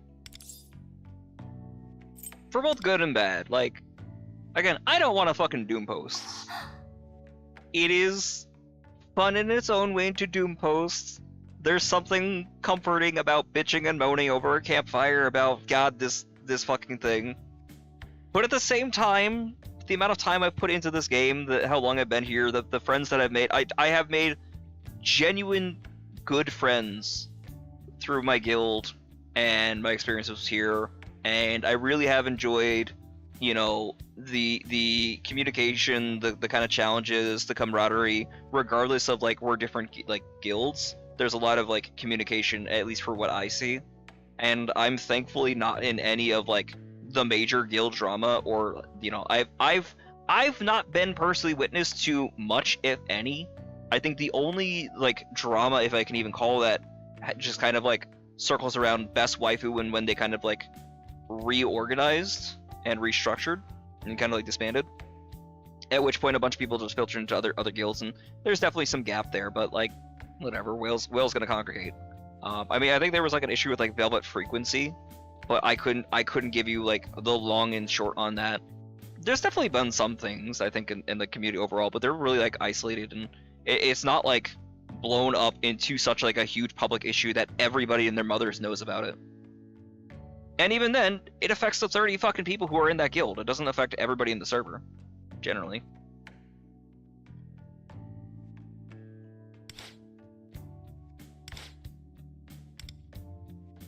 Like for everything that exists, right? I really do think P5X is a good gacha game. I think it's a great community. I think that for Persona fans, you're pretty much getting what you want. There's some frustrations that could be had. Like the game could be harder in some cases, I think, and you know, reasonably harder. Like some of like the strong shadows, you know, like early on were really fun because there's more of a challenge. That we're so fucking overpowered, we're just like walking through everything. Like I remember the Matador fight at the start of Mementos. Oh my god, how fun was that? Like where he's like null to, you know, gun, melee, or skill. He's then like null to like 2 out of the 3, and you have to wait for him to be onto the right thing so you can do that. Oh my god, what a fun mechanic, right? Because you're literally dancing with them. None of the new guys have anything like that. Fucking almighty, bypass, win. To fucking Futaba S3, win. You know, but I think Tartarus is a really good addition to the game though, because for multiple levels. Like one, it adds like replayability that Metro really didn't. The fact you can do level progression is also fun. So you basically like a truncated like new game experience every single time. The cards are pretty generous. Will is easy enough to manage, or like if you want to. You can basically make it as hard as you want by letting the will get as low as you want as possible. The fact that you can base it for free-to-play players is fantastic because you can get A6 units in that you would not otherwise be able to do and be able to experience them. Even though you're not getting the rev set and you're not getting like the craziest numbers, you're still getting something pretty substantial. You try not to doom post anymore. The patches before 4.0 were horrible. Man, I don't want to go back to this. Some of them were rough. Some of them were still fun, but like there's the bigger issues. One is obviously the writing, and that's just carried over, right? Like we were already talking with like the Miyazawa patches, and that palace is rough just because that's how it was like with the writing. And then 3.0 they changed who was writing the story, right? And it's pretty noticeable between the synergies and the palace itself. And like the tone of the story, but they were able to still pick up from where they started. The fact that we were able to be fully cognizant of what CN had been given, where CN was, features that CN was either currently using in the future, features that CN has had access to. The 6-month jail is still like one of the crazier things. Like the foreknowledge, I think, made some of the things worse. Like, had we not known about those kinds of things, I don't think we would have been as upset because we wouldn't know that these existed to be upset about. Right? We just accepted it. But it's the fact that like the imagining that we weren't aware that the shit existed, and then moving forward. You're pissing my leg and saying it's raining. You know, or my favorite of them is this is my favorite short leaf quote. You've got your fist up our ass and you're saying you're Jim Henson. Like, dog, we know what the fuck you're doing. You didn't have to do this. Like, why? Why are you making an antagonist relationship with us for what fucking reason? Right? But I don't know. But I'm excited for 4.0. I really am excited for the Anni unit. I hope for good things. I think it'll even out, and it's like the twins have been super fun, let alone how strong they are, let alone how like much they've increased the numbers. It's been really interesting to try. Like it's a new thing to slot into the rotations because it's pretty obvious like where they intended us to use certain characters. Like they intended us to use Howler. Why the fuck would I ever use Howler when I could use twins, right? Same with Turbo, right? Like these characters who would ordinarily be used in these slots, oh, this would be the character who was designed to come out and pair with this. Yeah, but Twin's better. like, it's been fun because now you figure out well, which one do you need, which one you don't, you know, where typically we might have done like a Cord Wind Violet. Realistically, Cord Twins Violet was way better, even though you're losing the advantage over this. Or, you know, oh, we're going to drop Core because as great as it is to have access to the highlight, Twins just better, right? It's one of those weird things. It's fun. It's puzzle, and I like puzzle, but...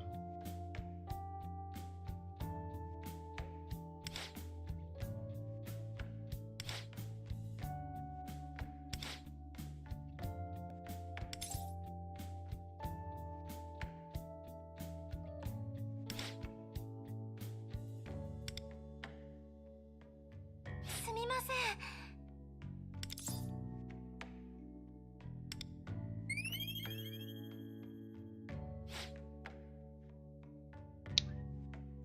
They really did. Because the whole point of standard units is that it's supposed to be an advantage for free-to-play players. That's the entire fucking point of standard characters.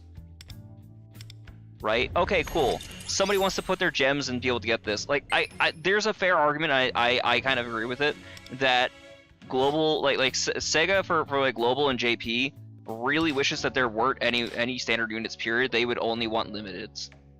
And it's kind of fucked. But you also kind of really need the fucking standards to be able to have your free-to-play players. Like, or your small spenders. Or somebody coming in late. Like, that's what they're fucking there for.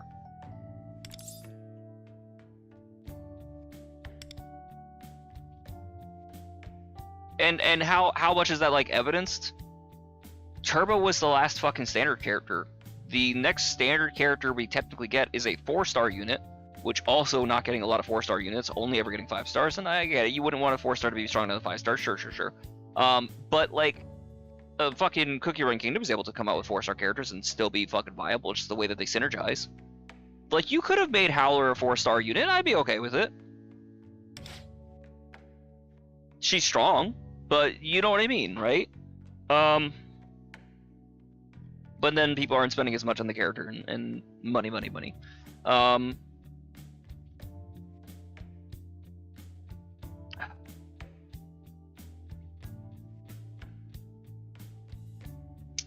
We don't have any more standards until technically 5.0, when they make some limited characters standard.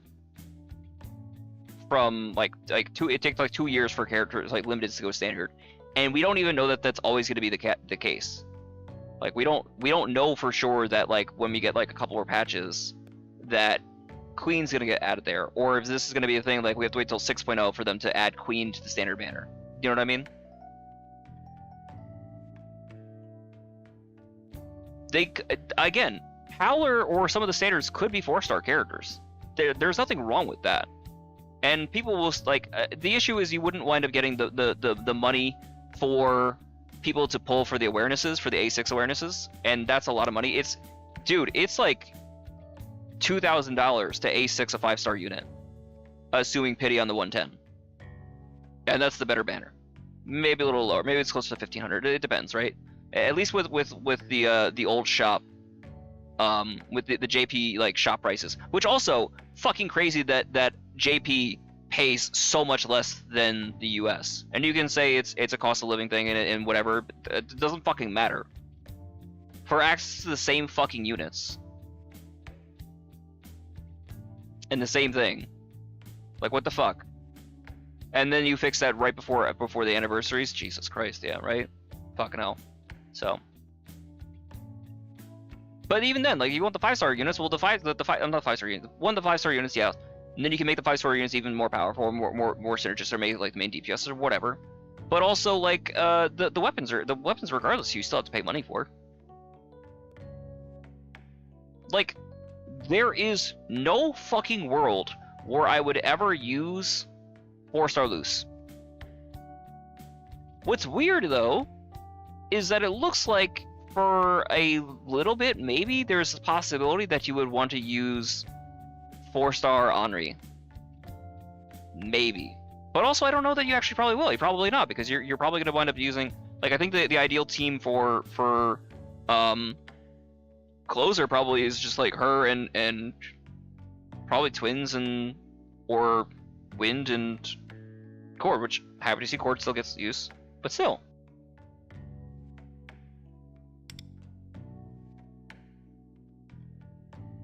Like, we have one new 4-star unit, which gives the implication we're only gonna get a 4-star unit per palace, and even then, that's just a placeholder until we get their actual A6 or 5-star unit or variant at the back end of the palace when they have their big awakening. Which, again, cool narrative, I get it.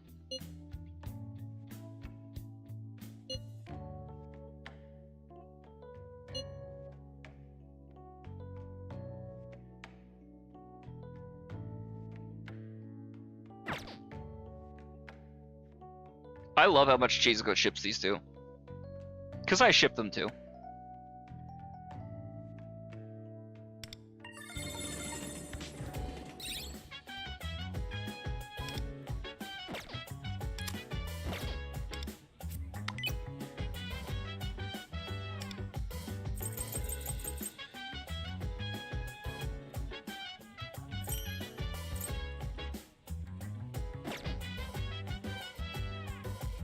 I really wish they would kind of give us some hint as far as like who the next like who the anniversary unit is, because I really don't want to like get deep into the fucking Yukari patch and then try to figure that shit out. Like I don't know, man. Like we'll get information. I'm getting antsy, right? I'm definitely getting antsy, and then you tie onto the fact like there was like patch extensions and shortenings and whatnot, with Ange's patch and then to Makoto's patch and whatnot. We'll find out more information about what they're actually doing with Yukari come Wednesday. I think is probably the stream, right? And I'm hoping that they clarify, a lot more. Like I would have to imagine they're probably gonna have to like mention what's going on with like Akihiko. I don't know if they're gonna do those in the same patch because they're only like a week away. It's gonna be weird for them to do back to like weeks, like 2 weeks in a row. We're getting live streams. That's interesting, right? But also they have a lot more. They're probably gonna start announcing about the anniversary and stuff like that. Maybe they make the announcement of who the character is next time, or I don't fucking know. By the time we get Andrea on Global, there will already be a new replacement with Annie or half Annies. You're not wrong. Because like, let me pull up Bluepool again. What's the schedule looking like on that?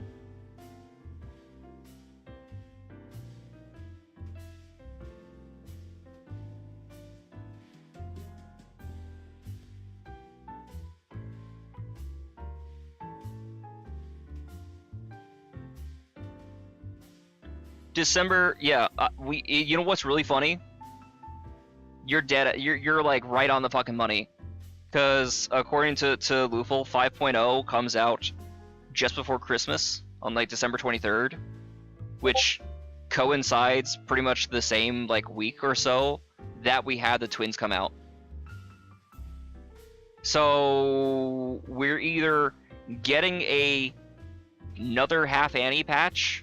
We're getting the 1.5 like half Annie patch to space in between the end of 4.0 or 4.0 and the start of 5.0, or we're doing 5.0 and then going into the half Annie, one or the other. Probably do the other way around, because I think the twins came out like tail end of 3.0, or tail end of 2.0 before 3.0 started, and then we got into start of 3.0 with I think Katone and so on and so forth. Yeah, it's gonna be rough. Yeah, like Henri's gonna lose all her fucking aura. Which again, it'd be cool to see who they do. I'm super excited to see who they pick for these Annies. Like the fact they started with the twins it makes sense, but also like it sets the bar high. Like how the fuck do you like? What's the next step after the twins? Like is it are we just gonna anticipate like only like Velvet Attendants on the Annies, which I'm fine with because those are all cool characters. Which like if that's the case, it probably gives the implication that for like one point, like if they do Elizabeth, right? The only other like Navi they could give us at tail end of 4 is like Theodore, which again, cool to see that motherfucker get love, but also like where is that gonna like fall in terms of where CN is? Would it even make sense? Like why Theodore without FemC? Huh? Question. Yeah. Or are we gonna go to Lavenza? Which again, P5X has been so aggressively careful about not spoiling anything after halfway through Okumura's arc. Specifically, they stop halfway. But then, and this is where I get fucking like kind of bent out of shape and just like my brain hurts from like logical inconsistency or like temporal or narrative inconsistency. How the fuck do you go from we're not gonna explain what happens in the back half of Okumura's palace, despite actually showing you the Okumura boss fight and having you experience it pretty much the way that happens in base P5R, right? Aside from the horror drone, but everything else works. But also, next palace after that is a double patch of Maruki's palace.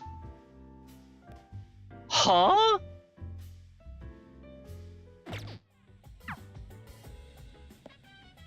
But also, like, where they stopped in Maruki's palace is also weird too. Like, it kind of makes sense, sure, right? Like, I get it. Like, you're literally right before the whole like personality assessment section and his Garden of Eden and some more like personal shit. You still get really fucking far into Maruki's palace, and it's Maruki's fucking palace. Whatever, I don't care. Sorry, anybody comes here, just to be forewarned, there's P5X spoilers. I anticipate that you're gonna be playing the game that's been out for, I don't know, 5-something years. But like, what the fuck? Cause what it did for me, and it was also kind of disappointing, the shadows that we did wind up fighting, and even more confusing because apparently, and for no explained reason, they switched the order between the Haster and the Macabre boss fights. In the original Chinese version, my understanding is the very first week we got Haster as the boss fight for like the early lab, and the back half of the lab was Macabre, and they switched them for no actual fucking reason, and it's really confusing. Whatever. Like, Macabre is a more important fucking persona, or like a higher level persona, like for narrative and actual strength compared to Haster, when Haster is literally a fucking like entry level persona in Maruki's palace, to the point that we actually just fight him as a regular fucking enemy even inside P5X. My brain be hurting.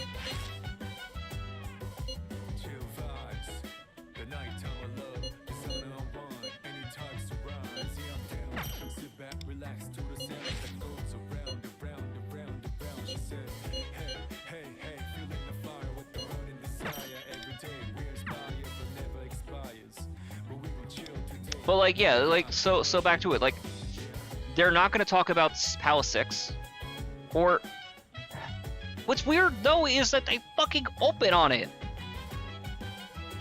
Like, the implication after getting through the Crossroads of Fate, right, and getting to Okumura's, is that you would go to Palace 6 next. Instead, no, we skipped to Maruki.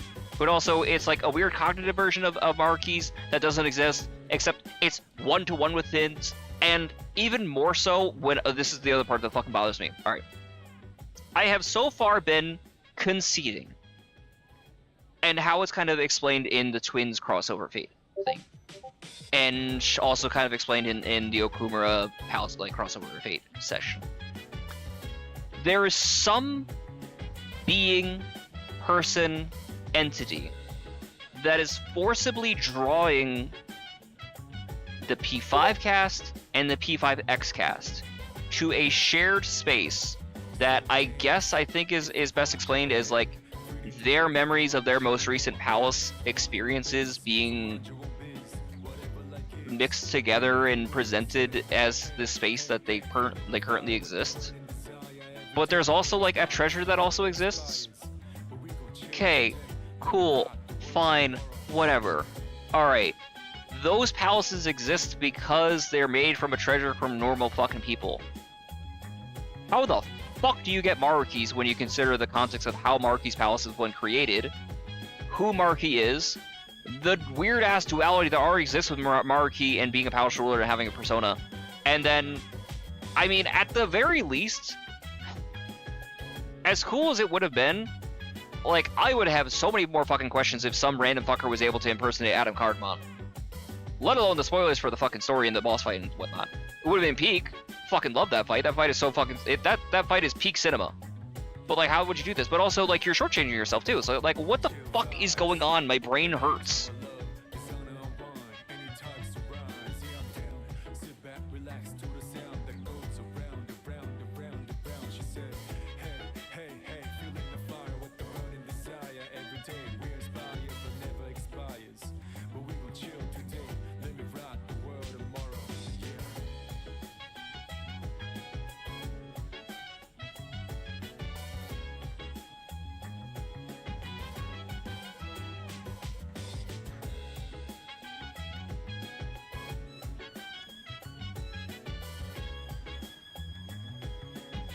Don't know, dude. Don't know. Now, part of this is me, like, I don't say quite shitposting, borderline shitposting. You know, I'm getting a little overexcited, but also at the same time, like, no, this is actually like a weird fucking situation that doesn't it's logical inconsistencies with the world that they present to us in the way that they've kind of like established narratives are going to, could, should, would go, you know. Like these, like you guys set the fucking bar here, right? It wasn't me. I didn't make any of those fucking decisions.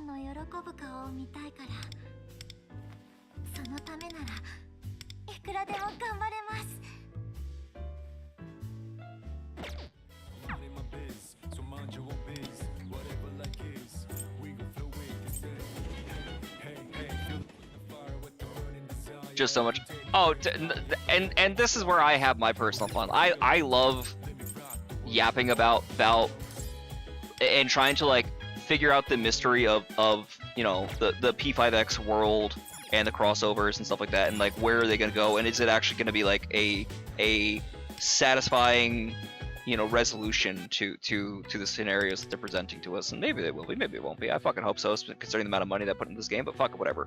You know, the Persona series, at least more specifically 5, had such a fucking impact on me personally. I feel kind of indebted to it in a lot of ways, and that's probably got its own issues, but whatever, right? I want good things for this game. I think a lot of people want good things for this game because Persona games, and specifically Persona 5, has been so impactful on so many fucking people. Like, obviously myself, I'm not saying I'm a fucking outlier and this game is only made for me. No. I'm saying all of the games are only made for me. No. And obviously other people are more dedicated to the franchise and they've played more of the games, and I still have yet to play P3R, and I keep meaning to. It's on the back burner. Is it the back burner for I don't know how fucking long. The lid is definitely like spilled over and the foam is all over the fucking burner, but whatever. To the point that I think the igniter might have been like turned, like the pilot light on it might have been snuffed out. I don't know. I have P3R. I've had a thumbnail ready for fucking years, and I just keep not getting around to it. And I should definitely do it now that we're getting into the P3R collabs. And I don't know how I'm gonna manage this, considering like it's gonna be busy on the couple weeks leading up to the anniversary, because like I still need to do the fucking Makoto Yuki side stories on stream, and I still need to do more of like Ange's. Well, I mean, once I get Ange like up to a certain point, I can obviously like put her as less of a focus, and I think I can still do some like the Makoto Yuki side stories without like any cost, because the P3 cast side stories do not seem to have like an event thing that's tracking them in the same way that like the loose synergy thing is tracking, or not loose, the fucking like 4.0 drop thing that ends in like 3 days, right? So I can do that whenever, but at the same time,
I can definitely say there have been more aggressive like crunch moments though.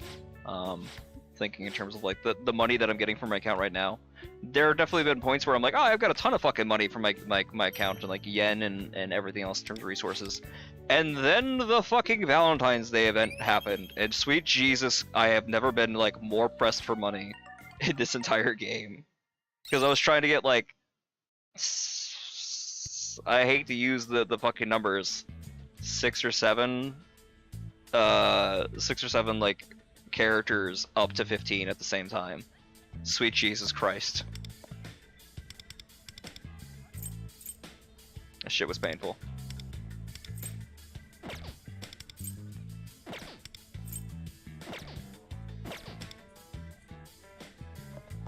But now I'm at like 500,000 yen. It'll be ideally I'll be okay. Definitely like as we're going, you know, noticing it easier and easier to be able to get through some of like the daily grind. And I've got like almost what 200, like 1 to 200 fucking City Life, you know, bottles that I haven't burned yet, and I've got the what do you call it, a bunch of coffees, almost 200 coffees saved up, you know, and then I've got more of the fucking like smaller coffees. Like I'm fine on like stamina and whatnot. I'm intentionally not using them because I'm not in such a need for crunch yet, and I'm like waiting for units that I feel that it will be like necessary to use them on. Which probably is gonna be the Anni unit, most likely.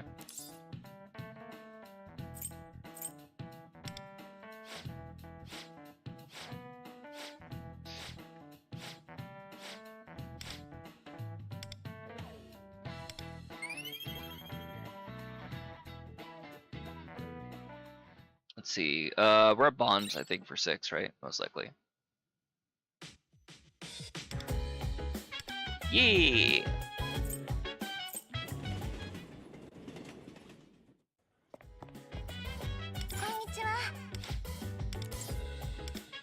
I would never say no to her. She's a cinnamon roll and I love her.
Brain is expanding with all those P5. Look, I'm happy to have somebody to talk about P5X with.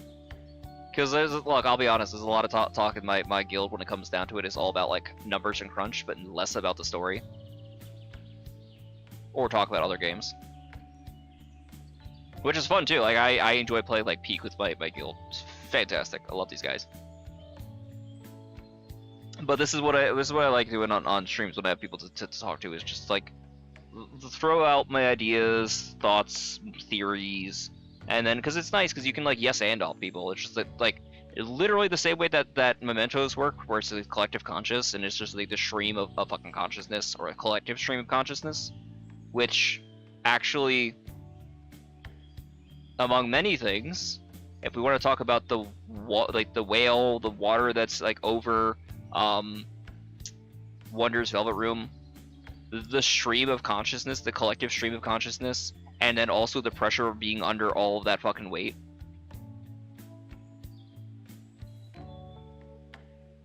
There's something there.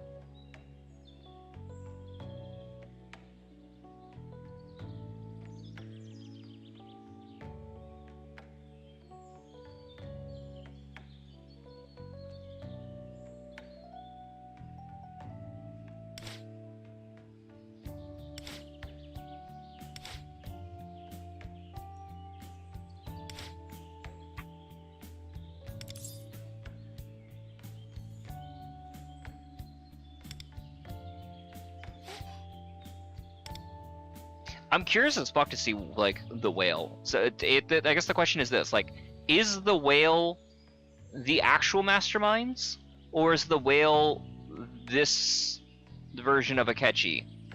Right? Is he somebody else who is like an underling to the main antagonist that's causing this to happen? Kokoro is.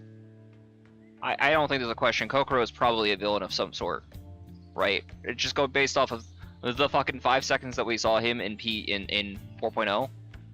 That motherfucker's design is too busy. It is too like intentional, and there's no way they put that much into a bit character. Fuck off. But then you add on to that also with a lot of people have been talking about like how a lot of the villains for P5X so far have all had, you know, some way, shape, or form connection to like TV broadcasting. I think that's an interesting connection. TV or like social media broadcasting in some way, shape, or form.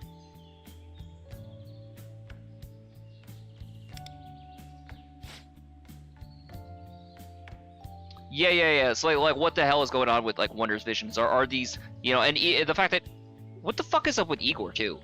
Igor's being really fucking sketch. And now obviously like I said, I only played like P5, so I can't say how weird and shifty and like kind of shitposty Igor was in 3 and 4 and like lacking in helping you directly. But why is he being extra fucking cryptic aside from like the obviously out of character, the people writing, you know, P5X don't want to spell it out for you and they want to like incite drama as time goes on and leave more questions. But like, as much as that like question, like weird response he was giving, Merope's response or like weird movements and uncomfortable, like how uncomfortable she was in the scene, makes even more fucking questions. I also really liked what was it? What the fuck is her name? There's the idea that there's like a duality or like a split character in the same way with the twins with regards to Merope and the girl that's in the Thieves' Den, the one that we actually spend money on. Because isn't it interesting that that girl has yellow eyes, Merope does not, but also these two individuals share systems to be able to allow you to pull Phantom Thieves and contracts. You can't technically do one without the other.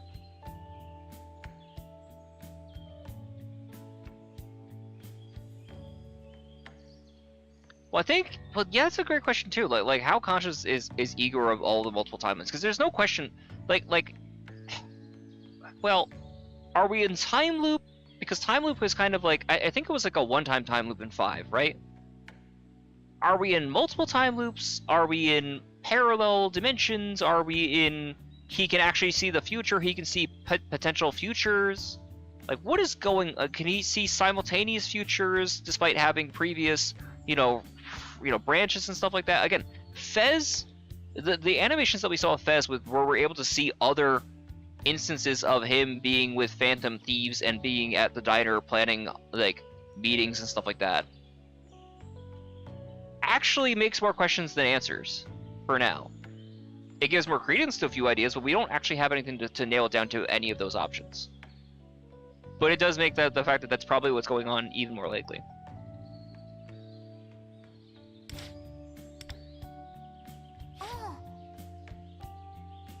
The other she's bandaged up the same way that the twins have one of her eyes bandaged, but her eyes are shadows, whereas like regular Shadow's eyes, whereas Merope's is not.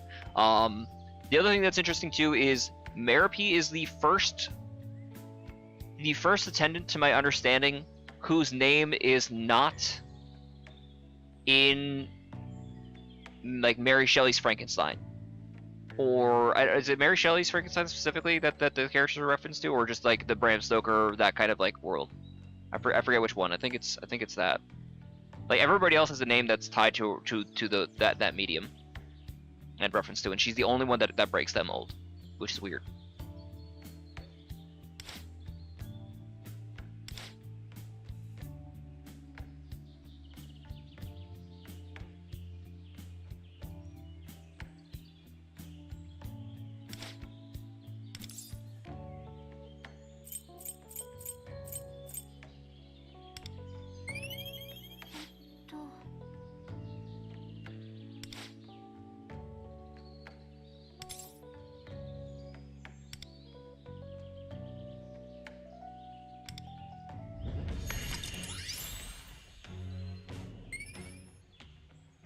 Welcome back, TV. You missed a lot of conversation, bud. あの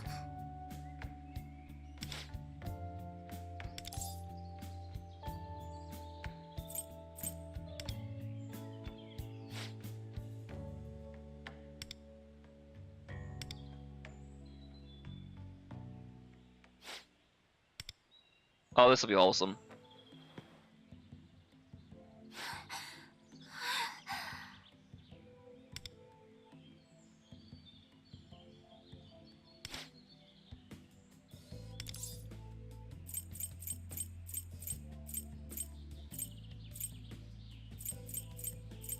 I'm not touching the fucking controller, it's doing this on its own.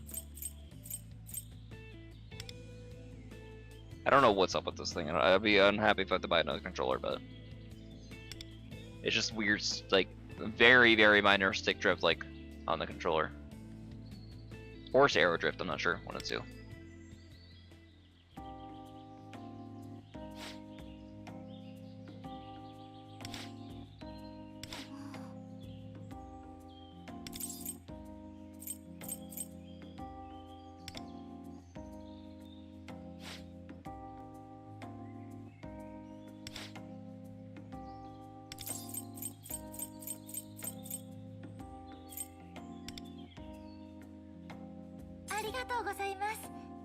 Fuck off, TV.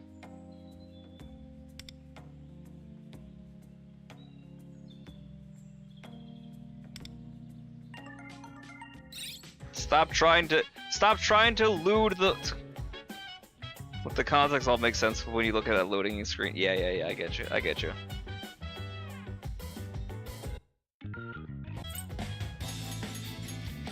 Damn, that one item. And then the synergy I'm getting from the actual events themselves got me, what, up to 9? Or I'm at 8? Where am I? Okay, I got up to, like, well into 8, but okay, cool. That's still a lot, man. 1-7, and I'll definitely get that from the next, like, item I give her. Plus, I'll finally get the fucking super schema, which should be really big, because I don't have that, and I think that's gonna be a lot. We'll see.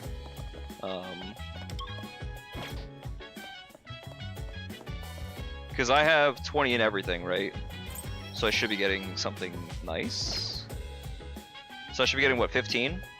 So I'll be, what, like 72-ish, I think, most likely, on my schema? Maybe? Ideally?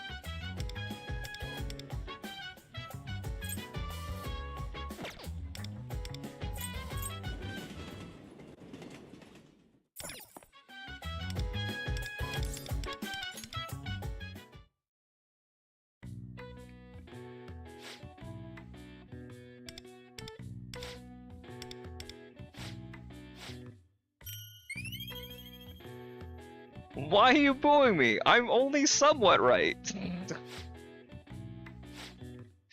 Eric, Andre, calm the fuck down.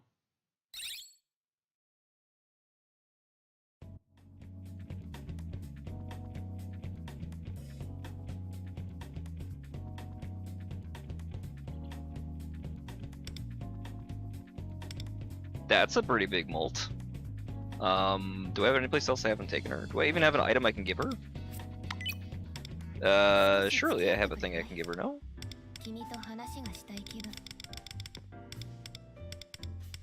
I don't need to give her the sports watch. Definitely do not need to do that. I give her the plushie, that's fine.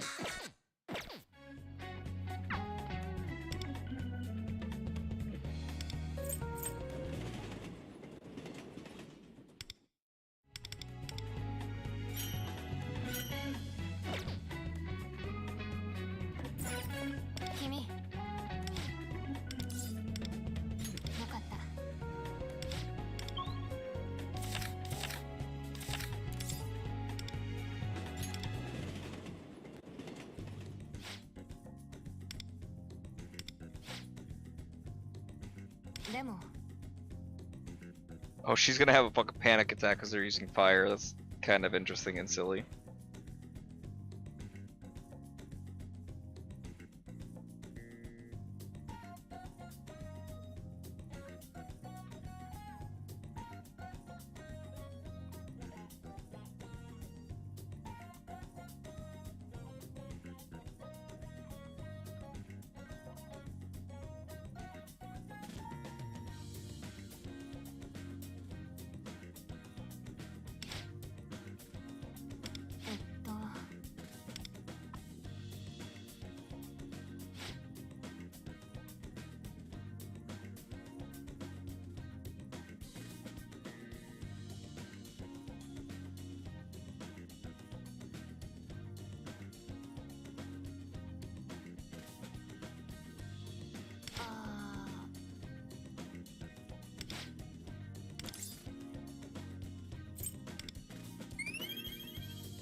Oh yeah, this song slaps.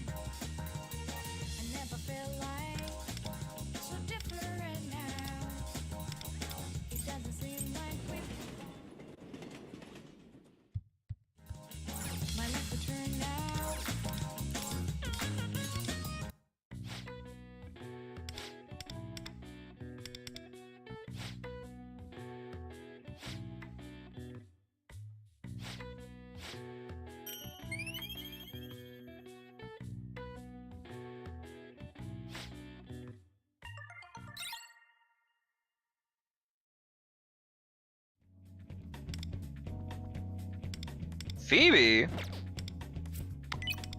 Phoebe?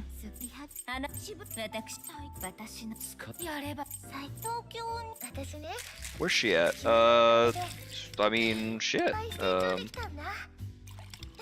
guess. Why not? I haven't hung out with her in a hot minute. I don't need to be giving her anything that fucking crazy. She's already at 17, she's already maxed out.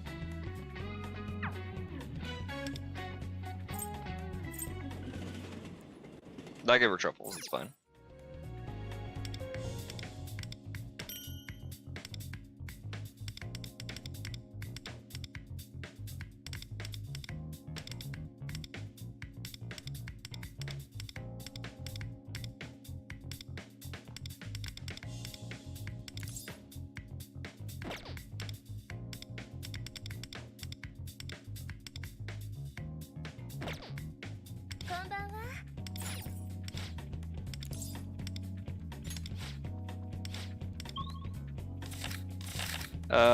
No place new. That's unfortunate. It's fine though. The girl is down bad. Have I never given her that? Jesus. No, I'm still gonna hold it because I'll give it to Monica.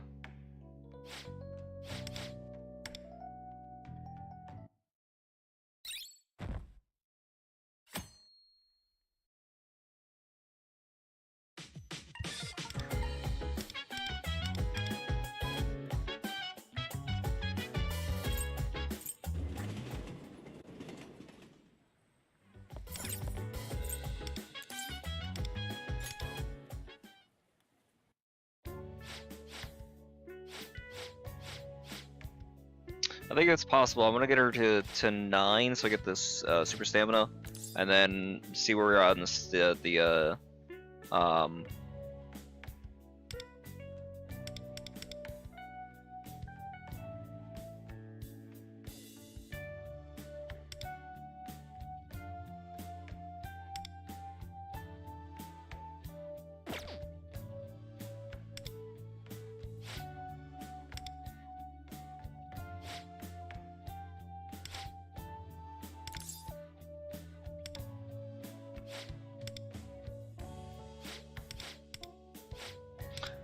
then do the Makoto Yuki side story. If I don't like wait on it, we'll see how we're doing time wise.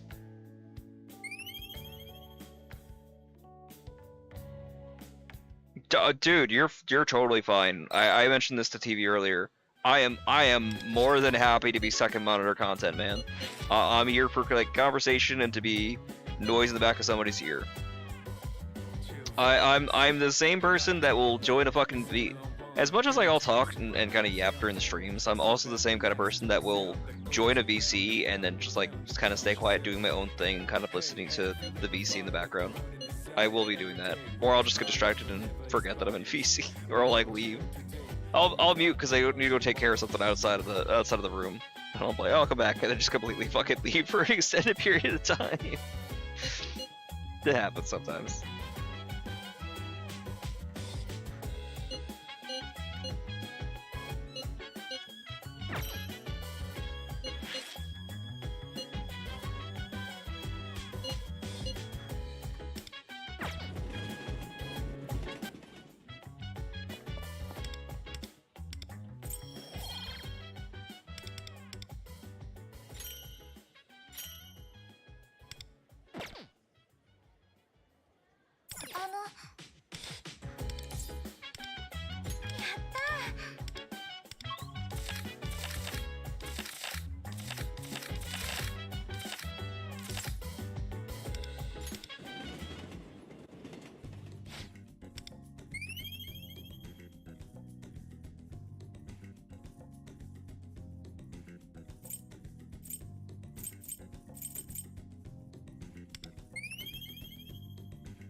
Big.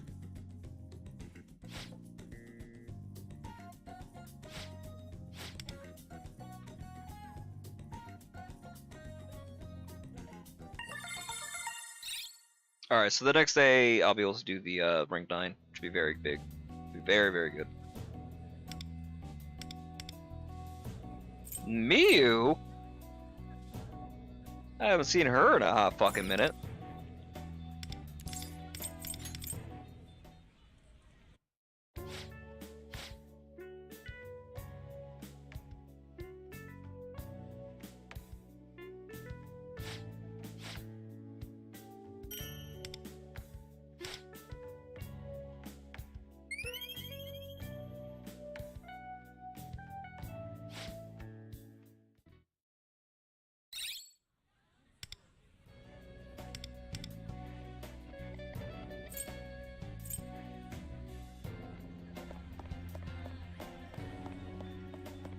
Anderson!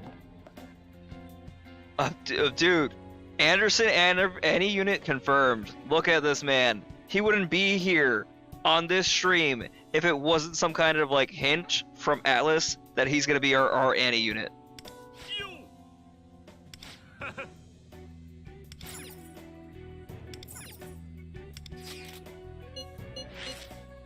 If they did add in Anderson as a unit, what role do you think he would best fit? I can see him being one of, I guess, 3 roles, right? Probably. Is either physical sweeper, which would be weird, but maybe. Alright, physical sweeper. Buffer. Or I could honestly see him as a Navi. Though that would make him the first male Navi in the franchise. To my knowledge.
No, fuck you, Yui. You had your shot. You lost it.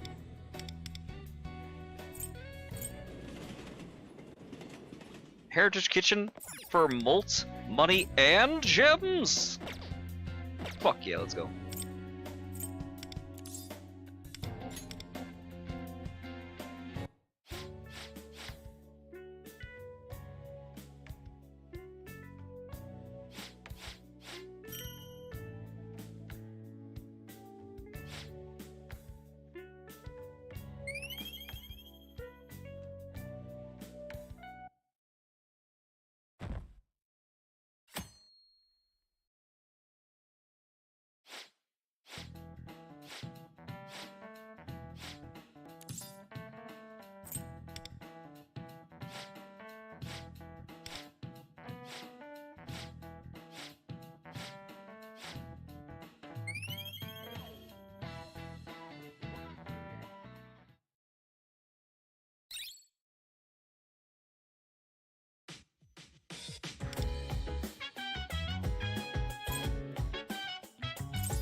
The other unit for the anniversary some people have talked about is the girl from the band club.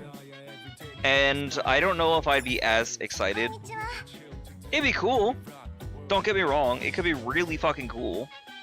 But also, like, who really does things with the band anymore? Who plays Guitar Hero / Osu / oh fuck, what's the other one called? Speaking of like Hatsune Miku, they have like Prosecca or something like that. Project Sekai, something like that, I think.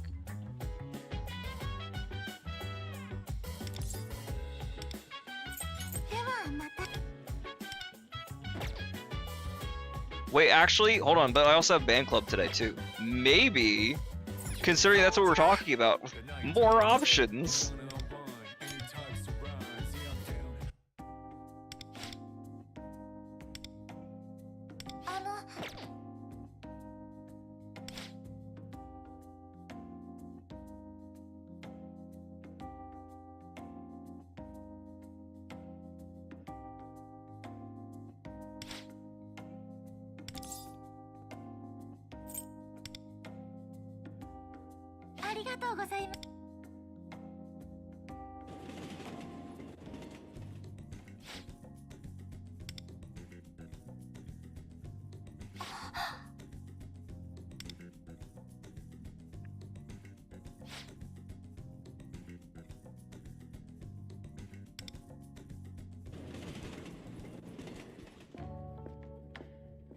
Ooh, pretty.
Oop, wrong one.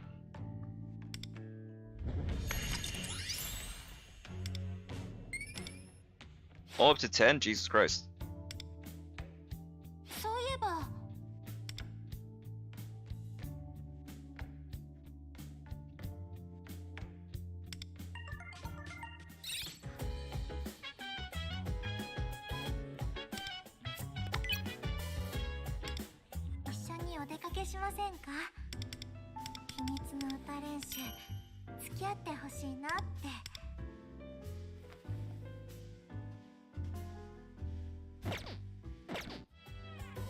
Oh, it's not S level, it's just schema. Oh, man. Okay. Oh, well, then damn, then I guess I'm really behind on some of the the S level, right? Is that just from like not spending all the fucking stamina that I have? I suppose. Because that's Wonder Experience, but where else are we getting Wonder Experience?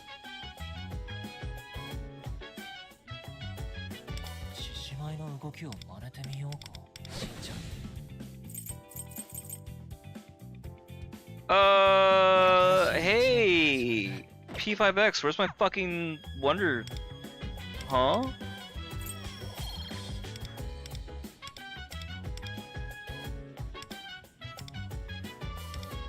Oh, here we go, okay.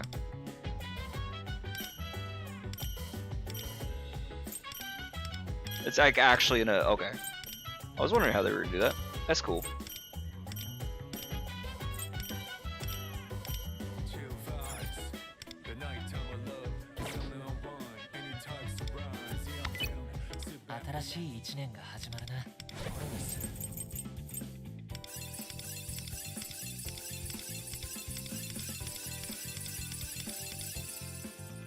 Heh, 6'9". I still have a little bit of room here on this. Like there's a few personas I actually still haven't picked because I've been kind of slow to grab them, but.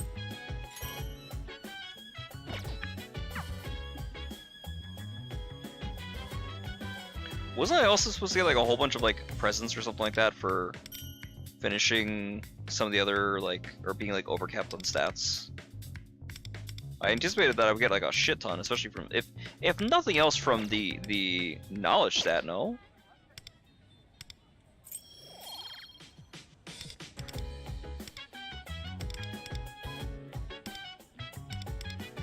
Oh, it's 17. Social stat experience. Gotcha.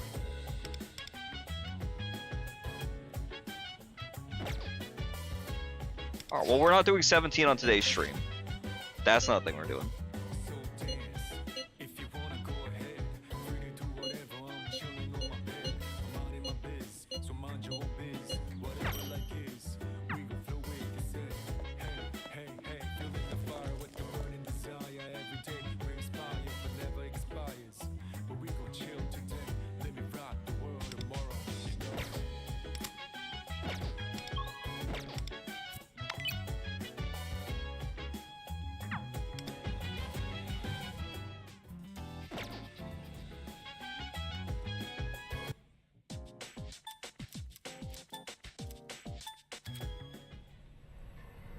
Alright, where are we at on the stream? We're about 5 hours-ish? I think I can at least unlock the stories even if I don't watch them. Right? If I hit view... Oh, okay, no, I'm actually have to spend to view them. Okay. What do we think, chat? What time is it? It's like 10 o'clock now for me. It's definitely, it's late, it's dark. I do need to eat something, because that is smart and healthy.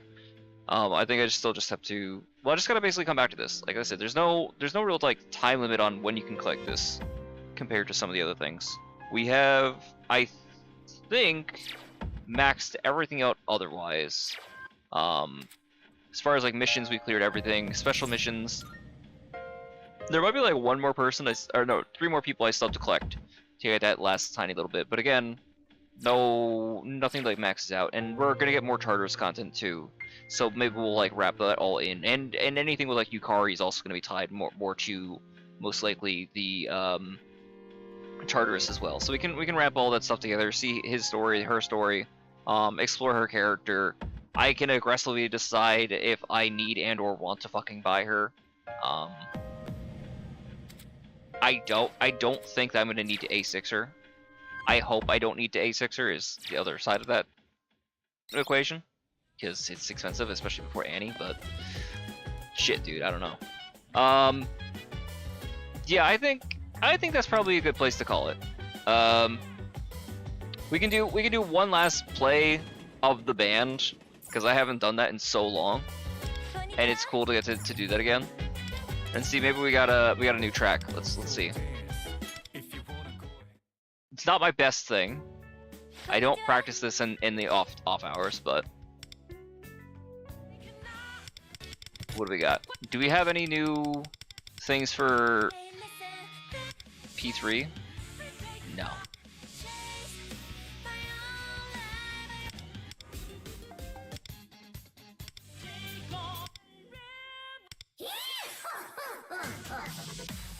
This one's a menace.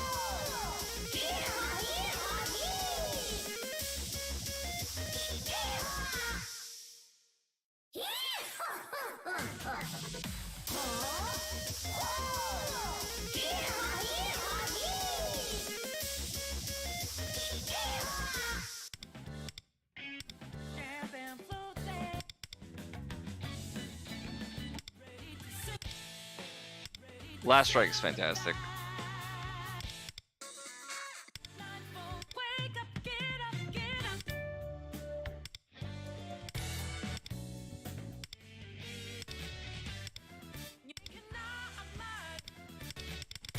You know what I'm gonna do? I think I'll do Seize the Light. I've never done this on hard, so we'll try that one. Because I got S before, so theoretically, surely I could do this on a higher difficulty.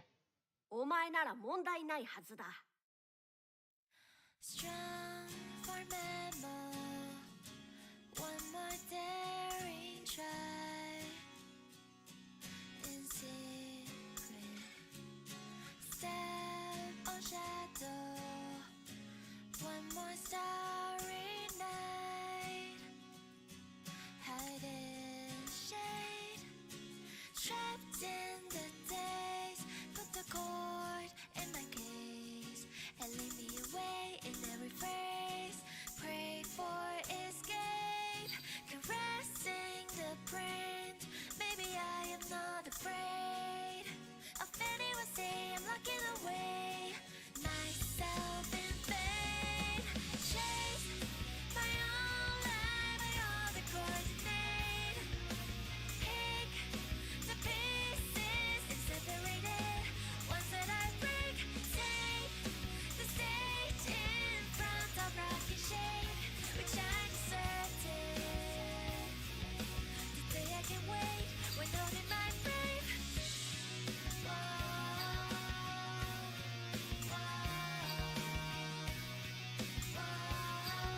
Today I can wait when holding my brave.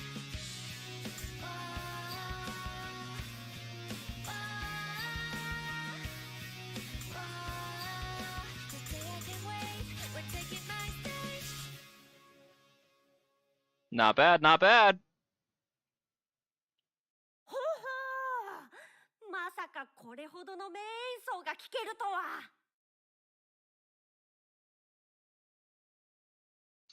Oh, so you think Anderson would be a sub DPS unit like Yui or Matoi? No, not Matoi. Fuck, what's her name?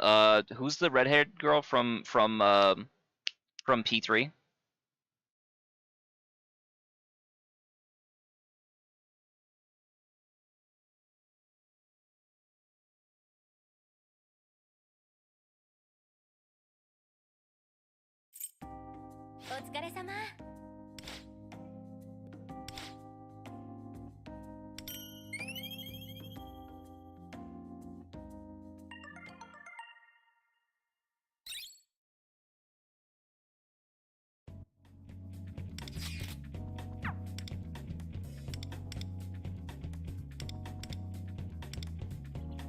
The hell does she want? A bond.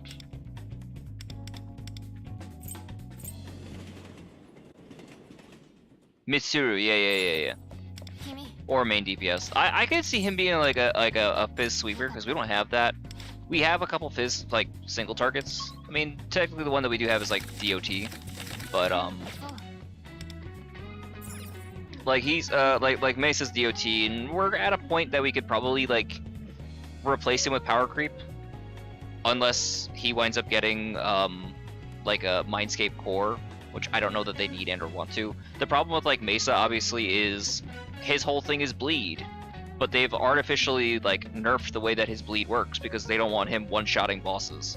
you know, because he fucking eats through so much content, especially at A6. Well, global A6, right? JP, not JP, CN A6, maybe not so much, right? But actually, I'm really curious to see how we compare to like the Korean servers, because the Korean servers also sound like they get like a lot of advantages too. Like there's some like payment events that I don't know were on the original CN version. It seems like they were only like originally on the KR versions, but.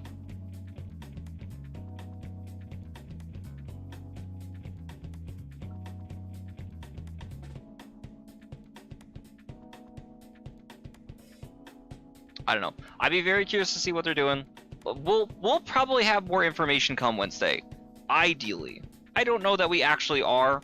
It'd be great if we did. I mean, we'll either know the answer come Wednesday on the live stream where they give us some indication or some hints or something like that, or a clearer roadmap on the second half of this, because I think that's what we're kicking off. Is like we're finishing the 4.0 patch, and they're probably going to start whatever main feature or period as like the lead up to the full first Annie, and how that's going to tie into things, because who's like right after that is I think Barry, right? I think it's like Akihiko and then Barry, right? Live stream tweet tonight, tomorrow. Yeah, most likely, because they set up like a preview pretty fucking early, like the waiting period. And they've been announcing a whole bunch of other stuff too. Like they've already given the little like preview animations for Akihiko and Yukari. They have to address the whole fact that these characters are so close together, right? Yeah, very after. Jesus, what a fucking expensive period. I mean, all of 4.0 feels super fucking expensive. There's so many great units in here, and they're all around the same period. Like, and especially if they're truncating patches too on top of it. Jesus Christ, come on, man, my fucking wallet. I can only wail so hard. What do you call it? I'll try humming and hawing in my head. Give me a second. Basically, the issue is this, right? How do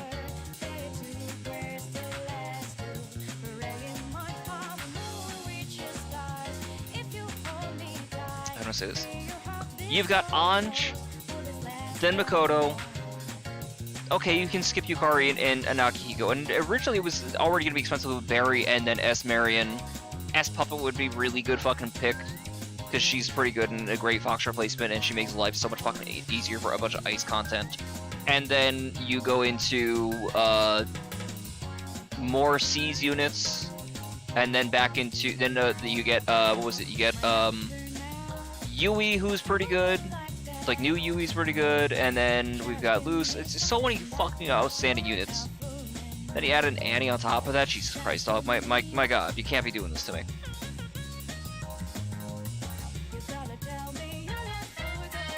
But no, jokes aside, and shit posting and like fake outrage, because I'll be honest, I'm hyping some of the outrage up. I love this game. As frustrated as I can get, and as like valid as valid as some criticisms are and can be for this game, and I don't think you could say this game is flawless, right? There's a lot to be desired at a lot of points in this game, and it's just the way that shit works, you know. And I'm not gonna get too upset about it. I can only get so mad, you know. I can only get so mad and continue to play the game. That's the other side of it too. Like if I was actually that so offended, I would not continue to play for a year. Like I'm a day one player, right? And I've been waiting for this game to drop for years prior to that, when I first heard the announcement of the game being made. So,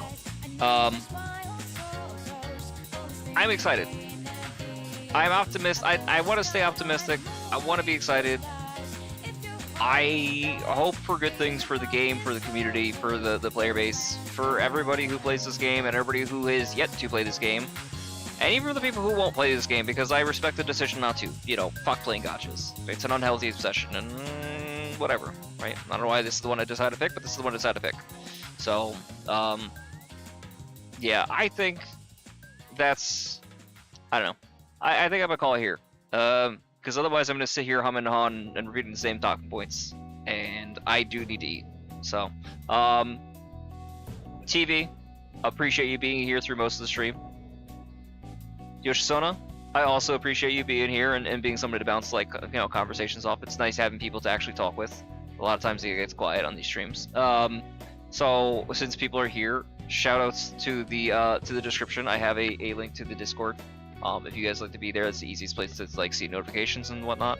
I don't usually do those, but I'm throwing it out here just in case. Because I'll do it at everybody there. It's the easiest way to do that. Because I mean, obviously you got your, I don't really like doing that whole like subscribe bell, all that bullshit. I really don't like. I understand why people need to do it because like more behind the scenes stuff like that's like algorithmic and whatnot. And I'll be curious to see like if like on a replay if when I said subscribe to the channel it does that fucking like rainbow thing. I've seen YouTube. I don't know if it's like an AI thing, if it's like what it is that YouTube, or if it's like a feature that the streamers or video content creators do themselves that like connects it to highlight the button. But either way, it animates it to draw your attention. So ideally, you'll click it, right? But yeah, I'm happy. Look, if I'm grateful for anything, P5X has helped the channel grow. I mean, since I've been doing this, we've gained double the subscribers we had than when we started. So growth. I mean, percentage basis, fantastic growth.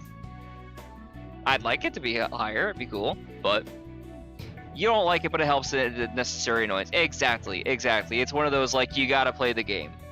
But also, fuck the game. Like, I don't post shit on Twitter.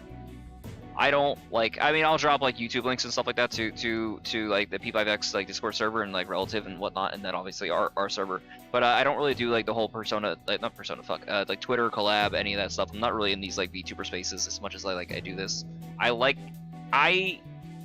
don't want to farm content. I want to farm views. I don't want to farm a fake audience. I really do like the ability to have, like, casual, relaxed second monitor conversations with people about the things that happen in the games, that happen tangential to the games, the communities, and maybe something to be interesting like IRL and stuff like that. Like, off topic, we've got the Amazing Digital Circus coming out this week as well, which I'm super excited for, and I hope for good things, and I don't want it to get spoiled. I also don't want P5X to get super spoiled too. I'm really hoping that they put like an announcement proper of what's going on with that story. But yeah, like I'm happy to talk about these things. I like having people to have conversations with. It's fun. It's what I would hope for from streaming, right? It's the ideal experience. Would it be cool if I was like one of these big fucking Halloween people who had like 100,000 people in their chats flying at like a billion miles a minute? Could be cool, but also like it's not necessary, you know? Like you're not. There's so many people, you're not able to actually have a conversation. There's a sweet spot in there, but it's what it is. Like I said, I really appreciate you guys stopping in. Shout outs to everybody who stopped by, like Yanagi. Shout outs to SAO. Shout outs to Wooly. Appreciate all you guys.